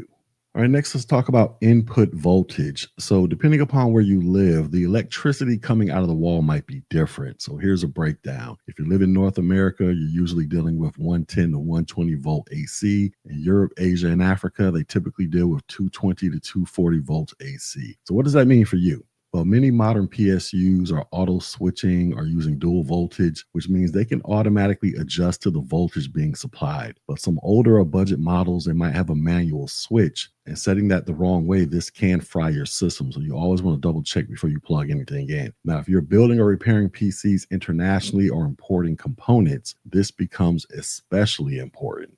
And as a tip, you want to look at the label on the PSU because it should clearly state the input voltage range, such as 100 to 240 volts. All right, so let's go ahead and flip to the output side. So your components don't all need the same amount of juice. That's why your PSU provides multiple output voltages. And here are the most commonly used ones. You got 3.3 volts, and this is used by newer digital logic when it comes to chipsets and memory. You got 5 volts. This is used by USB ports and some older components. You got 12 volts, where this can power fans, hard drives, optical drives, and especially the CPU and the GPU. Now, of these, the 12-volt rail, this is usually the most heavily used because it powers the biggest energy hogs in the system. And as a fun fact, some high-end gaming PCs, they can draw hundreds of watts through the 12-volt line just for the graphics card alone. All right, next let's talk about connectors, and we're going to start with the big one. So most modern motherboards are powered by a 24-pin ATX connector. But here's the thing, many PSUs, they use a 20 plus 4-pin configuration. Now, why do they do this? It's because of compatibility. Older motherboards, they only needed 20 pins, and most modern ones, they use 24. So manufacturers, they created a modular connector that lets you snap the 4 extra pins on or off, depending upon what you need. Now, as a tip, you always want to line up the clip and notch correctly, because if you're forcing the connector in, then you're doing it wrong. And some other connectors that you might see, you got a 4 or 8-pin CPU power connector, which is near the CPU socket. You got a 6 or 8-pin PCIe connector that's used for GPUs. You got SATA power connectors that are used for SSDs and HDDs. And you have what is called a Molex connector, which is mostly a legacy connector, but it's still around for things like fans. All right, next let's talk about a redundant power supply. So here's something that you probably will not see in a home gaming rig, and that is a redundant power supply. But if you're working on servers or enterprise class systems, then this is a big deal. So a redundant PSU setup, this includes 2 or more power supplies in one unit. So if one fails, the other takes over instantly without shutting down the system. And this is critical in environments where uptime is everything. So think about hospitals, banks, or data centers. Now, as a bonus, many redundant PSUs, they are hot swappable, meaning you can replace one while the system is still running. And when it comes to the A+ exam, just understand that redundant PSUs, this equals reliability for mission critical systems. All right, so let's go ahead and shift gears and talk about cable management. So if you ever open up a case and been attacked by a nest of wires, then you'll appreciate this. Well, power supplies, they come in 3 main types when it comes to cabling. You have what is called non-modular. This is basically where all the cables are permanently attached. It's cheap but messy. You have what is called semi-modular. So basically the essential cables like the 24-pin and CPU power cables are attached, but extras like SATA and PCI, they can be added as needed. You have what is called a fully modular PSU, where every single cable is detachable, and this allows for your system to be clean, customizable, and great for airflow. Now, why does this matter? Well, modular PSUs, they help with airflow, aesthetics, and cable routing, and this is especially important in tight builds or transparent cases. So when choosing a PSU, you want to think about your case size, how many drivers and GPUs you're using, and whether clean cable management actually matters to you. All right, next let's talk about the wattage rating. So here's a common question from many new builders, and that question is, how many watts do I need? And the answer is, it depends upon your build. So here's a rough guideline. If you're building a basic office PC, you're going to need about 300 to 400 watts. A gaming PC with a mid-range GPU, you're looking at 500 to 650 watts. If you're building a high-end gaming or workstation PC, you're looking at 700 to 1,000 plus watts. Or if you're using a multi-GPU, or you're just an enthusiast who is building a crazy computer, you're looking at 1,000 plus watts. Now, you can use an online PSU calculator like the one from PC Part Picker or Coolmaster, and this will help estimate your wattage based upon your components. Now, as a warning, you do not want to go cheap. A cheap 750 watt PSU might only deliver 500 watts of power reliably and could damage your hardware, so always buy from reputable brands. And also, you want to look at the continuous wattage rating and not just the peak, because continuous, this is what it can sustain over time. All right, next let's talk about efficiency. So the 80 plus certification, this tells you how efficiently a PCU converts AC to DC power. And the more efficient it is, the less energy it wastes as heat and the lower your electricity bill. So here's a breakdown. You got 80 plus on the basic side. This offers 80% efficiency at 20%, 50%, and 100% load. You got 80 plus bronze, 80 plus silver, 80 plus gold, and that's basically the sweet spot for price versus performance. You got 80 plus platinum. You got 80 plus titanium, and that is considered top tier and is used in enterprise builds. So why does this matter? Well, less wasted power equals lower heat, which equals quieter fans, which equals a happier user. So basically, you get what you pay for. So don't cut corners when it comes to power. Also, if you're building for someone else, especially a business, you want to go for an 80 plus gold or better because it is worth the investment. All right, so let's talk about how you actually install a power supply. So here's a step-by-step guide to installing one of these things. First thing you want to do is pick the right PSU. So you want to check the wattage requirements. You want to verify your case compatibility. You want to choose modular or non-modular, and you want to ensure it has all of the necessary connectors. Then before you do anything, you want to go ahead and power down the system and ground yourself. So turn off and unplug the system and use an anti-static wrist strap or touch the metal chassis. Then after that, you want to mount the PSU. So slide the PSU into the PSU bay, and it's usually at the bottom or top of the case. Align the screw holes, then secure with 4 screws from the back of the case. Then after you do all of that, you want to connect the cables. So you got your 24-pin connector that goes to the motherboard. You got your 4 and 8-pin CPU connectors to the CPU socket area. You got your PCIe connectors to the GPU if needed. And you got your SATA and Molex to drives and accessories. Then after you do all of that, you want to clean things up. So you want to route your cables neatly, use Velcro ties or zip ties. You want to avoid blocking airflow, especially to the CPU and GPU. And then you want to go ahead and test all of this stuff. So plug in the power cable to the PSU. Flip the switch on the PSU if it has one, then power on the system and check for boot and post. Now, as an extra tip, many PSUs, they have a small test button or switch to spin up the fan, and you can also test using a PSU tester or multimeter.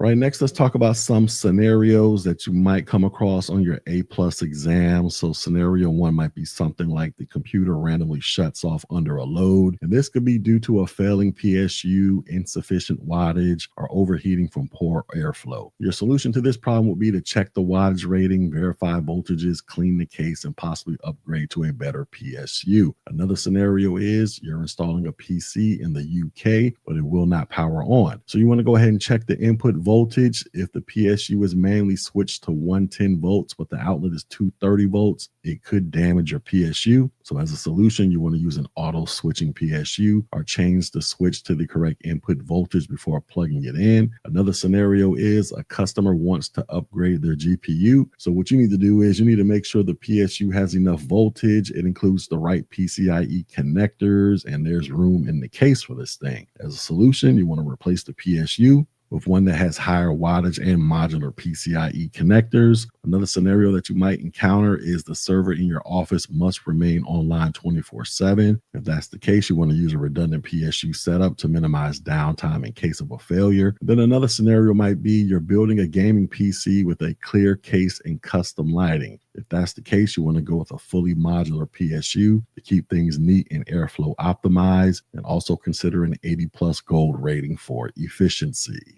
All right, so let's wrap all of this up. So when most people build or repair a computer, they obsess over the CPU, the GPU, or the RAM. But the power supply, this quietly keeps the whole system running. And if it goes wrong, it can take everything down with it. That's why understanding how to choose, install, and troubleshoot a PSU is such a valuable skill and a core part of what the CompTIA A+ exam wants you to know. So the next time you crack open a case, give the PSU some love. Read the label, trace the cables, think about wattage and airflow, because once you truly get what's happening behind the metal box, you'll realize it's not just about powering a PC, it's about powering potential. Now, with all of that being said, let's do some check on learning. So you're building a mid-range gaming PC and need to choose a power supply. The estimated power draw is 550 watts. Which of the following will be the most appropriate PSU choice? Would it be 300 watts non-modular PSU, 500 watt 80+ bronze PSU, a 650 watt 80+ gold modular PSU, or a 1000 watt redundant power supply? And the correct answer would be a 650 watt 80 plus gold modular PSU. So for a system drawing 550 watts, a 650 watt PSU gives you the adequate overhead for future upgrades and better efficiency. The 80 plus gold certification ensures energy efficiency, and modular cables improve airflow and cable management. The 300 watt unit is too weak. A 500 watt PSU leaves no headroom, and a 1000 watt redundant PSU is overkill for a home build.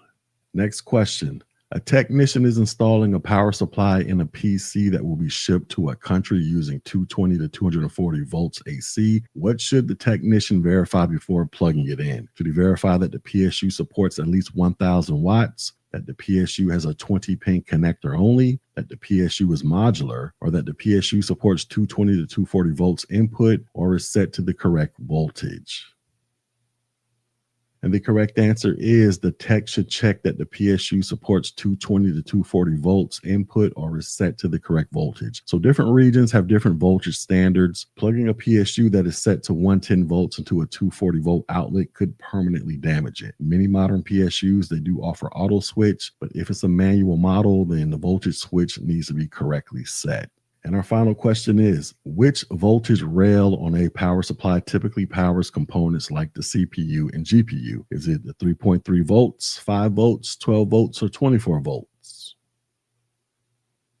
And the correct answer is it will be the 12 volt rail. So the 12 volt rail, this supplies power to high demand components like CPUs, GPUs, and fans. The 3.3 volts and the 5 volt rail are used for lower power components like memory modules and USB ports. And there is no 24 volt rail in standard desktop PSUs. If you're gearing up for the CompTIA A+ 1201 exam, then you probably realize by now that printers are a big deal. Now, I know they sound boring, but here's the truth. In almost every office, school, and even some homes, printers, especially multifunction devices, are still mission critical. And as an IT tech, people will expect you to know how to get them working fast. So in this video, we're going to talk about everything you need to know to confidently deploy and configure a multifunction printer. We're talking about unboxing, setup, drivers, connectivity, printer settings, network scanning, security, and all the real world stuff you'll be tested on in your A+ exam. So let's go.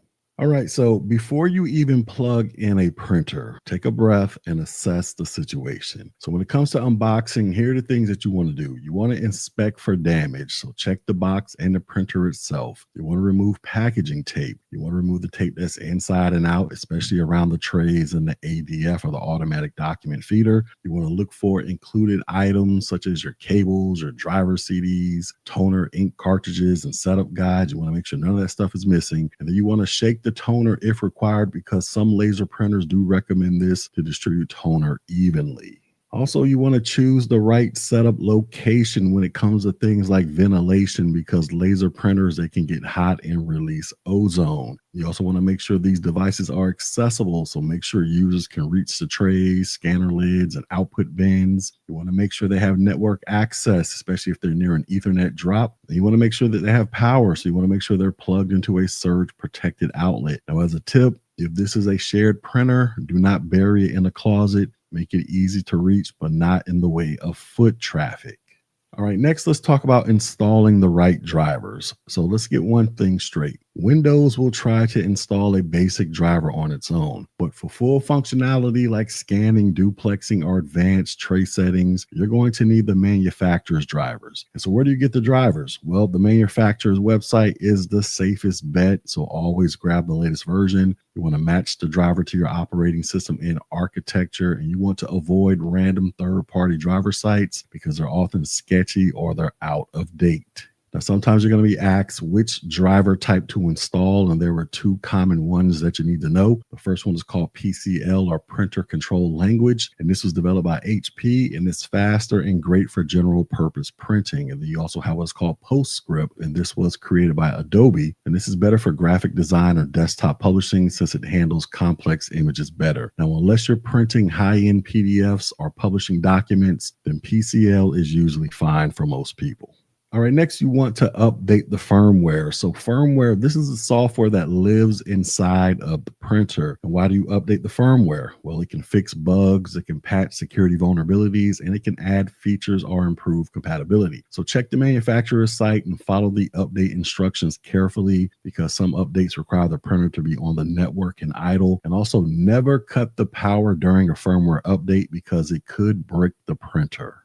All right, so the next thing you want to do is connect the device. So multifunction printers, they give you a few ways to connect. You have USB, and this is good for single use. It's easy to set up. You just plug it in and let it do its thing. You have Ethernet. This is ideal for shared environments because it connects to the network switch or router. And then there's Wi-Fi, and this is great for flexible placement, but it may suffer from weak signals or interference. Now, here are some tips for each connectivity type. When it comes to USB, you want to use USB 2.0 or 3.0 ports if possible, and avoid any hubs if possible as well. When it comes to Ethernet, you want to set a static IP or a DHCP reservation to make it easier to manage later. And when it comes to Wi-Fi, you want to use a WPS for a quick setup, or you can enter the SSID and password manually. And you also want to make sure the signal is strong and secure, so use WPA2 or WPA3 encryption. All right, so if you're in an office setting, then chances are your printer will be shared. So how you go about sharing these things are you can go onto Windows and go to the printer settings and sharing tab, and then give it a simple, clear name like HR Laser 01 or something like that. Then you also have the option of having print servers, and these are used in medium to large networks to manage multiple printers. They can handle print queues, permissions, and logging. And it could be a Windows server with print management or a standalone appliance. Now, in smaller offices, one computer can act as the print server, but keep in mind, if that PC goes offline, then the printer will become unreachable. All right, so let's talk about the stuff that users will actually care about when they start printing. Here are some of the common print settings. So the first one is duplex, and this can allow for you to print on both sides of a piece of paper. You got orientation. We're talking about portrait versus landscape printing. You got tray settings where you can assign specific paper types like letterhead in tray 1 and plain paper in tray 2. And also print quality, where you have draft, where this is faster and it uses less ink. And you have best, but this is slower, but it offers the best printout. And these can be set as defaults in the printer driver, or they can be overridden in each print job. And we also do not want to forget about security. So here's where most newbies slip up. Modern printers are network devices, and that means they are also security risks. So when it comes to the security essentials, you want to have user authentication, where this can require logins to release print jobs. You can set this up in Active Directory or with built-in accounts. You have badging systems where users tap in ID badge numbers to authenticate and release jobs securely. You got secure printing, where users send the job, but it doesn't print until they arrive and authenticate. You also have audit logs, where this allows you to track who printed what and when. And this is helpful for tracking and investigations. Now, as a bonus tip, you want to disable unused ports like Telnet, FTP, or even web admin pages if they're not needed.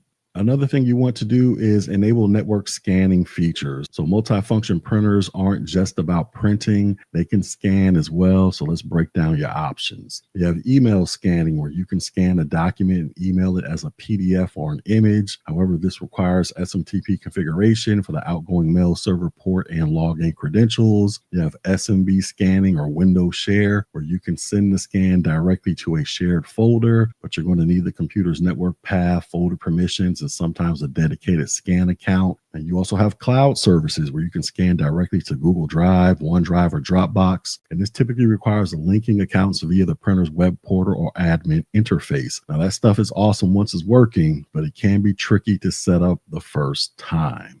Now, when it comes to scanning and copying, they often come in two main flavors. The first is called ADF, or Automatic Document Feeder. And this is basically where you load a stack of paper, you press scan and walk away. And this is great for bulk scanning and copying, but you want to watch out for jams or cricket feeds. Then you have the flatbed scanner, and this is where you lift the lid, place the paper face down. And this is great for books, IDs, or anything that has a non-standard size. However, it is slower, but it is more precise. And also when it comes to users, you want to make sure they know which one is which and how to use it, and also how to line up the paper correctly so they do not break the equipment.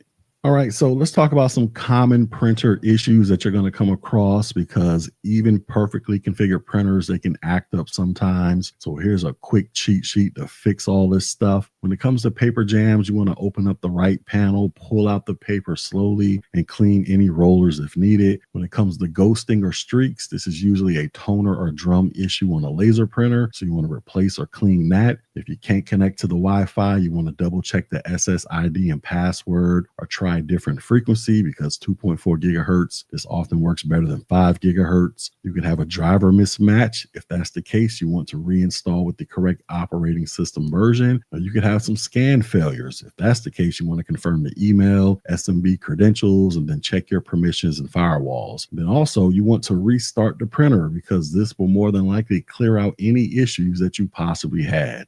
All right, so let's go over a real world scenario. So let's say that you're the new IT tech at a small office and the boss drops a brand new multifunction printer on your desk and says, get this thing up and running for everyone. Well, here's your game plan. First, you're going to unbox it carefully and set it up next to the break room. You want to make it accessible, but not in anyone's way. Do you want to install the full drivers from the manufacturer's site for Windows? Because that's what most offices operate off of. You also want to update the firmware using the USB connection first and then move it to the network. And then you want to connect it via Ethernet to keep things reliable.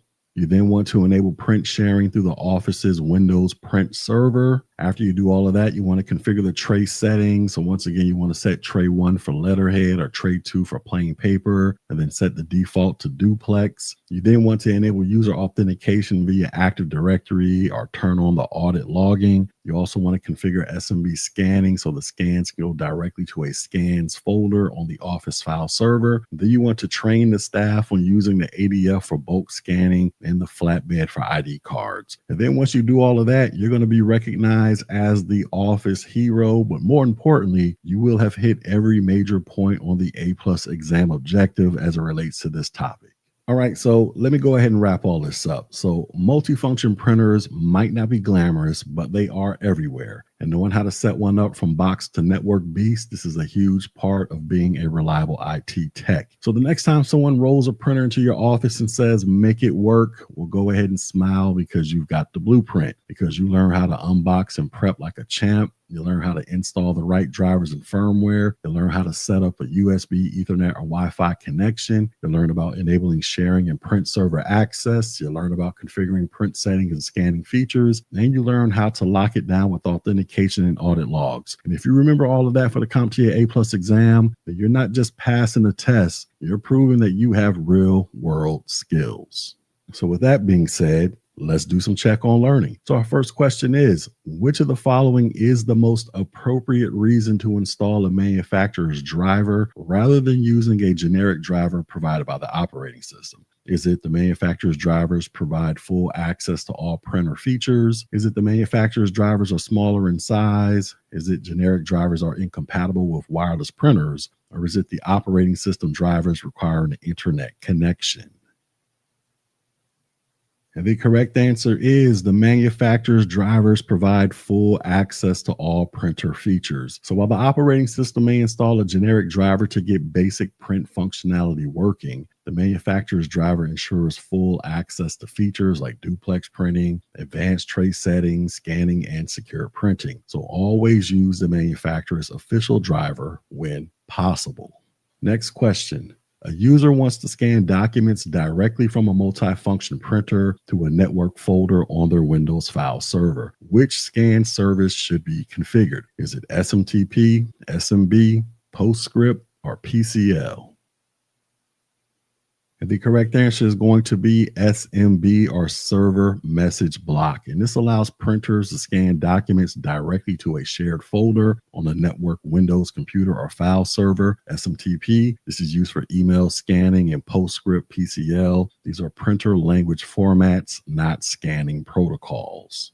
And our final question is, a company wants to enhance security by ensuring that print jobs do not release until the user is physically present at the printer to verify their identity. Which feature should be implemented? Would this be duplex printing, orientation locking, secure printing with user authentication, or audit logging?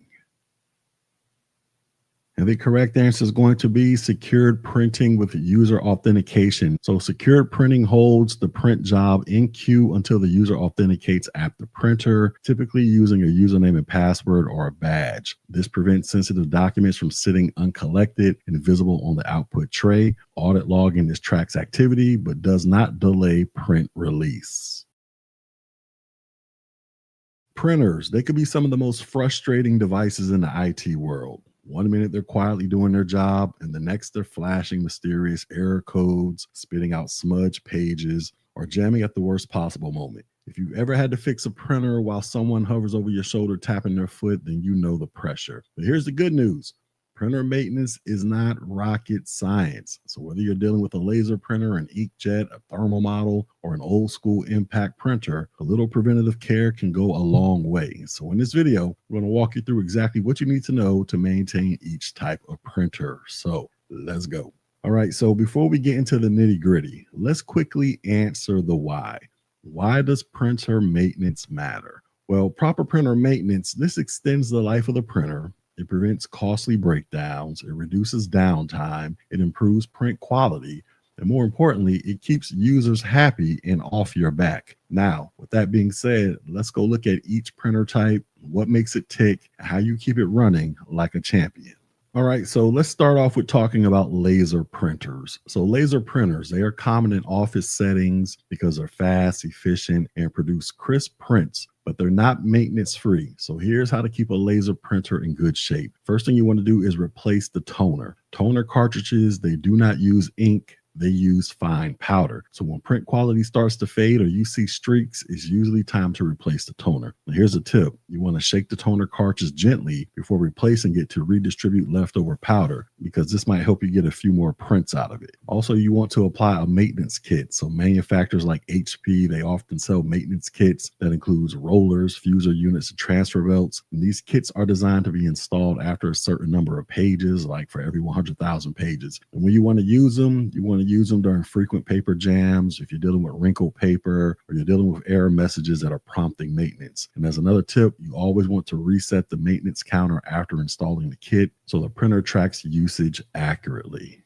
You also want to calibrate the printer. So calibration, this aligns the laser and toner to ensure accurate colors and sharp images. And when you want to calibrate is after replacing the toner or if the colors look off or misaligned. And many printers, they allow you to do this via their control panel or their print driver software. And then you also want to clean the printer. So dust and leftover toner, this can build up inside the printer. So regular cleaning, this helps prevent print issues. And when you're cleaning it, you want to clean the corona wires, the paper rollers, the interior surface. And when you do that, you want to use a lint-free cloth, and you want to clean the fuser. Now, as a safety reminder, you want to always turn off and unplug the printer before you start cleaning the interior. All right, next we have inkjet printers. So inkjet printers, these are great for photos and color documents, but they require more TLC than lasers because the ink dries out, the nozzles, they can clog, and don't get me started on smudges. So here's your inkjet maintenance game plan. First thing you want to do, you want to replace the ink cartridges. So when the ink runs low or the colors fade, replace the cartridge because most printers will warn you before it's completely empty. And as a tip, you want to use the correct cartridge for your printer model. Mixing brands or using refill cartridges, this can cause leaks or damage. Another thing you want to do is clean the print heads. So print heads, these are tiny nozzles that spray ink onto paper. And over time, they can clog, especially if the printer sits unused. And the signs of a clogged print head are as follows. You have missing lines in the text or faded or streaky images. How you go about cleaning them, you want to use the printer software utility, or you can manually clean them with distilled water and a lint-free cloth. Now, as a tip, you want to avoid using tap water because this can leave mineral deposits, which can cause issues with the nozzles. You also want to calibrate the printer. So ink alignment, this ensures the colors line up accurately and text is not blurry. In most printers, they do include a calibration tool in the software. And you want to run it after replacing a cartridge. You want to run it after cleaning the print head or you're seeing print misalignments. And then you also want to clean paper jams. So inkjet rollers and feeders aren't as robust as laser models. So jams happen more often, especially with cheap paper. So to fix a jam, you want to gently pull paper paper from the rear if accessible. Avoid tearing it and remove any bits that may be stuck inside. Now, to prevent a paper jam, you want to use quality paper. You don't want to overload the tray, and you want to keep the rollers clean. All right, next we have thermal printers, and these are popular in retail, warehouses, and logistics because they're fast and quiet, and they work by applying heat to special paper instead of using ink or toner. There are two different types. First one is direct thermal, and this prints by heating up the paper. And then you have what is called a thermal transfer, and this uses a ribbon to transfer ink via heat. And here's how you can go about caring for them. So one, you want to replace the paper. So these printers require thermal paper, which is heat sensitive. And you want to watch out for faded prints, which can indicate that the paper may be low quality or expired. Or if the printer doesn't print at all, you want to check to make sure that the roll isn't upside down. Now, as a tip, you want to store the thermal paper away from heat and sunlight to prevent fading. And then another thing you want to do is clean the heating element, because a dirty print head, this can cause blank spots, streaks, or uneven printing. And how you go about cleaning it, you want to turn off the printer. You want to use isopropyl alcohol and a cotton swab, and you want to gently wipe the thermal head. Now, as a cleaning tip, you want to let it dry completely before you print again. Now, there's the issue of debris in the feed assembly, such as dust, lint, and paper particles that can collect on the feed path. All of that stuff can cause jams or misfeeds. So if you're dealing with that issue, you want to open the print cover, use a soft brush or compressed air to clean the feeder path. So after you do all of that, just remember that regular maintenance, this will keep your receipts, shipping labels, and tickets looking sharp and professional if you do these basic things. All right, next let's talk about an impact printer, which is also called a dot matrix printer. Now, this might seem ancient, but they're still used for forms, invoices, and multi-part carbon copies. And these things, they do make a lot of noise, and they need their own type of special care. So when it comes to caring for these things, you got what is called the ribbon print head, which is this thing right here. So as the ribbon wears out, the text can fade or become uneven. So you want to replace these things when the text is hard to read or the characters are incomplete. And you also want to avoid touching the ribbon itself, because ink can smear and get on your hands or the equipment. You also want to replace the print head. Now, the print head, this is a mechanical component that strikes the ribbon to form the characters. And you'll notice that it's wearing out when you see missing dots in the text, skewed characters, or frequent paper jams. And print heads, they can wear out after millions of characters, especially if they're used in high volume environments. And you also want to replace the paper. So impact printers, they often use what is called multi-part paper for receipts or forms. So when it comes to the maintenance tips, you want to make sure that the paper path is clear. You want to keep the paper aligned properly. You want to replace torn or wrinkled forms. And as a tip, you want to avoid using damp or curled paper, because that can cause a jam or misalignment. All right, next let's go over some general printer maintenance tips. So no matter the type, all printers benefit from good habits, and here is your universal checklist. So the first thing you want to do is conduct regular maintenance. So don't wait for things to go wrong. Go ahead and set a schedule. You can clean these things weekly by doing a light cleaning and visual inspection. You can clean them monthly by doing a deep cleaning and checking your supplies, or you can just calibrate and replace the parts as needed. Also, there's firmware updates, because printers, they do have firmware, and updating it can fix bugs, improve performance, and add new features. So always check the manufacturer's website or use printer management software. Of course, you want to keep your printer clean, so use compressed air to remove dust. Wipe the surfaces with lint-free cloths and avoid eating or drinking near the printer. You want to handle these things with care, so never yank jam paper. Avoid forcing cartridges into place, and use a printer's user interface or software to manage cleaning and calibration. Don't DIY this thing unless you know how to. And you also want to monitor error codes, so when the printer flashes an error, do not ignore it. Look it up in the manual or go online and figure out what's going on so you can solve that problem. All right, so here are some common scenarios that you might see on the A+ exam, and probably in real life too. So the first scenario is a user reports faded prints from their inkjet printer. So what should you do? Well, you're going to check the ink levels. You're going to run the print head cleaning utility. You're going to calibrate if needed. Then you're going to replace any empty cartridges. Another scenario is a thermal printer isn't printing anymore. So what could be wrong? Well, you want to make sure the thermal paper is loaded correctly. You want to check the heating element to make sure it's clean. You want to try a new roll of thermal paper, and you want to verify it's the right paper type. Another scenario might be a laser printer is jamming often and is wrinkling up the paper. So how do you fix this? Well, you want to install a maintenance kit that likely includes new rollers and a fuser. You want to clean the paper path. And you want to check for damage or misaligned paper trays. And then another issue is an impact printer is skipping lines and characters. So what do? Well, you want to replace the ribbon. You want to inspect and possibly replace the print head. And you want to check the paper alignment. All right, so let's go ahead and wrap all this up. So if you're new to IT, it's easy to overlook printer maintenance as just another chore, but it's actually a valuable skill that makes you stand out, especially in office environments where printing still matters. Now, the good news is once you understand the basics of how each type of printer works and what can go wrong, you're already ahead of the curve, because most issues are totally preventable with just a bit of regular care and attention. So whether you're preparing for the A+ exam or just simply fixing up the office printer before the boss notices it's out of toner, just remember this: you want to clean these things, maintain them, feed them good paper, and stay calm when this thing experiences a paper jam.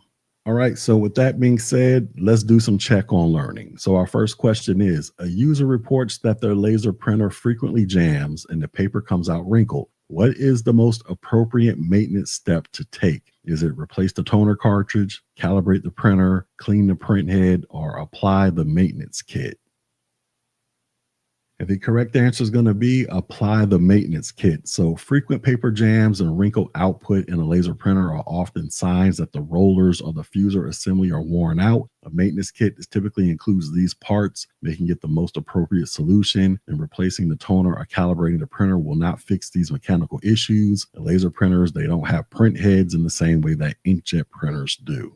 Next question. An inkjet printer is producing streaky prints and missing lines in the output. What should you try first? Should you replace the printer, clean the print heads, calibrate the thermal element, or install a maintenance kit?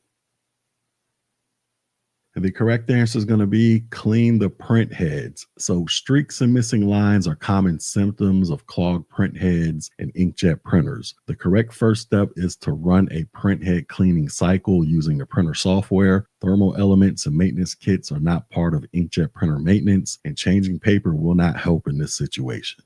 And our final question is, a thermal printer is not producing any output on the printed paper. What is the most likely cause? Is it the ink cartridge is dry? Is it the ribbon needs replacing? The print head needs to be recalibrated, or the thermal paper is loaded incorrectly? And the correct answer is the thermal paper is loaded incorrectly. So thermal printers require a special thermal paper. And if it's loaded upside down or is the wrong type, it will not react to the heating element, resulting in blank pages. These printers do not use ink cartridges or ribbons unless it's a thermal transfer printer, and recalibration isn't typically needed for blank output. You're diving into the world of IT and preparing for your CompTIA A+ exam. And one of the topics that trips up a lot of people, especially if you're just getting your feet wet, is virtualization. But here's the thing, virtualization is everywhere. It powers cloud computing, lets businesses test apps without breaking stuff. It even helps developers run Mac apps on Windows or vice versa. And once you understand the why and the how, it actually becomes a very practical and useful concept. So in this video, we're going to walk through everything you need to know about virtualization for the A+ exam so that you can feel more confident on this subject and maybe even spin up your own virtual machine. So with that being said, let's go. All right, so let's start with the basics. Virtualization. This is the process of creating a virtual version of something like an operating system, server, or a storage device on top of physical hardware. So instead of needing a separate computer for every operating system or application that you want to run, you can run several virtual systems on one physical machine. So think of it like this. You have one house, i.e. your computer, and instead of building a whole new house every time a new guest shows up, you just give them a virtual room inside that same house. Now, everyone has their own space, but they all live up under one roof. That's pretty much virtualization. All right, so let's go ahead and talk about why virtualization is such a big deal. Well, here are the most common use cases that you're going to see, especially as you step into IT roles. So we have what are called sandbox environments. And basically a sandbox, this is like a safe playground for running experiments. So if you want to test out a sketchy file or run new software without messing up your main system, then that's where a VM or a virtual machine comes in handy. And you can create a virtual machine and you can do whatever you want inside of it. You can test viruses, break stuff, install weird applications, and when you're done, you can just simply delete it. There's going to be no harm or no foul to your actual machine. And sandboxing, this is basically great for cybersecurity training, IT students practicing risky commands, and for testing scripts without fear. And then we have what is called test development. So developers, they love virtual machines because they can build and test software in different environments without buying more hardware. So let's say that you're coding an app for both Windows 10 and Linux Ubuntu. Well, instead of buying two different computers, you just spin up two different VMs on one machine and test your code in both environments. And what happens is this is going to save time, it's going to save money, and it's going to streamline the development process. And then there's application virtualization. So here's where it gets even cooler. So instead of virtualizing an entire operating system, you can virtualize just the application. And this is especially useful when you need to run legacy software that only works on an older operating system like Windows XP, or you want cross-platform compatibility, such as running Mac applications on Windows or vice versa. And basically, application virtualization, it packages the app in a neat little box that's independent of the underlying system. That means fewer compatibility issues and easier deployment across multiple devices.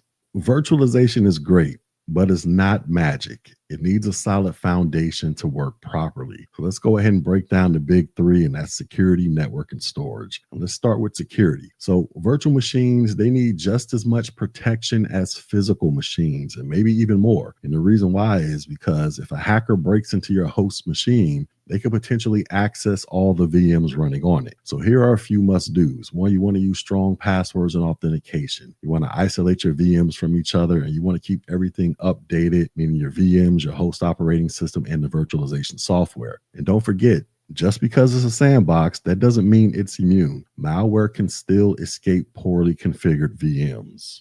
The next requirement is the network. So every virtual machine needs to connect to a network, whether it's the internet, a local network, or both. In virtualization software, this often gives you several networking options. And the first one is called bridge. And that's where the VM acts like its own device on the network. Then you have what is called NAT, or network address translation. And this is where the VM shares the host IP address. And this is great for internet access without direct exposure. Then you have what is called host only. And this is where the VM can only talk to the host system. And this is good for testing and isolation. So understanding how your VMs connect, this can help you configure firewalls, troubleshoot issues, or even set up test labs. And then we have the storage requirement. So virtual machines, they can eat up a lot of space. So when you create a VM, it usually has its own virtual hard disk file, which is essentially a big container where the operating system and files live. So you need to make sure that you have enough disk space for the VM, because some VMs require 20 to 40 gigabytes or more of space. And you also need to choose between a fixed size or a dynamically expanding disk. And you want to make sure that you back things up, because VMs are essentially files, and these files can get corrupted. So at the end of the day, storage performance matters as well when you're dealing with VMs, and slower disks, they can make your VM move at a slow pace.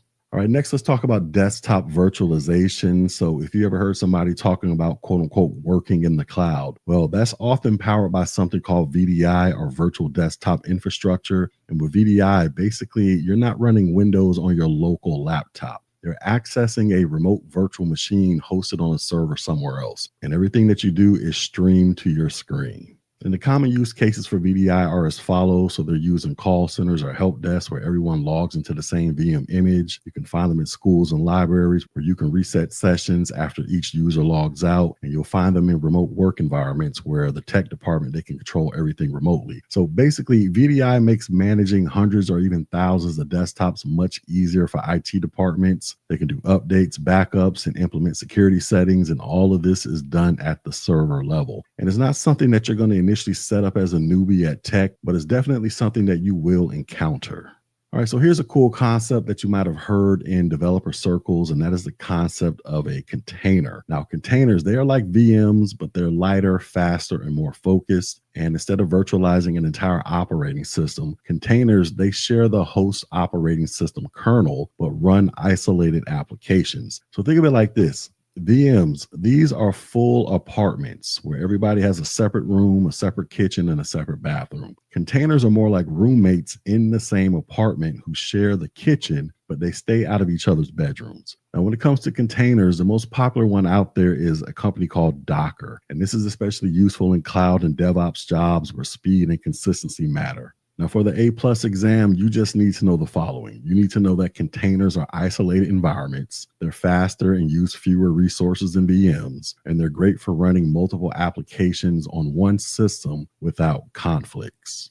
All right, next, let's talk about what makes virtualization possible in the first place, and that is the hypervisor. So a hypervisor, this is the software layer that lets you run virtual machines. It manages the hardware resources and allocates them to your VMs like the CPU, the memory, the disk, etc. There are two types that you need to know about. The first type is called a Type 1 hypervisor or bare metal. And this hypervisor runs directly on the physical hardware. It doesn't need any underlying operating system. So essentially, it's like skipping the middleman. And some examples of a Type 1 hypervisor are VMware ESXi, Microsoft Hyper-V, the server version, and Zen Server. And Type 1, this is used in enterprise environments and data centers. It's efficient, powerful, and stable, but it's not really for beginners. Then you have what is called a Type 2 hypervisor or a hosted hypervisor. And this one runs on top of an operating system like any other application. So you install it on Windows, Mac, or Linux, and then you use it to create and manage the VMs. And examples of this would be Oracle VirtualBox, VMware Workstation, and Parallels Desktop for your Mac OS. And Type 2 hypervisors, these are great for home labs, training, and testing environments. So once again, the main difference between these two is this. When it comes to a Type 1 hypervisor, basically when you turn the machine on, your computer automatically boots into the hypervisor. And then from there, you can go about creating your guest operating systems or your VMs. With a Type 2, you turn your computer on, it boots into your operating system, Windows, Linux, or Mac. Then you have to turn on the hypervisor like VirtualBox or VMware. And then from there, you can create your guest operating systems or your VMs. That is the main difference between these two.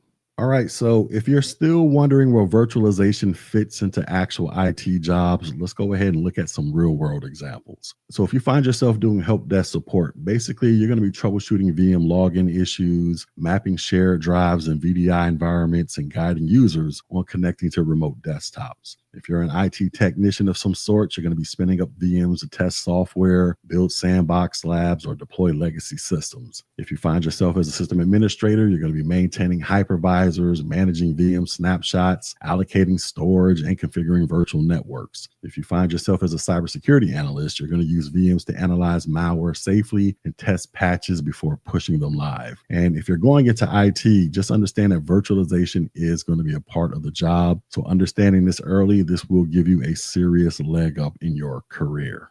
Now, let me go ahead and wrap all this up. So virtualization, this can sound intimidating at first, but once you get the hang of it, it's actually kind of empowering because you realize that you don't need a ton of hardware to experiment, test, or deploy stuff. You just need the right tools and a good grasp of the basics. So here's a quick recap of everything that we learned. Virtualization.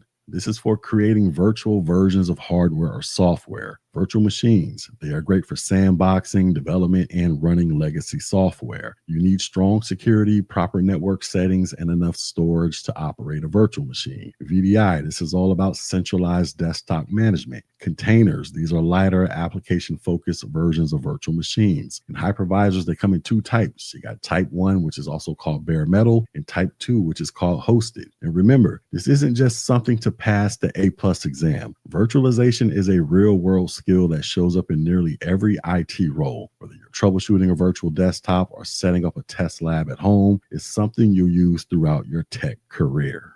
Now that we've gone through all of that, are you ready to go out there and start playing with some VMs? Well, if you are, then you can go ahead and download a product called VirtualBox for free, offered by a company named Oracle, or you can download one called VMware Workstation Player and spin up your first virtual machine, and then go out there and try to install Linux on it, break it, fix it, and repeat it. Because the best way to learn about virtualization is to get in there and start playing around. And trust me, you'll be amazed at what you can do once you understand how all of this fits together. All right, so with that being said, let's do some check on learning. So our first question is, which of the following best describes a Type 1 hypervisor? Is it is installed directly on the physical hardware and does not require a host operating system? Is it runs on top of a traditional operating system like Windows or Linux? Is it is mainly used for gaming performance enhancements, or is it is only compatible with Mac devices? And the correct answer is it is installed directly on the physical hardware and does not require a host operating system. So a Type 1 hypervisor, also known as bare metal, this runs directly on the physical hardware without needing a host operating system. It is commonly used in enterprise or data center environments for its efficiency and performance.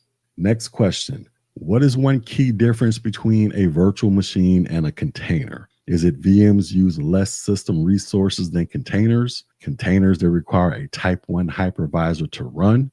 VMs virtualize an entire operating system, while containers virtualize individual applications, or containers cannot be used on Windows systems. And the correct answer is VMs virtualize an entire operating system while containers virtualize individual apps. So VMs, they emulate an entire operating system, including the kernel, while containers are lightweight and virtualize just the application and its dependencies while sharing the host system's operating system kernel. And our final question, which of the following is a primary reason to use a VM as a sandbox environment? Is it to permanently replace your physical operating system? Is it to save power by turning off your host computer? Is it to improve internet speed by virtualizing your browser? Or is it to safely test software or files without risking the host system? And of course, the correct answer is going to be to safely test software or files without risking the host system. So a sandbox VM is used to safely test potentially risky files or software without harming the host system. It provides an isolated environment where you can experiment and roll back changes if needed. All right, so let's talk about cloud computing. Now, unless you've been living completely off the grid, then you probably heard the term cloud tossed around a million times. Maybe it was in a commercial, a job posting, or your phone backing up photos to the cloud. But what does that actually mean? And more importantly, why should you care? Well, if you're studying for the CompTIA A+ 1201 exam or just trying to get a solid footing in modern IT, then understanding cloud computing is an absolute must. So with that being said, let's get into it. Exactly what is cloud computing? So imagine you're running an application or storing files, but instead of doing it all on your personal computer, you're using someone else's computer over the internet. That's the cloud in a nutshell. So cloud computing, this lets you access computing power, storage, and applications through the internet. You don't need to buy all the hardware or install complex software on your own machine. Someone else, which is called a cloud provider like Amazon or Google, they take care of all of that and you just use what you need. All right, so let's talk about the 4 common cloud deployment models. So when people talk about the cloud, they're not always referring to the same kind of setup. There are actually different types of clouds, and these are called deployment models. So let's break them down. The first one is called the private cloud. So a private cloud, this is dedicated to a single organization. So think of it as your own private gym. Only your company gets to use the equipment and is tailored to your specific needs. Now, the pros of a private cloud are it offers better control over data and security. It's customizable to fit business needs, and it's often used by large enterprises or government agencies. The cons, it can be expensive to build and maintain, and it requires in-house expertise. Now, this setup is common in highly regulated industries like finance or healthcare, where control and compliance are top priorities.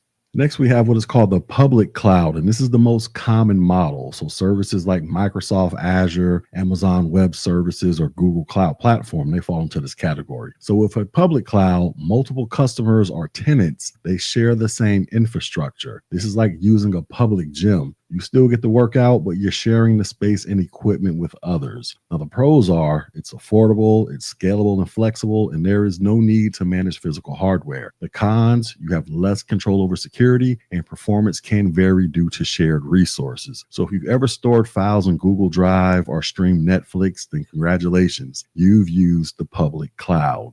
Next is a hybrid cloud. Now, hybrid is exactly what it sounds like. This is a combination of public and private cloud, and that means that you can move workloads between the two as needed. An example of this would be a hospital that keeps sensitive patient data in a private cloud, but uses the public cloud for less sensitive operations like staff scheduling. And the pros are it's more flexible, it's cost effective for certain workloads, and it allows what is called bursting into the public cloud during high demand. The cons is complex to manage and it requires strong network integration. So think of hybrid like having a home gym and a membership to Planet Fitness. You essentially get the best of both worlds. And then we have what is called a community cloud. Now, this one's less common, but it's still important. A community cloud is shared by multiple organizations with common goals or compliance needs. So, for instance, several universities, they might share a cloud for research collaboration. The pros, it has a shared cost amongst the organizations. It offers collaborative use of resources, and it can be more secure than a public cloud. The cons, you have less control than a private cloud, and this requires coordination amongst its members. And so basically, it's kind of like a co-op workspace where everybody chips in and everybody benefits. Now that we've covered deployment models, let's talk about service models. And this is how the cloud delivers its magic. And there are three main types that you need to know for your exam. The first one is called infrastructure as a service. And this is the most basic level of cloud service. With infrastructure as a service, you're essentially renting IT infrastructure, like your servers, storage, and networking. And you're renting all of this from a cloud provider. And when it comes to you, you only manage the operating system, the applications, and the data. The provider manages all the physical stuff. And examples of this would be Amazon EC2, Microsoft Azure Virtual Machines, and Google Compute Engine. So it's like leasing an apartment where you bring your own furniture, i.e. the operating system and the applications, but the building, i.e. the servers and the racks, they're all maintained by somebody else. And then there's software as a service, and this is the most user-friendly model. With software as a service, you simply log in and use the software. You don't worry about installation, updates of servers. The provider handles all of that. Examples of this would be Google Gmail, Microsoft 365, Dropbox, and Zoom. So it's like checking into a hotel where everything's ready when you arrive. You just use it and leave the maintenance to the staff. And then there is platform as a service. Now, this sits between infrastructure as a service and software as a service. It provides you with the tools and environment to develop, test, and deploy applications without worrying about managing the underlying hardware or operating system. And examples of this will be Google App Engine and Microsoft Azure App Service. So it's like using a furnished apartment, meaning you don't own the building, but you have everything you need to live comfortably and customize your space a little. Now, if you're lost and confused, here is a graphic explaining the differences between legacy enterprise, or basically on-premise IT infrastructure, versus infrastructure as a service, platform as a service, and software as a service. And basically everything that is in blue is the stuff that you are in charge of, and everything that is grayed out is the stuff that the provider is in charge of. And if you're still lost or confused, well, here is pizza as a service. So you have traditional on-premises, and this is you making a pizza from scratch at home. You got infrastructure as a service. This is the equivalent of you going to the grocery store, picking up a frozen pizza, taking it home and baking it. There's platform as a service. This is the equivalent of you ordering pizza from Domino's or Pizza Hut. And then there's software as a service. This is the equivalent of you going to a restaurant and ordering a pizza and eating it at the restaurant. All right, so now you understand the types of clouds and services, but what makes cloud computing exactly cloud computing? Well, let's talk about the features that define it. And the first one we're going to talk about is shared resources versus dedicated resources. So in cloud environments, resources like servers, storage, and network bandwidth are usually shared across multiple users, and this is called multi-tenancy. It's more efficient and cost effective. However, for high performance or high security needs, some organizations may opt for dedicated resources. This means they're not sharing with anybody else. And this is like having a private server or a storage pool. So think of it like this. Shared resources, this is like a carpool. Dedicated resources, this is your own personal car.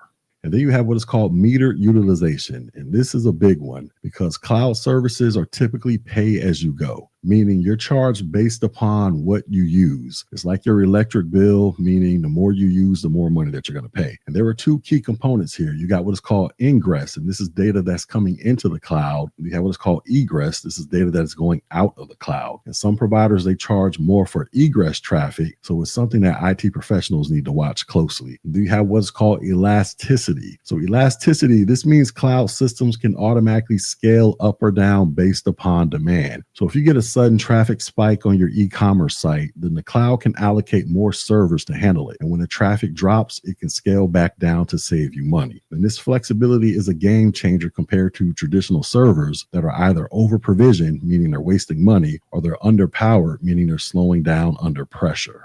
The next characteristic is availability. So cloud services are designed to be available 24/7, and providers, they often promise a certain level of uptime, like 99.9% or higher. And they do this to ensure redundant systems, multiple data centers, and automatic failover. So if one server goes down, then your service continues without a hiccup. And that's a massive upgrade from traditional IT setups. And then there's file synchronization. So have you ever saved the file on your laptop and you see it instantly on your phone? Well, that's file synchronization, which is an essential cloud feature. And services like OneDrive, Google Drive, and iCloud, they keep your data in sync across all devices. And this boosts productivity and makes collaboration easy. So you could update a presentation on your tablet and it'll be ready on your desktop by the time you get to your office. And then we have multi-tenancy, and this means multiple customers or tenants who share the same resources, but their data is kept separate and secure. So think of a high-rise apartment building. Everyone shares the same structure or the hardware or networking, but each apartment, i.e. your data, is private. And so multi-tenancy, this is basically what makes software as a service and public cloud models so scalable and cost efficient.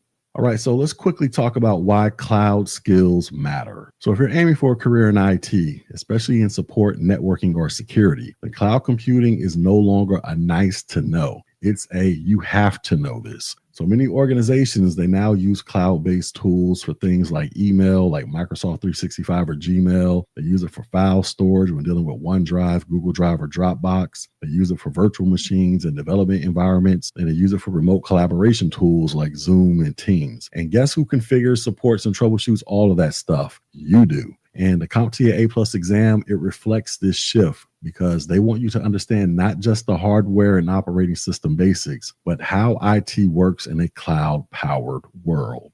Now, let me go ahead and connect all the dots. So you've likely interacted with cloud technology in more ways than you realize. If you've ever streamed Netflix, well, guess what? That's the cloud. If you ever use Google Docs to write a paper, that's the cloud. If you ever backed up your iPhone to iCloud, well, guess what? That's the cloud. If you ever uploaded a video to YouTube, well, guess what? That's cloud storage and delivery. And if you're in IT, then your job may involve helping a small business switch from a local email server to Microsoft 365 or managing cloud storage for a remote team. And that stuff is real. It's happening. And guess what? That is your future.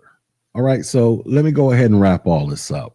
Cloud computing, this can feel like an abstract concept at first because you're not plugging in the cable or booting up a physical server. You're just trusting a bunch of data centers that are miles away to just work. But here's the thing. Once you understand the models when it comes to public, private, hybrid, and community clouds, the services like infrastructure as a service, software as a service, and platform as a service, and the key characteristics like elasticity, metered usage, availability, etc., all of this starts to click. And then you realize cloud computing isn't replacing IT jobs, it's simply evolving them because the cloud still needs skilled professionals to set up accounts, manage security, support users, monitor performance, and migrate services. So if you're studying for the CompTIA A+ exam, then keep on going because the cloud might seem fluffy, but your career in IT is about to get solid. And with that being said, let's do some check on learning. So our first question is, which of the following best describes the software as a service cloud model? Is it a model where you rent virtual machines and manage your own operating system and applications? Is it a model where you develop and deploy applications without managing the underlying infrastructure? Is it a model where computing resources are hosted on private servers that are only accessible by one organization? Or is it a model where you access applications over the internet without managing the underlying software or hardware? And the correct answer is, this is a model where you access applications over the internet without managing the underlying software or hardware. So software as a service, this provides fully functional applications over the internet. The user doesn't need to install, manage, or update anything. The provider takes care of everything. And some common examples include Gmail, Microsoft 365, and Zoom. Next question. What does elasticity in cloud computing refer to? Is this the ability to physically stretch a server rack? Is this the ability to scale computing resources up or down based on demand? Is this the ability to isolate customer data in multi-tenant environments? Or is this the capability of syncing files across mobile and desktop devices? And the correct answer is this is the ability to scale computing resources up or down based on demand. So elasticity, this is a cloud computing characteristic that allows systems to automatically adjust resource levels when it comes to CPU, memory, and storage based on real-time demand. And this helps optimize performance and cost efficiency without manual intervention. And our final question is, which cloud deployment model is shared by several organizations with similar needs or compliance requirements? Is this a public cloud, private cloud, hybrid cloud, or a community cloud? And the correct answer is this is a community cloud. So a community cloud, this is a type of cloud infrastructure shared by multiple organizations with similar goals or compliance requirements, like universities that are collaborating on research. It provides shared access to data and services while maintaining some privacy and customization. If you ever hit the power button on a PC and nothing happened, or maybe heard a weird beep followed by a blank screen, then you already dipped your toes into the world of hardware troubleshooting. And trust me, this rabbit hole can go deep. So in this video, I'm going to break down how to troubleshoot motherboards, RAM, CPUs, and power. Now, I know all this stuff can sound intimidating, but at the end of the video, you're going to feel way more confident dealing with these dreaded post beeps, blank screens, and mysterious shutdowns. So with that being said, let's go. All right, so before we get into any of that, we got to talk about the 6-step troubleshooting methodology. Now, when it comes to troubleshooting any issues with your computers, this is the methodology that CompTIA recommends that you follow. However, when you're dealing with issues in real life, this thing can vary. But as far as this is concerned, first thing you want to do is identify the problem. So you want to question the user and identify any user changes to the computer. If applicable, you want to perform backups before making further changes. You want to inquire about environmental or infrastructural changes that might have occurred. You want to review system application logs for clues to possible system errors. After that, you want to establish a theory of probable cause and question the obvious. So if necessary, conduct internal or external research based on symptoms, use your organization's knowledge base, or go to Google and YouTube and find the answer. And then after that, you want to test the theory to determine the cause. So when the theory is confirmed, determine the next steps to resolve the issue. If the theory is not confirmed, you want to reestablish a new theory or escalate the issue to somebody who can solve it for you. Then after that, you want to establish a plan of action to resolve the problem, implement the solution. So basically, you want to refer to the vendor's instructions for guidance. And then after you do all of that, verify full system functionality, and if applicable, implement preventative measures, and then document your findings. Now, once again, this is the theoretical troubleshooting methodology that CompTIA says that you should know. But when you're in the real world dealing with real issues, you may or may not go by this because, quite honestly, working in tech, you're going to come across the same issues over and over again. So it's not like you're going to have to keep running back to this methodology to figure out what's wrong. You're just going to automatically know what the issue is after you've been doing this for a while. All right, so now that we got that out of the way, let's get back to our regular lesson. All right, so once again, we're talking about troubleshooting motherboards, RAM, CPUs, and power. So we need to understand the core components that we're dealing with here. So before we go symptom hunting, let's quickly review the 4 hardware stars of the show. First, we have the motherboard, and this is the central hub where all components connect. And if this thing fails, then your whole system is in trouble. Then you have RAM, and this helps your system multitask. So if you got some bad RAM, you're going to have some slow or crashing applications. You got your CPU or your processor, and this is the brain of the computer. And if this thing is overheating or misbehaving, your system is going to suffer. Then there's your power supply. This powers everything because without it, nothing is going to work. Now that we got that foundation out of the way, let's look at the real world symptoms that you might run into and how to fix them like a pro.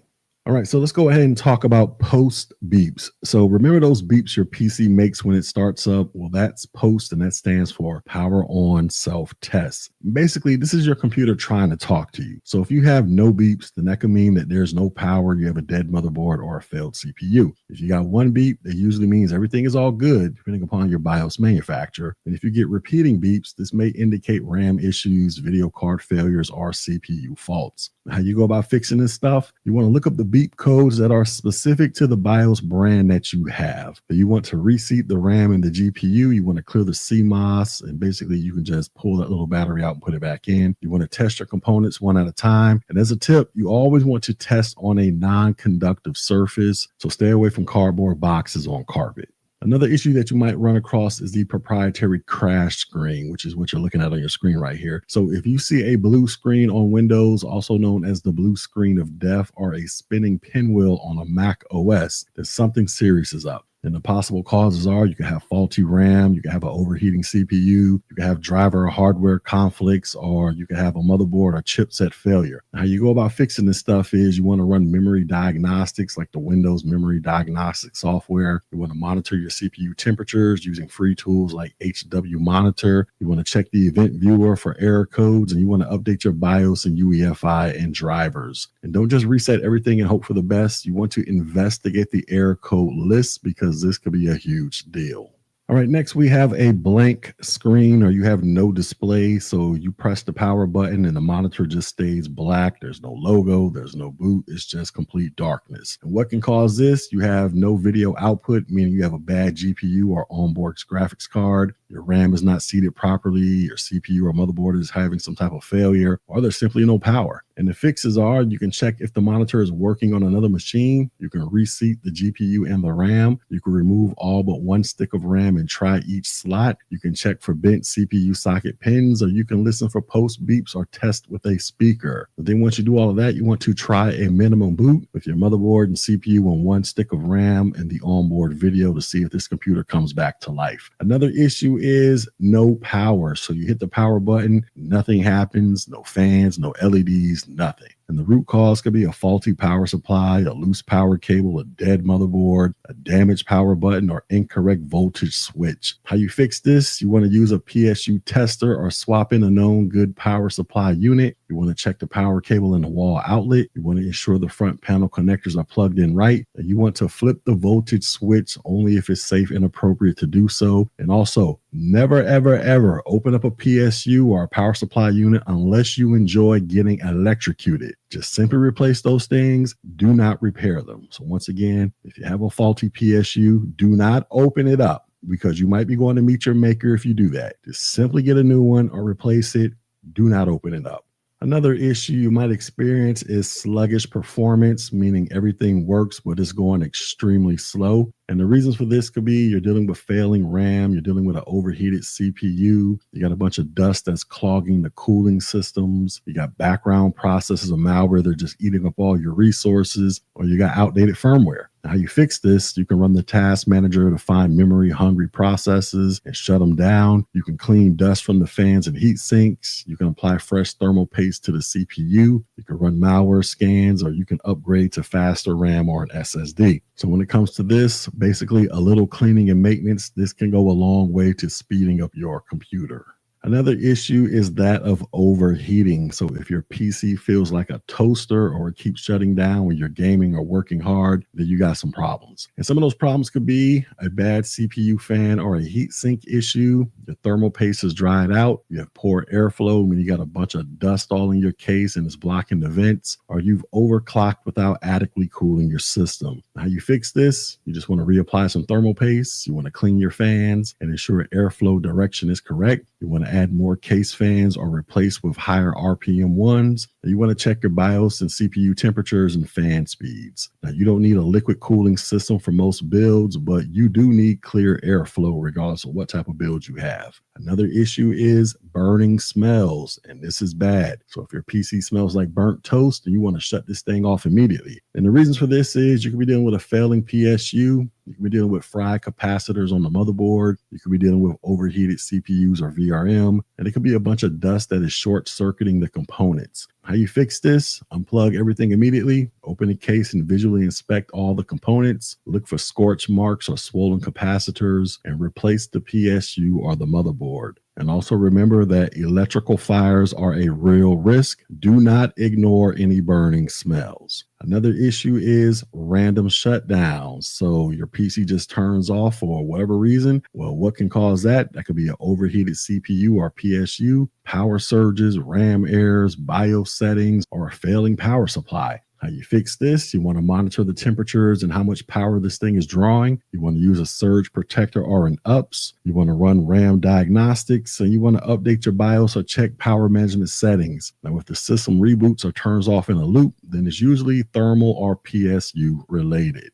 And then there's application crashes. So apps, they can crash or freeze randomly, even lightweight ones like browsers or Notepad. And the reason why is because of a faulty RAM or CPU, software conflicts, malware, and overclocked CPU or incompatible BIOS version. And how you fix this, you want to run the SFC scan now command or the DISM on Windows. You want to test the RAM by using memtest86. You want to disable the overclocking. And you want to check the reliability monitor in Windows. Now, if only one application is crashing, then this might just be the software. However, if you have a bunch of applications crashing, then this could be your hardware.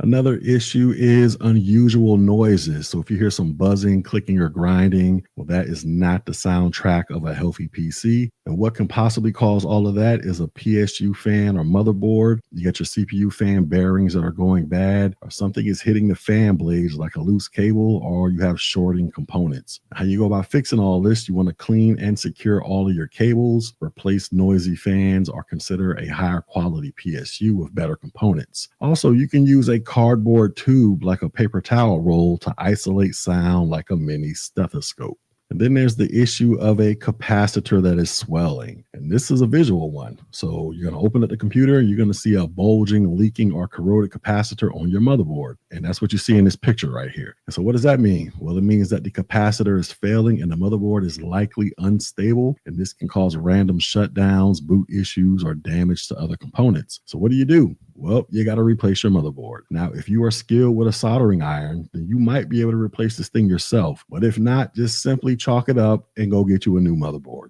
Also, as a side note, bad caps, these were a huge issue in early 2000s boards. Now, the modern motherboards that are out now, they are way more reliable, but they are still not immune to this issue. All right, so another issue that you might encounter is the incorrect system date and time. So if every time you turn on your computer and your computer thinks it's 2001, then you got a problem. So why does this happen? Well, your CMOS battery could be dead, or your BIOS can't retain settings when it's powered off. So how do you fix this? Well, you want to replace the CMOS battery. And if you don't know what the CMOS battery is, just open up your motherboard and you're going to see a circular little silver battery that is sitting on your motherboard. Replace that thing. All right, that is your CMOS battery. Then you want to enter your BIOS and reset the date and time and then save and exit. So if you see any weird BIOS errors or boot loops, then once again, replace the battery because that is a cheap and easy way to possibly correct that issue.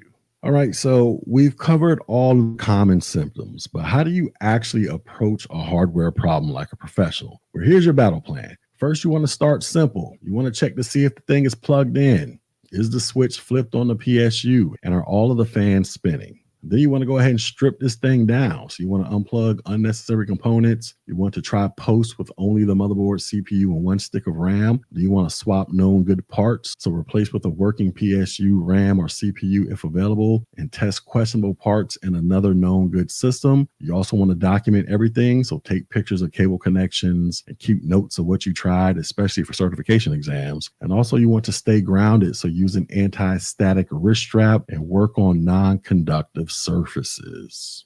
All right, so let's go ahead and wrap all this up. So troubleshooting, this is where theory meets real world experience. Now you can memorize all the A+ facts in the world, but if you don't know what a burning capacitor smells like or how to recognize a post beep error, then you're going to have some issues. And these types of problems are where IT pros earn their stripes. So understanding how to troubleshoot motherboards, RAM, CPU, and power, this isn't just about passing an exam. It's about becoming the go-to tech person that everyone can rely upon. So the next time a friend says, hey, my computer won't turn on, then hopefully you'll know exactly what to do to solve that issue.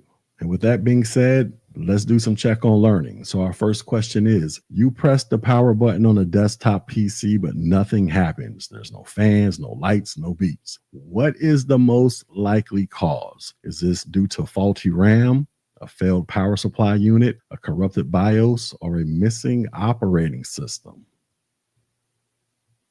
And the correct answer is this is due to a failed power supply unit. So if the system shows absolutely no signs of life, meaning there's no fans, no LEDs, no post beeps, the PSU is often the root cause. In a failed PSU, this will prevent the system from getting any power at all. Faulty RAM or BIOS, this wouldn't cause a total lack of power, and a missing operating system would only become apparent after post.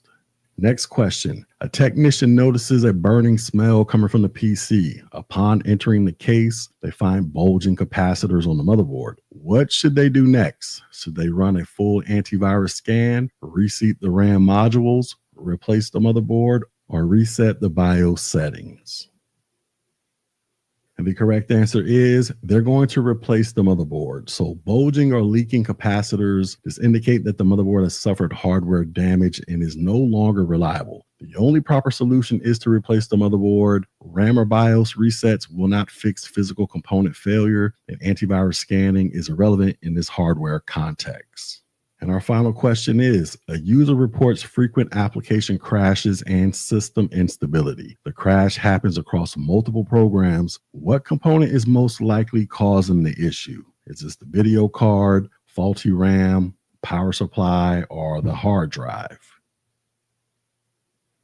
And the correct answer is faulty RAM. So unstable or faulty RAM is a common cause of system-wide instability and application crashes. While other components can also cause issues, RAM affects how data is temporarily stored and accessed. So if applications crash randomly, especially unrelated ones, then RAM is often the culprit.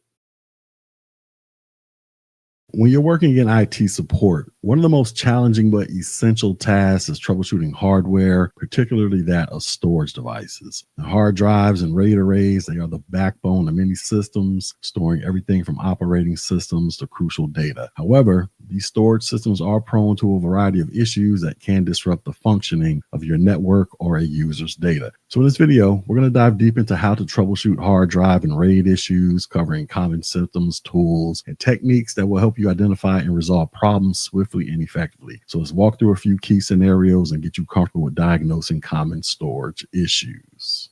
All right, so let's start off with talking about LED status indicators. So most modern storage systems, particularly hard drives and RAID arrays, they have status indicators in the form of LEDs. And these little lights are like the traffic signals of your storage device. They give you a lot of useful information with just a glance. So here's how to read them. If you see a green LED, this generally indicates that the drive is operating normally, everything's good, and your data should be safe. If you see an amber or yellow LED, this could indicate warnings or minor issues with the drive. It might be experiencing minor issues like a slow read or write process. And if you see a red LED, this usually signals a critical error. And this could be a failing drive or an issue in your RAID array, such as a failed disk. So it is important to know what each LED color means for your devices, and you always want to make sure to check the manufacturer's manual, as some devices might have specific codes or sequences to indicate different types of problems. Another issue is grinding noises. So hearing grinding noises coming from the hard disk drive, this is one of the most telling signs of impending failure. And when it comes to hard disk drives, they contain mechanical parts that over time wear down or get misaligned, causing them to make grinding or clicking noises. So if this is happening, you want to stop using the drive immediately to prevent further damage. You want to back up any data if possible and replace the drive. And also grinding noises, this can often signal damage to the read and write heads or the spindle motor, which are both critical components that once damaged can result in permanent data loss. And then you have clicking sounds. So clicking sounds, these are another sign of a mechanical failure in a hard drive. And these noises can indicate that the read-write heads are having trouble finding the correct spot on the disk, or that there's an issue with the actuator arm. So if you're hearing clicking noises, the drive is likely in what they call a death state, or it's only a matter of time before it completely fails. And once again, if this is the case, you want to back up your data immediately if you can, as continued usage, this could result in unrecoverable data loss. All right, so another issue is that of the bootable device is not found. So if the system cannot find the bootable device, this is an indication that something is wrong with the drive or the RAID configuration. And this could be due to corruption of the operating system on the boot drive, a failed hard drive in the RAID array, or a misconfigured BIOS or UEFI setting that no longer points to the correct boot device. And then you have data loss or corruption. So one of the most distressing symptoms is data loss or corruption, and this can occur due to issues with the drive or RAID array, such as a sudden power loss, physical damage, or problems with the RAID configurations. Now, you might encounter issues like this if you're dealing with inaccessible files where the data may appear in a file system but be inaccessible due to file system corruption. Also, you might be dealing with corrupted files like documents, images, and other files where they might open with gibberish or they fail to open entirely, or you're just dealing with some error messages where you may see errors like drive not found, file system errors, or even data integrity check failed. Now, in the event of data corruption or loss, using data recovery tools and trying to rebuild a RAID array if applicable, this is crucial to minimize downtime and avoid further data loss. All right, so let's go ahead and talk about troubleshooting RAID issues. So RAID systems, these are used to combine multiple physical drives into a single logical unit, offering improved performancy or redundancy. However, when something goes wrong with RAID, it can be trickier to troubleshoot. So let's go over some common RAID-related problems and how to handle them. The first is RAID failure. So RAID failure, this can happen in several ways, and it's important to quickly diagnose the cause to prevent data loss. So here are some common failure modes. You got one drive, it fails in a RAID 1 array. And remember, RAID 1, this is a mirrored array. So this should not cause data loss since the data is duplicated across both drives. However, you should replace the failed drive as soon as possible to ensure redundancy is restored. And then you might experience multiple drive fails in a RAID 5 or RAID 6 array. This is much more serious. So in RAID 5, if 2 drives fail, then you risk losing all data. RAID 6 arrays, they can tolerate 2 failed drives, but they will become vulnerable if a third one fails. Now, in the event of a RAID failure, you want to try the following. You want to check for drive errors. So look for any LED status indicators or unusual noises to identify the failing drives, and then rebuild the array. So if a single drive has failed, you may be able to replace it and rebuild the RAID array without losing any data. Another issue is that of SMART failure. Now, SMART, this stands for self-monitoring analysis and reporting technology. And this is a built-in feature that tracks the health of a hard drive and warns you when it detects potential problems. And common SMART failure signs include the following, such as high temperature readings. So if a drive is operating too hot, it's more than likely going to fail. You also have increased read-write errors. So if the drive is having trouble reading or writing data, it could be an indication that it is on the verge of failure. And then there are bad sectors, and these are areas on the disk that have been marked as unreadable. So if SMART failure occurs, it's critical to replace the drive as soon as possible to prevent catastrophic data loss. So you want to back up all your data and consider running diagnostic software to retrieve as much information as possible. All right, so another issue is extended read and write times. So slower than usual read and write times, this can indicate several issues, such as bad sectors on the desk leading to delays, RAID array degradation, where one or more disks are underperforming. You have overworked disk or RAID controllers. So if the system's resources are exhausted, this can lead to slower operations across the array. So you want to check the drive's health using disk management tools or smart diagnostics to determine whether the drive is simply old or experiencing deeper issues. Another issue is low performance IOPS, and this stands for input-output operations per second. And this is a metric that indicates how fast your storage can process data. So low performance IOPS, this can result from several issues. The first is a RAID array degradation, and this is a failed or underperforming disk that can lower the overall IOPS. You have fragmented file systems, and this tends to happen with traditional hard drives. So file fragmentation, this can significantly slow down read and write operations. And then you have a saturated network. So for network attached storage or storage area network systems, a saturated network connection, this can bottleneck IOPS. And to fix a low IOPS, you can check your RAID health. So look for failed or degraded disks in the array, and then consider upgrading your hardware. So if the drives are old or the RAID controller is outdated, replacing them, this can significantly improve your performance. You also have missing drives in the operating system. So a missing drive in the operating system, this usually occurs when the drive is disconnected or not properly seated, or the drive is not formatted and has bad sectors, or there are array configuration errors that prevent the operating system from detecting the array correctly. And to solve this, you want to start by checking physical connections. So ensure that your cables are securely attached to both the motherboard and the array. You want to inspect the RAID configuration. So use RAID management software to ensure the drive is included in the the array, then you want to run a disk check. So if the drive is present but is not recognized by the operating system, try running a disk check tool to resolve any potential issues.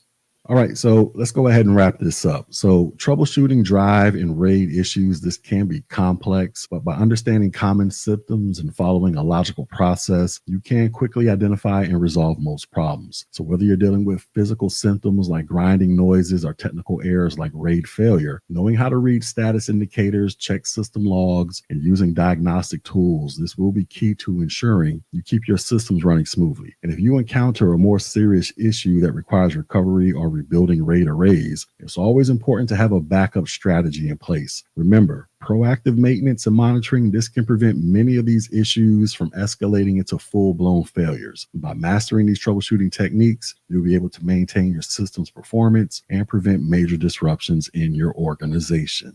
All right, so with all that being said, let's do some check on learning. So our first question is, what does a red LED status indicator on a hard drive typically indicate? Is it the drive has a critical error? Is it the drive is operating normally? Is it the drive is experiencing a minor issue? Or is it the drive is being accessed? And the correct answer is the drive has a critical error. So a red LED status indicator typically signals a critical error, and this could indicate a failing drive or a problem with the RAID array, such as a disk failure or a RAID degradation issue. If a red light appears, it's essential to investigate the drive's health and back up any important data before it becomes completely inaccessible.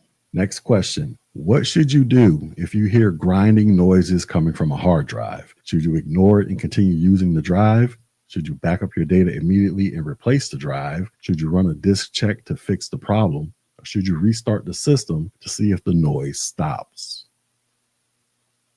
And the correct answer is you're going to want to back up your data immediately and replace the drive. So grinding noises from a hard drive typically indicate that mechanical parts such as the read and write heads or the spindle motor are malfunctioning. And continuing to use the drive, this can result in permanent data loss. So the best course of action is to back up any accessible data and replace the failing drive as soon as possible to prevent further issues. And the final question is, which of the following could be a cause of low IOPS or input-output operations per second? Is it the RAID array is operating normally? Is it the drive has been properly optimized and defragmented? Is it a degraded RAID array or a failed disk? Or is it the system's RAM is sufficient?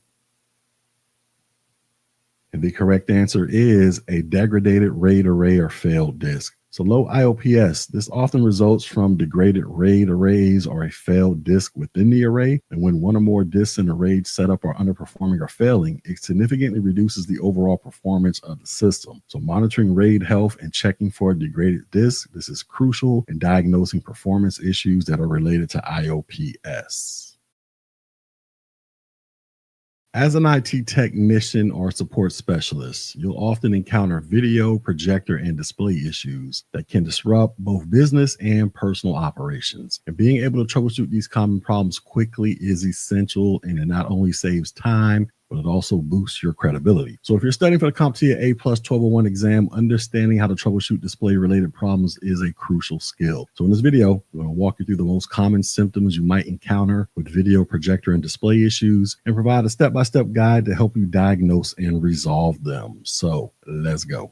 All right, so let's talk about display issues. Now, a display issue, this can manifest in many ways, from a fuzzy image on a monitor to a projector that suddenly shuts down. So whether you're dealing with a desktop display, a laptop screen, or a projector, the troubleshooting process is similar, but the causes may vary. And the symptoms we'll cover are commonly faced by tech support professionals, and you'll need to have the right tools and methods to fix them. So let's break down some of the most common display symptoms and explore how to troubleshoot them. And the first one is the incorrect input source. So one of the simplest and most common issues you might run into is an incorrect input source. And the symptoms are as follows. The display might show a blank screen or an error message like no signal. A monitor may be active, but it's not showing the content you expect. Or you may notice the input switcher on a projector or monitor has been set incorrectly. So here's how you troubleshoot it. First, you want to check the source input. So make sure the device is set to the correct input source, because many displays have multiple input sources like HDMI, VGA, and DisplayPort. And you want to use the input or source button on the remote or on the on-screen menu to cycle through the options. Then you want to check your cable connections. So ensure that the cable connecting the display to the source device, like your laptop, your PC, or your media player, is securely plugged in. Now, if you're using HDMI, you want to check that both ends of the cable are securely inserted. Then you want to switch the device's output. So if you're working with a laptop, you want to ensure the output is directed to the right display. So for example, pressing the Windows key plus P on Windows, this can toggle between display modes like extend, duplicate, and second screen only. And then you want to test with another device. So if possible, test the display with another device, because this can help determine whether the issue is with the display or the source device.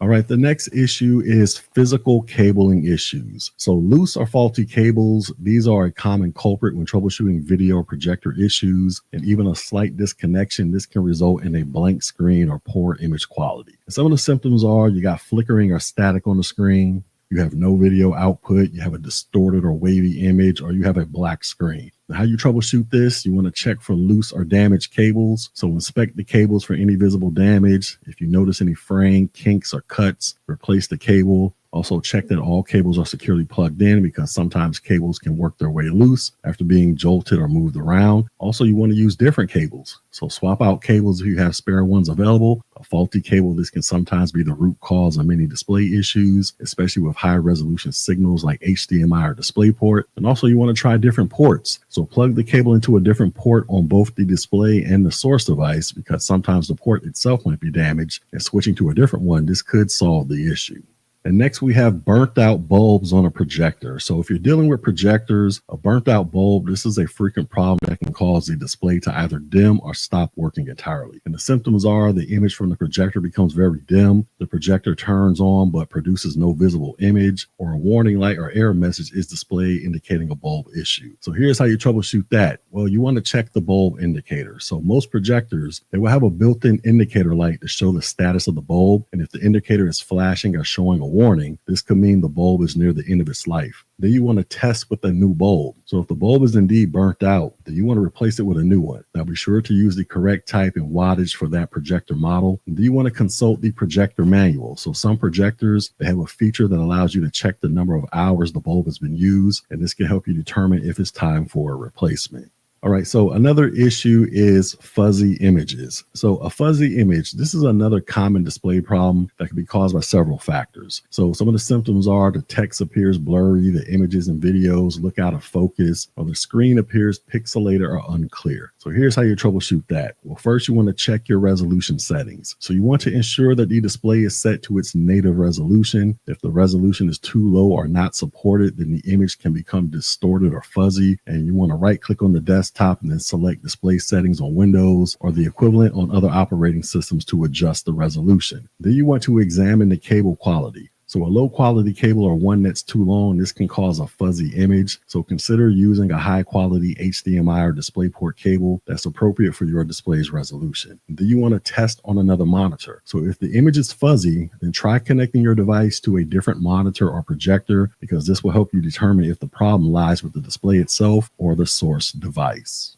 Another issue is display burn-ins, and that is what you're looking at on your screen right here. So burn-ins, this can occur when the image is displayed on the screen for an extended period and leaves a permanent ghost image. And the symptoms are there's permanent images or shadows that appear on the screen, and the image seems to be stuck or ghosted. So here's how you troubleshoot that. Well, you want to use screen burn-in protection. So many modern screens, especially OLED and plasma displays, they come with built-in screensavers or pixel shifting features to prevent burn-ins. So make sure these features are activated. Also, you want to display moving content. So if you notice burn-in on a display, you want to try displaying moving content such as a screensaver or video to prevent the image from being stuck. You also want to adjust the screen brightness. So reducing the brightness or contrast of the display, this can help alleviate burn-in by reducing the intensity of static images. Then you also want to use burn-in removal tools. So some TVs and monitors, they come with built-in features that are designed to remove burn-in by cycling pixels or running specific test patterns. And you can also find third-party tools online for this purpose. Another issue is that of dead pixels. So dead pixels, this refers to individual pixels on a display that fail to light up or display the wrong color. And the symptoms are there are bright or black spots on the screen that do not change, or it's a noticeable grid of dead or stuck pixels in one area of the display. And how you go about troubleshooting this is you want to inspect the display. So inspect the screen closely to confirm the number of dead pixels, because sometimes they might look like dust or dirt. So make sure you rule that out first. You want to use some type of pixel repair software. Now, there are software tools available that can help unstick stuck pixels by rapidly cycling colors on the screen. And then if it's bad enough, you may have to contact the manufacturer. So if you're dealing with a new monitor or a display and it has dead pixels, check your warranty policy, because most manufacturers, they will replace the screen if a certain number of dead pixels are present. You also have the issue of a flashing screen. So a flashing or flickering screen, this is a common issue that can be caused by problems with the cable, display, or the graphics card. And the symptoms are the display flashes, flickers, or dims intermittently, or the screen may go black and then turn back on at intervals. How you troubleshoot this is you want to check your cable connections. So inspect the cables for any loose connections or fraying, because a poor connection, this can cause the display to flicker. You want to test with another monitor. So if possible, test the device on another monitor, and if the problem persists on another monitor, then the issue is likely with the graphics card or the device. You also want to update your drivers, so make sure that your video drivers are up to date, because outdated drivers can sometimes cause display issues like flickering. And you also want to adjust the refresh rate. So the refresh rate of the monitor may be incompatible with the source device, and if that's the case, you want to try lowering the refresh rate in the display settings to see if it resolves the issue. All right, so another issue may be incorrect color display. So an incorrect color display, this can make everything look off, from web pages to movies and images. And the symptoms are the screen looks washed out, or it has an unnatural color tint, or the colors appear overly saturated or too dull. How you troubleshoot this is you want to adjust your color settings. So you want to access the monitor's on-screen display menu, or the OSD, and adjust the color settings, because most displays have settings for brightness, contrast, and color saturation. You want to check the graphics card settings. So if you're using a PC, check the graphic card settings in the control panel, because you can adjust color calibration there as well. And then you want to test with another display. So connect the device to another monitor or projector to see if the problem is with the original display. There's also the issue of a dim image. So a dim display is often a sign that the brightness is set too low, but it could also indicate hardware failure. And the symptoms are the screen is too dark even at full brightness, or the display is barely visible in normal lighting. How you troubleshoot this is you want to check your brightness settings. So make sure the brightness settings are correctly adjusted, and you can find this option in the display's OSD menu or via the operating system settings. You want to check the backlight. So in many cases, especially with LCD screens, a dim image may be caused by a failing backlight. Now, if the backlight is malfunctioning, then the display may need to be repaired or replaced completely. And also, you want to test on a different device. So if possible, test the display with a different device, and if the problem persists, then the display hardware may be at fault. Then there's the issue of intermittent projector shutdown. So projectors, they can randomly shut down due to overheating, a faulty power supply, or incorrect settings. And the symptoms are the projector turns off unexpectedly after being on for a while, or the projector won't turn back on immediately. How you troubleshoot this is you want to check the lamp and cooling system. So you want to ensure that the projector's cooling system is working properly. And if the fan is clogged with dust or the air vents are blocked, then the projector may overheat and shut down. You also want to check for overheating. So make sure the projector is placed in a well-ventilated area. And if it's in a confined space, it might overheat and shut down as a safety measure. And you also want to replace the lamp. So if the projector turns on and off intermittently, then the lamp may be nearing the end of its life. So you want to check the lamp hours and replace it if necessary.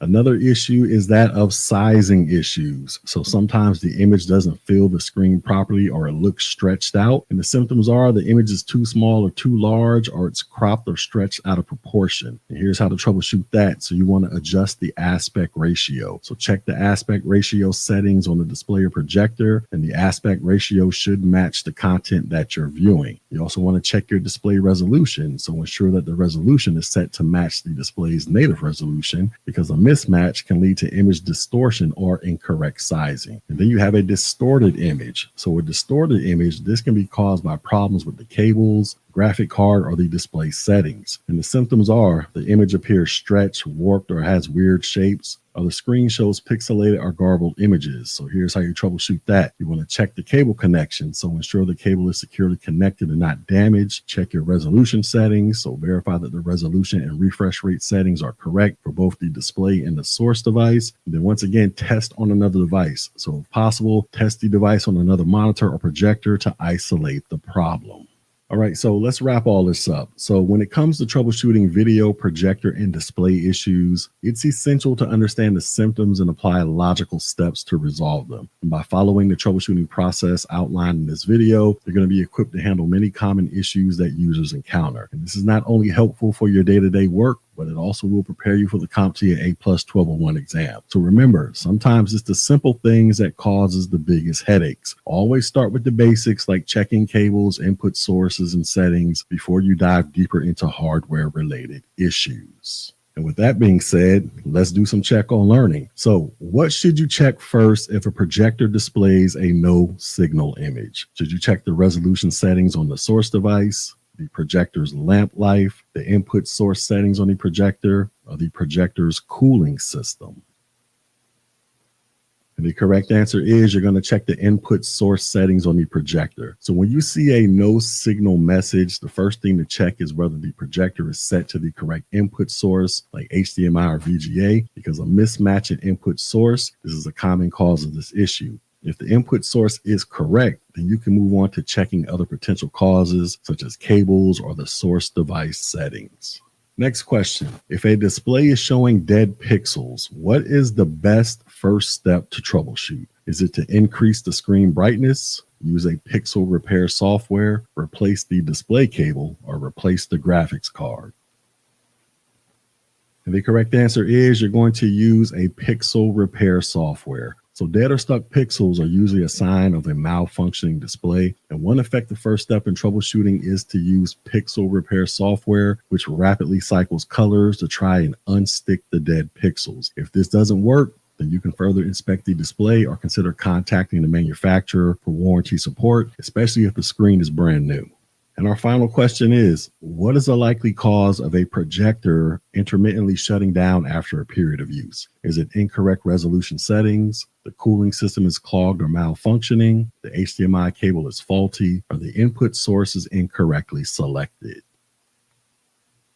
And the correct answer is the cooling system is clogged or malfunctioning. So projectors, they often shut down intermittently when they overheat. And this could be due to a clogged fan, dirty air vents, or improper ventilation. So ensure the projector is in a well-ventilated area and check the cooling system. If the projector continues to shut down, then it may need maintenance or a replacement lamp if the issue persists after cooling is restored. Our phones are practically extensions of ourselves, from texting and TikToking to managing bank accounts and emails. Mobile devices are how we connect, create, and survive in today's world. But when something goes wrong, it can feel like your entire day or life comes to a screeching halt. So if you're preparing for the CompTIA A+ 1201 exam, and you just want to stop your phone from acting up, then this video is for you. We're going to walk you through some of the most common mobile device issues you're likely to face, and more importantly, how to troubleshoot them. So with that being said, let's go. All right, so first things first, let's talk about poor battery health. So have you ever felt like your phone's battery goes from 100% to 15% in the blink of an eye? Well, if that's the case, that's probably poor battery health that's creeping in. And some signs are the battery drains quickly, the phone shuts off randomly, or the battery percentage jumps erratically. So exactly what's going on? Well, batteries, they degrade over time. So each charge cycle just takes a tiny toll, and eventually your phone just can't handle the charge like it used to. So here's how you can fix this. Well, you can go check your battery health status. So on an iPhone, go to your settings, battery, and battery health. On Android, you can use a diagnostic app or some built-in settings. And then you can limit your background apps. You can turn off your location services when not needed. You can reduce your screen brightness or use battery saver mode. Or you can replace the battery if the health is severely degraded, and this is a common fix in some older phones. Another issue is a swollen battery. So if your phone looks like it's been lifting weights, then you need to take that seriously. So some of the signs are your phone case no longer fits properly, your screen is bulging out, or your phone heats up easily. So exactly what's going on? Well, swelling happens when a lithium-ion battery breaks down internally and starts producing gas. So how do you fix this? Well, you want to stop using the device immediately. And also, you do not want to puncture or press that battery. You want to take it to a repair center for safe removal and replacement. And then you want to dispose of the battery properly. So check your local electronic waste centers. Another issue is that of the broken screen. So if you ever dropped your phone face down and picked it up like it's a newborn baby, then you already know. So the signs are you got a cracked glass, an unresponsive touch, or you got lines or dead pixels on the display. How do you fix this? Well, first you have to assess the damage. Is it just cosmetic, or is the digitizer damaged as well? Also, you want to use a screen protector to further prevent cracking. And if possible, you want to replace the screen. There are DIY kits out there, but a professional replacement is recommended for water resistance and quality. Then there's the issue of an improper charge. So you plug this thing in, nothing happens, you wiggle the cord, nothing's still happening. Well, welcome to the frustrating world of charging issues. And some signs are your device charges slowly or it doesn't charge at all. It has intermittent charging, or the phone only charges with a specific cable at a certain angle. And the possible causes are you have a faulty charging port, you have a damaged charging cable, you got a software glitch, or you got a power source issue. How you can fix this, you can try a different charger in an outlet. You can clean the charging port using a soft brush or compressed air. You can inspect for damage inside the port. You can restart the device, or you can replace the port if it's physically damaged. And this is common in phones with a lot of wear and tear. Another issue is that of poor or no connectivity when it comes to Wi-Fi, Bluetooth, and mobile data. So if you ever try loading something and the wheel just spins forever, then that's when you know your connectivity has taken a vacation. And some signs are your Wi-Fi won't connect, your Bluetooth won't pair, your mobile data is not working. So how do you fix this? You can toggle the airplane mode on and off. You can restart the device. You can forget and reconnect to networks. You can reset your network settings. You can update your firmware, or if it's a Bluetooth issue, you can unpair and repair the device. Now, sometimes the issue isn't you, it's the router or the network provider. So always check other devices on the same network for similar issues. Another issue is liquid damage. So water and phones just do not mix, period, point blank. And some signs are your phone won't turn on, your screen is flickering or it's dim, you have audio issues, or there is corrosion in the charging port or the SIM tray. How do you fix this? Well, you want to turn the device off immediately. You want to remove any accessories, your SIM card or memory cards. You want to place it in a dry, warm environment. You want to use silica gel packets because they're better than rice. And you do not want to use heat guns or blow dryers. And if it still doesn't work after drying out for 48 plus hours, then you need to take it to a professional to inspect it because some of the internal components may need to be replaced.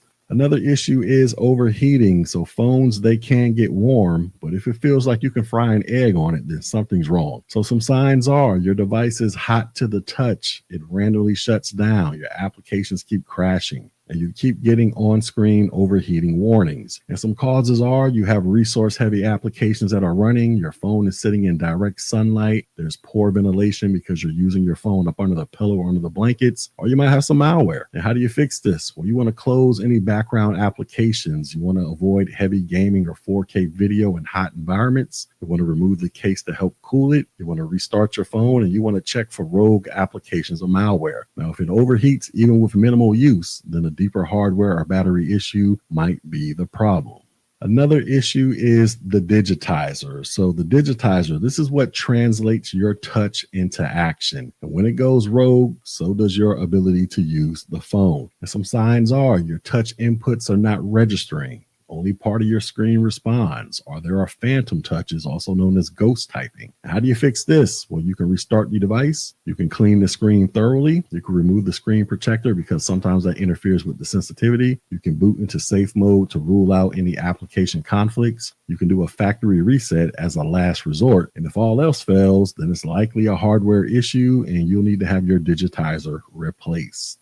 Another issue is you have physically damaged the ports. So your charging port's not working, your headphone jack is acting weird. Well, the physical port might be damaged. And so some signs are the plug doesn't stay inserted, you have no audio through your headphones, or you cannot charge your device. So how do you fix this? Well, you want to check for debris, especially pocket lint. You want to use a flashlight and a toothpick to gently clean the port. You want to try a different cable. You want to inspect for bent or broken pins. And if it's damaged, then replacing your phone is usually the only fix.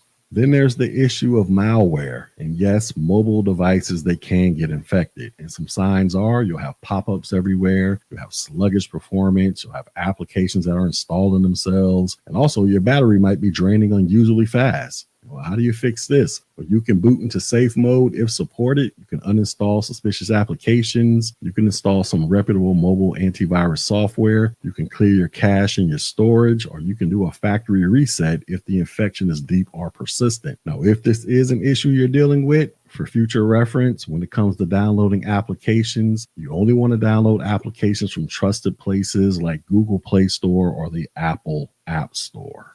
Another issue you might experience is cursor drift or touch calibration issues. So if you ever try to tap on one thing and your phone taps something else, well, that's not a ghost. That is a calibration issue. And some signs are you have an inaccurate touch response, you got phantom movements on the screen, or you got difficulty typing. So how do you fix this? Well, you can reboot the device, you can remove the screen protector, you can use the built-in calibration tools that are on some Androids, you can update the operating system, or you can do a factory reset if needed. Now, if you're dealing with this issue on an older or a budget phone, then this could also be a sign of screen or digitizer wear.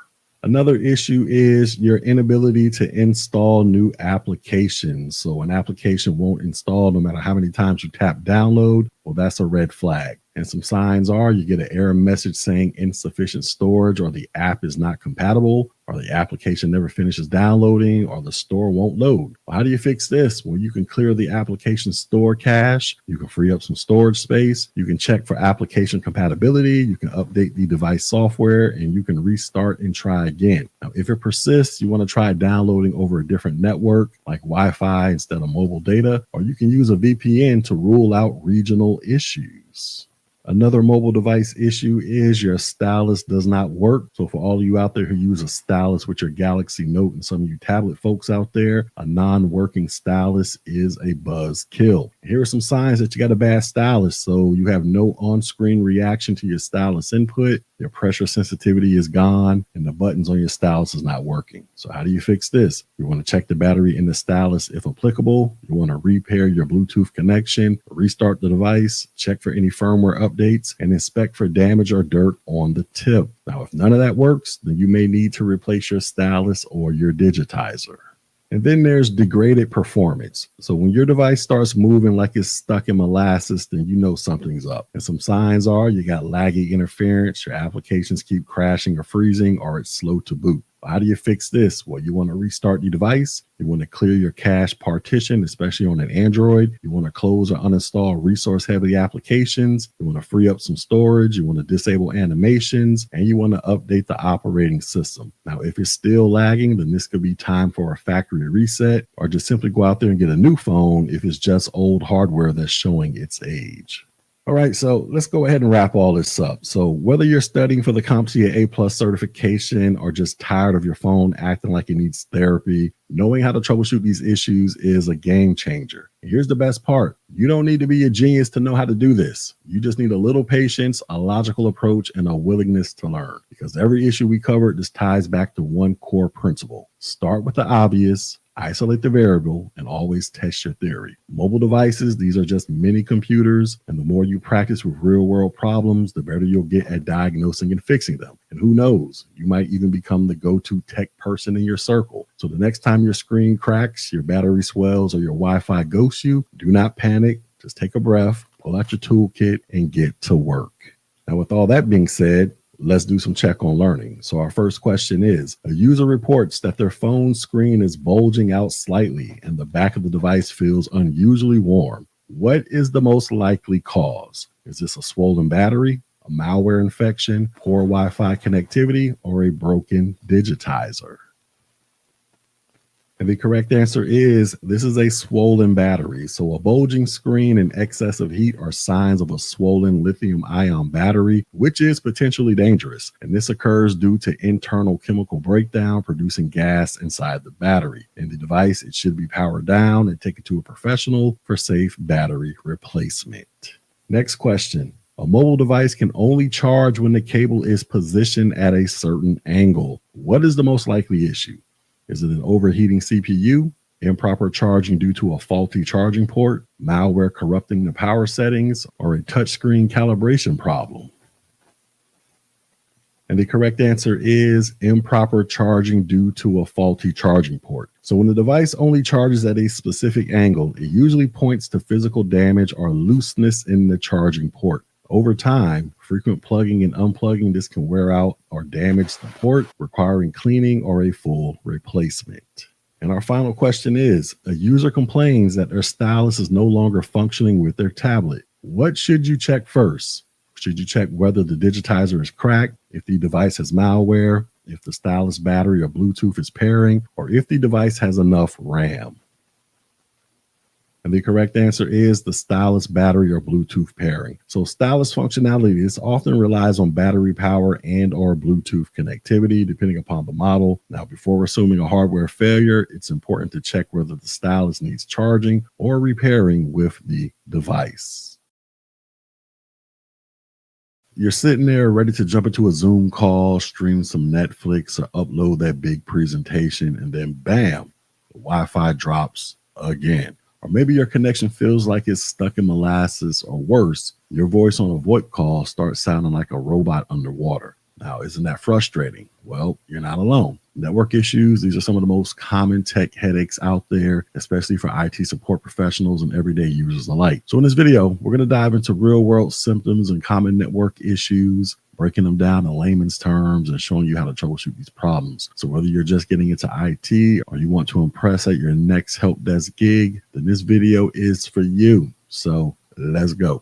All right, so let's start with intermittent wireless connectivity. So you know the drill. You're connected 1 minute, then suddenly you're not. It reconnects and everything is fine for a while until it drops again. So what's really going on? Well, intermittent wireless connectivity, this often points to a weak Wi-Fi signal, some type of channel interference from nearby networks or devices like microwaves, router firmware issues, outdated network drivers, or device roaming between access points, especially in corporate environments. So how do you troubleshoot this? Well, you want to check your signal strength, so move closer to the router. If the issue clears up, then signal strength is the culprit. You also want to scan for interference, so use a Wi-Fi analyzer app. Try switching your router to a less congested channel, like channels 1, 6, or 11 for the 2.4 gigahertz frequency. Also, update your drivers and firmware. So make sure your device's Wi-Fi drivers and your router's firmware are current, and disable roaming if needed. So if your device jumps between access points too frequently, then tweak its roaming aggressiveness settings.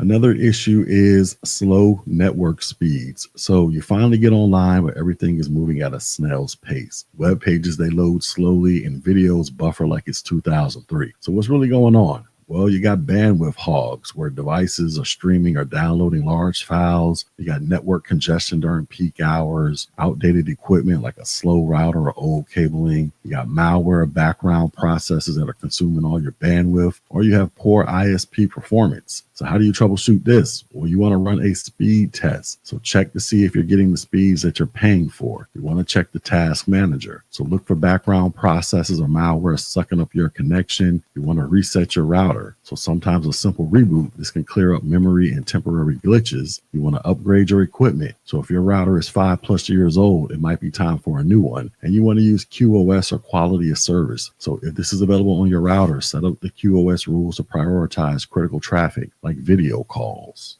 Another issue is limited connectivity. So you're technically connected, but you can't reach the internet. That little exclamation point icon mocks you from the system tray. So what's really going on? Well, you got an IP conflict, or you might have some DHCP issues, some gateway problems, a DNS misconfiguration, or a cable might be unplugged or damaged. So how do you fix this? Well, you want to release and renew your IP. So you can go to your command prompt and then type in ipconfig /release or ipconfig /renew. You also want to check for static IPs. So ensure that the device isn't configured with a static IP outside of your router's DHCP range. You want to verify your gateway and DNS. So run ipconfig/all to make sure your settings are correct. You also might want to swap out your cables. So for wired connections, try a different Ethernet cable or port.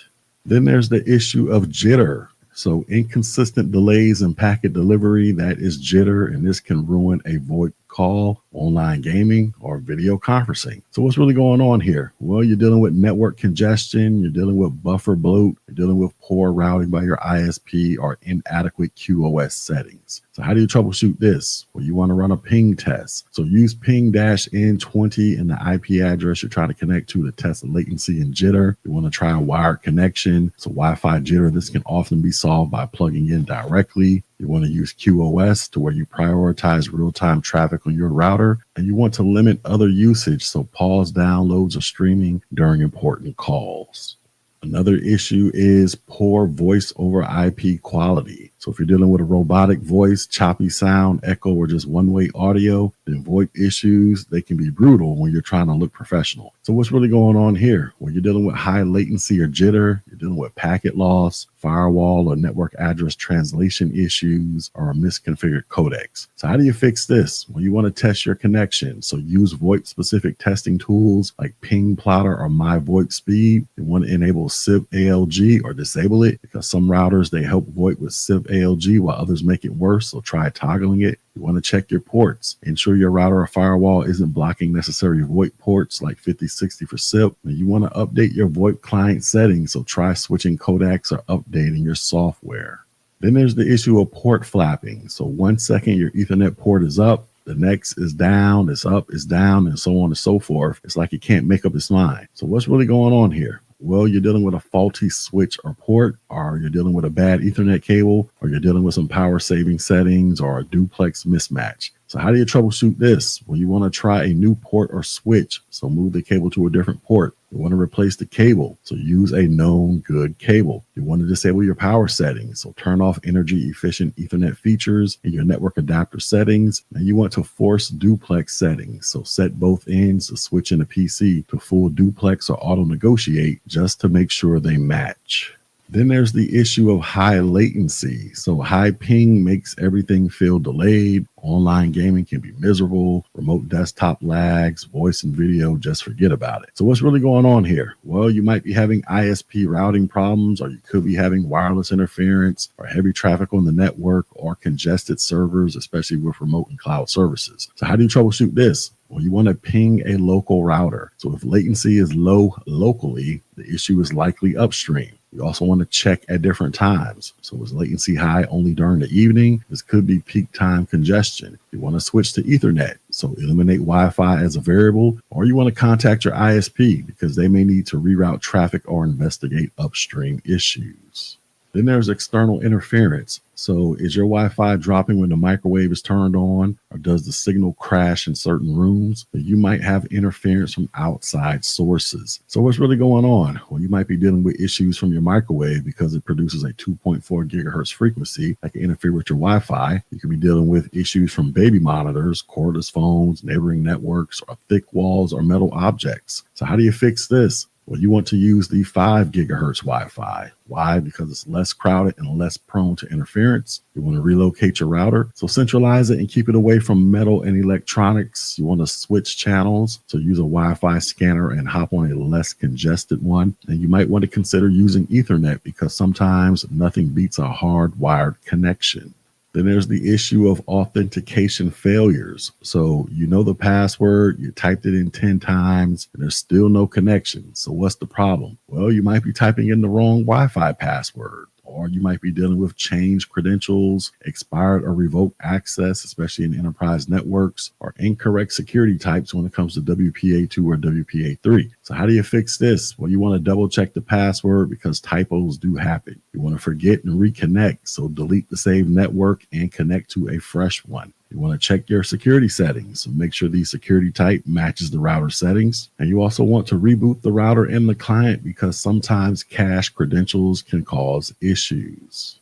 Then there's the issue of intermittent internet connectivity. So your internet works, then it doesn't, then it does again. Well, welcome to the land of flaky connections. So what's really going on here? Well, you're probably dealing with loose or damaged cables, ISP issues, an overheated router, DHCP lease issues, or scheduled downtime from your ISP. So how do you fix this? Well, you want to check your modem and your router logs. So look for patterns of dropouts. You want to test another device. So is the issue on one device or is it the whole network? You want to reset the router and the modem. And this is always a good first step. Or you want to call your ISP. So if all else fails, get them involved because they may be doing maintenance or they need to replace faulty equipment. And here's a quick handy dandy recap of everything that we just talked about when it comes to network issues. So go ahead and screenshot that and get it in your life.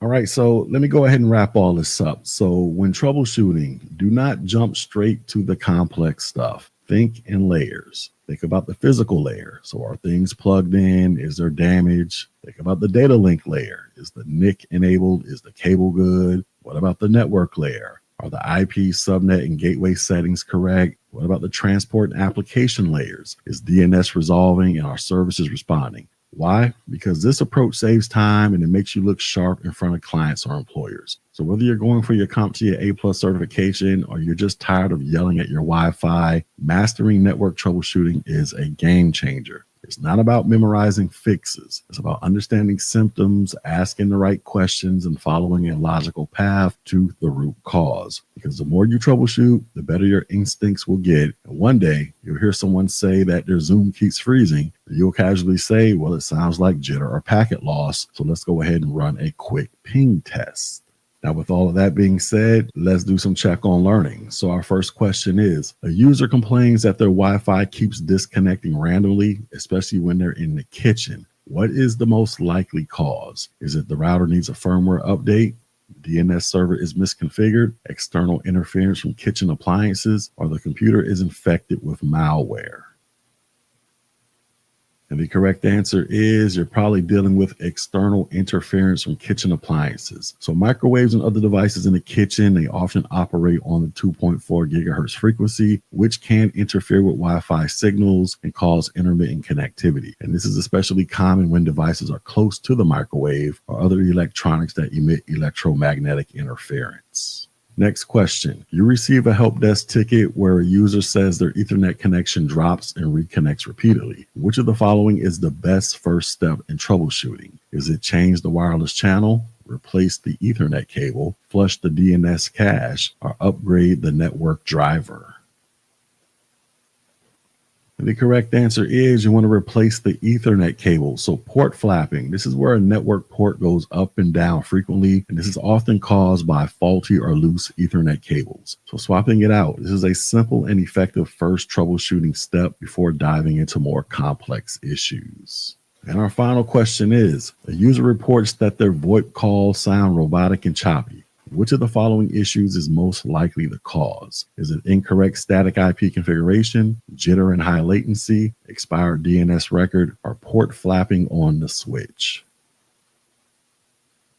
And the correct answer is jitter and high latency. So poor VoIP quality is commonly due to jitter, which is inconsistent packet arrival times, and high latency, which disrupt real-time communication. VoIP is highly sensitive to these issues, so addressing network congestion or using quality of service to prioritize traffic, that can help.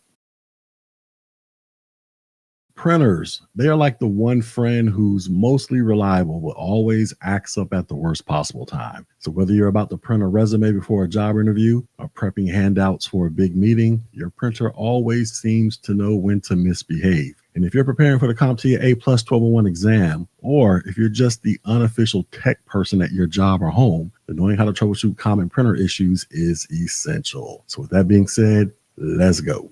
Before diving into specific issues, let's always check the essentials when it comes to printer issues. First, you want to check to make sure that your printer is turned on. Is it connected to power and the computer or the network? Is there paper in a tray? Are there any blinking lights or error messages on the display? Has it been recently updated or restarted? And the reason why I'm saying this is because you'd be surprised how often the problem is something that simple. Now, let's go ahead and tackle these specific issues that you might see in the real world or on your A+ exam.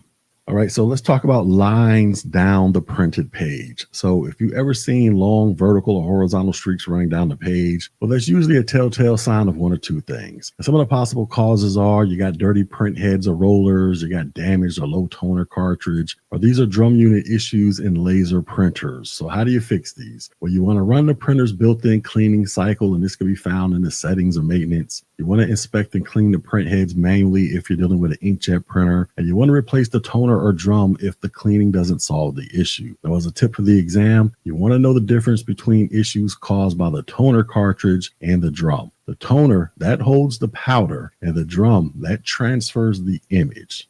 Next issue is garbled print. So your document printed, but it looks like a page of alien language or binary garbage. So what is the actual cause here? Well, it could be an incorrect or outdated print driver. It could be a corrupted print job, or it could be the wrong printer language setting, like using PCL versus PostScript. Well, how do you fix this? Well, you want to update or reinstall the correct printer driver. You want to delete the print job from the queue and try again. And you also want to double check printer language settings in the driver or the control panel. Now, as this information relates to you taking the exam, the problem will often appear with the phrase corrupted or incompatible driver in this scenario to let you know that you're possibly dealing with garbled print.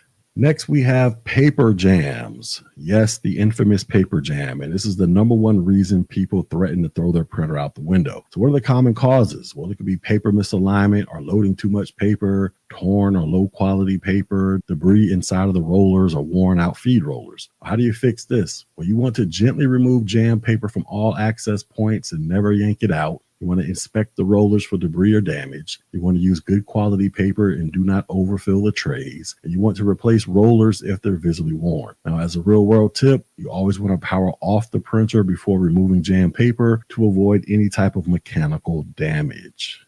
Next, you have faded prints. And this is when your printed text looks like it's running out of ink, but the ink cartridge appears to be full. So what's the issue? Well, it could be due to low toner or ink density settings. You can have dried up ink if you're dealing with an inkjet printer. Your toner might not be fusing properly if you're dealing with a laser printer, or you might have print head alignment or clogging issues. How do you fix this? Well, you want to check and adjust your print density in the printer settings. You want to clean or replace the print heads. You want to try a new toner or ink cartridge if the problem persists. And for laser printers, you want to check the fuser unit. Now, as an exam tip, fading across the entire page, this might be fuser related, while random faded areas are usually due to toner issues.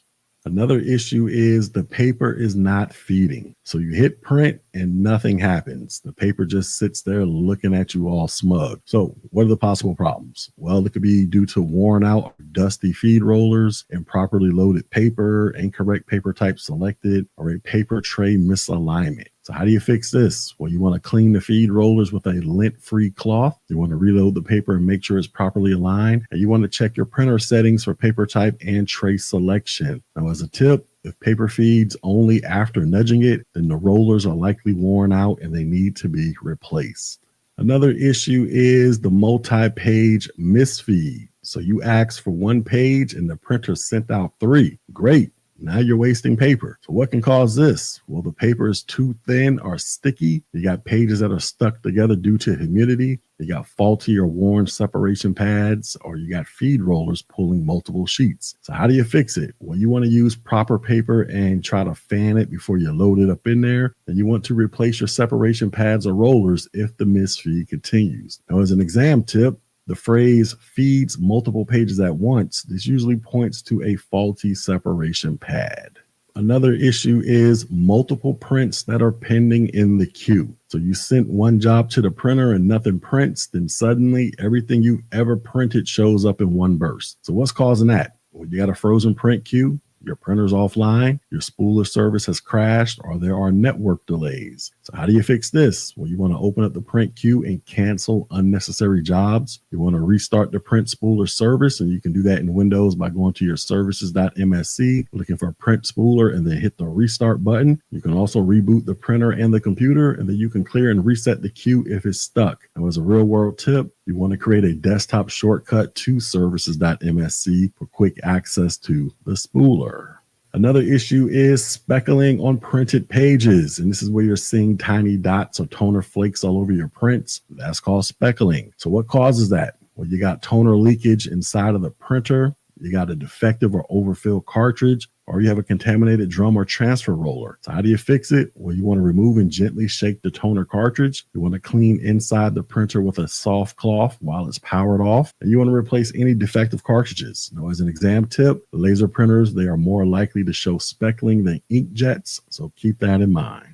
Another issue is double or echo images. So this is when it looks like a ghost image has been printed slightly behind the original one. Well, that is a classic double print issue. And what causes this? This could be a fuser unit not heating evenly or holding the toner properly, or it could be a transfer roller or a drum problem. So how do you fix it? Well, you want to replace the fuser unit, you want to inspect or replace the imaging drum, and you want to run printer diagnostics if available. Now, as a side note, user-related issues, they often show symptoms like ghosting or smearing. So if you see something in your test talking about that, know that we're probably dealing with a ghosting issue. Then there's grinding noises. Now, printers, they should make noises, but not the ones that sound like they're chewing on metal. So what can cause this? Well, this could be jammed paper or debris in the gears. This could be worn out gear mechanisms, roller alignment issues, or foreign objects inside the printer. So how do you fix this? Well, you want to power down and open up the printer. Carefully remove any visible debris, and if the noise persists, then the technician may need to replace some internal gears. It was a real-world tip. Do not ignore the grinding because it can cause long-term mechanical damage. Another issue is finishing issues as it relates to staple jams and hole punch problems. So if your printer has a finisher like a stapler or a hole punch, it can bring in its own headaches. When it comes to staple jams, you can run into issues like the staples are stuck mid-operation, you have a jammed stapler cartridge, or you have a misaligned finishing tray. When it comes to hole punch problems, you can have issues like the punch is not activating, debris is clogging the punch, or you can have misconfigured job settings. How do you fix this? Well, you want to check the stapler cartridge and reload it. You want to clear out any jammed staples or paper bits. And you want to clean the hole punch and ensure it's enabled in print settings. Now, as a tip, you always want to check the finisher separately because it's usually a modular add-on with its own maintenance needs.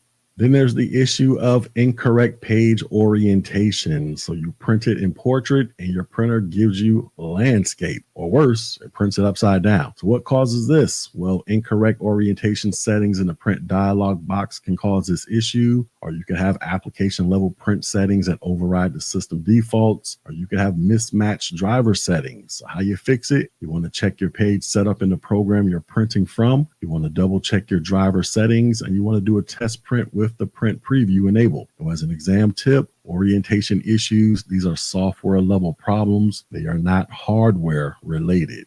Then there's the issue of your tray not being recognized. So you loaded tray 2 and the printer insists that it's empty or does not exist. So what causes this? Well, it could be a tray misalignment, a damaged tray sensor, or a driver not configured to recognize additional trays. So how do you fix it? Well, you want to reseat the tray and check the alignment. You want to inspect tray connectors or metal contact points, and you want to update or reinstall the driver and reconfigure the tray options. Now, as an exam hint, this option often appears in managed printers with multiple trays that are used in enterprise environments. You also have connectivity issues. So you hit print and the printer might as well be on Mars because nothing is happening. Now, what can cause these types of issues? Well, you can have a USB cable that is unplugged. Your Wi-Fi printer could be disconnected from the network. The printer might not be appearing on the same subnet. You can have an IP address conflict or change. Or you can have a Bluetooth printer that is not paired. So how do you fix it? You want to check your cables and Wi-Fi status. You want to ping the printer's IP address. You want to use ipconfig and ARP-A to troubleshoot local network issues. And you want to repair the Bluetooth if using wireless direct printing. And as a real world reminder, you always want to reserve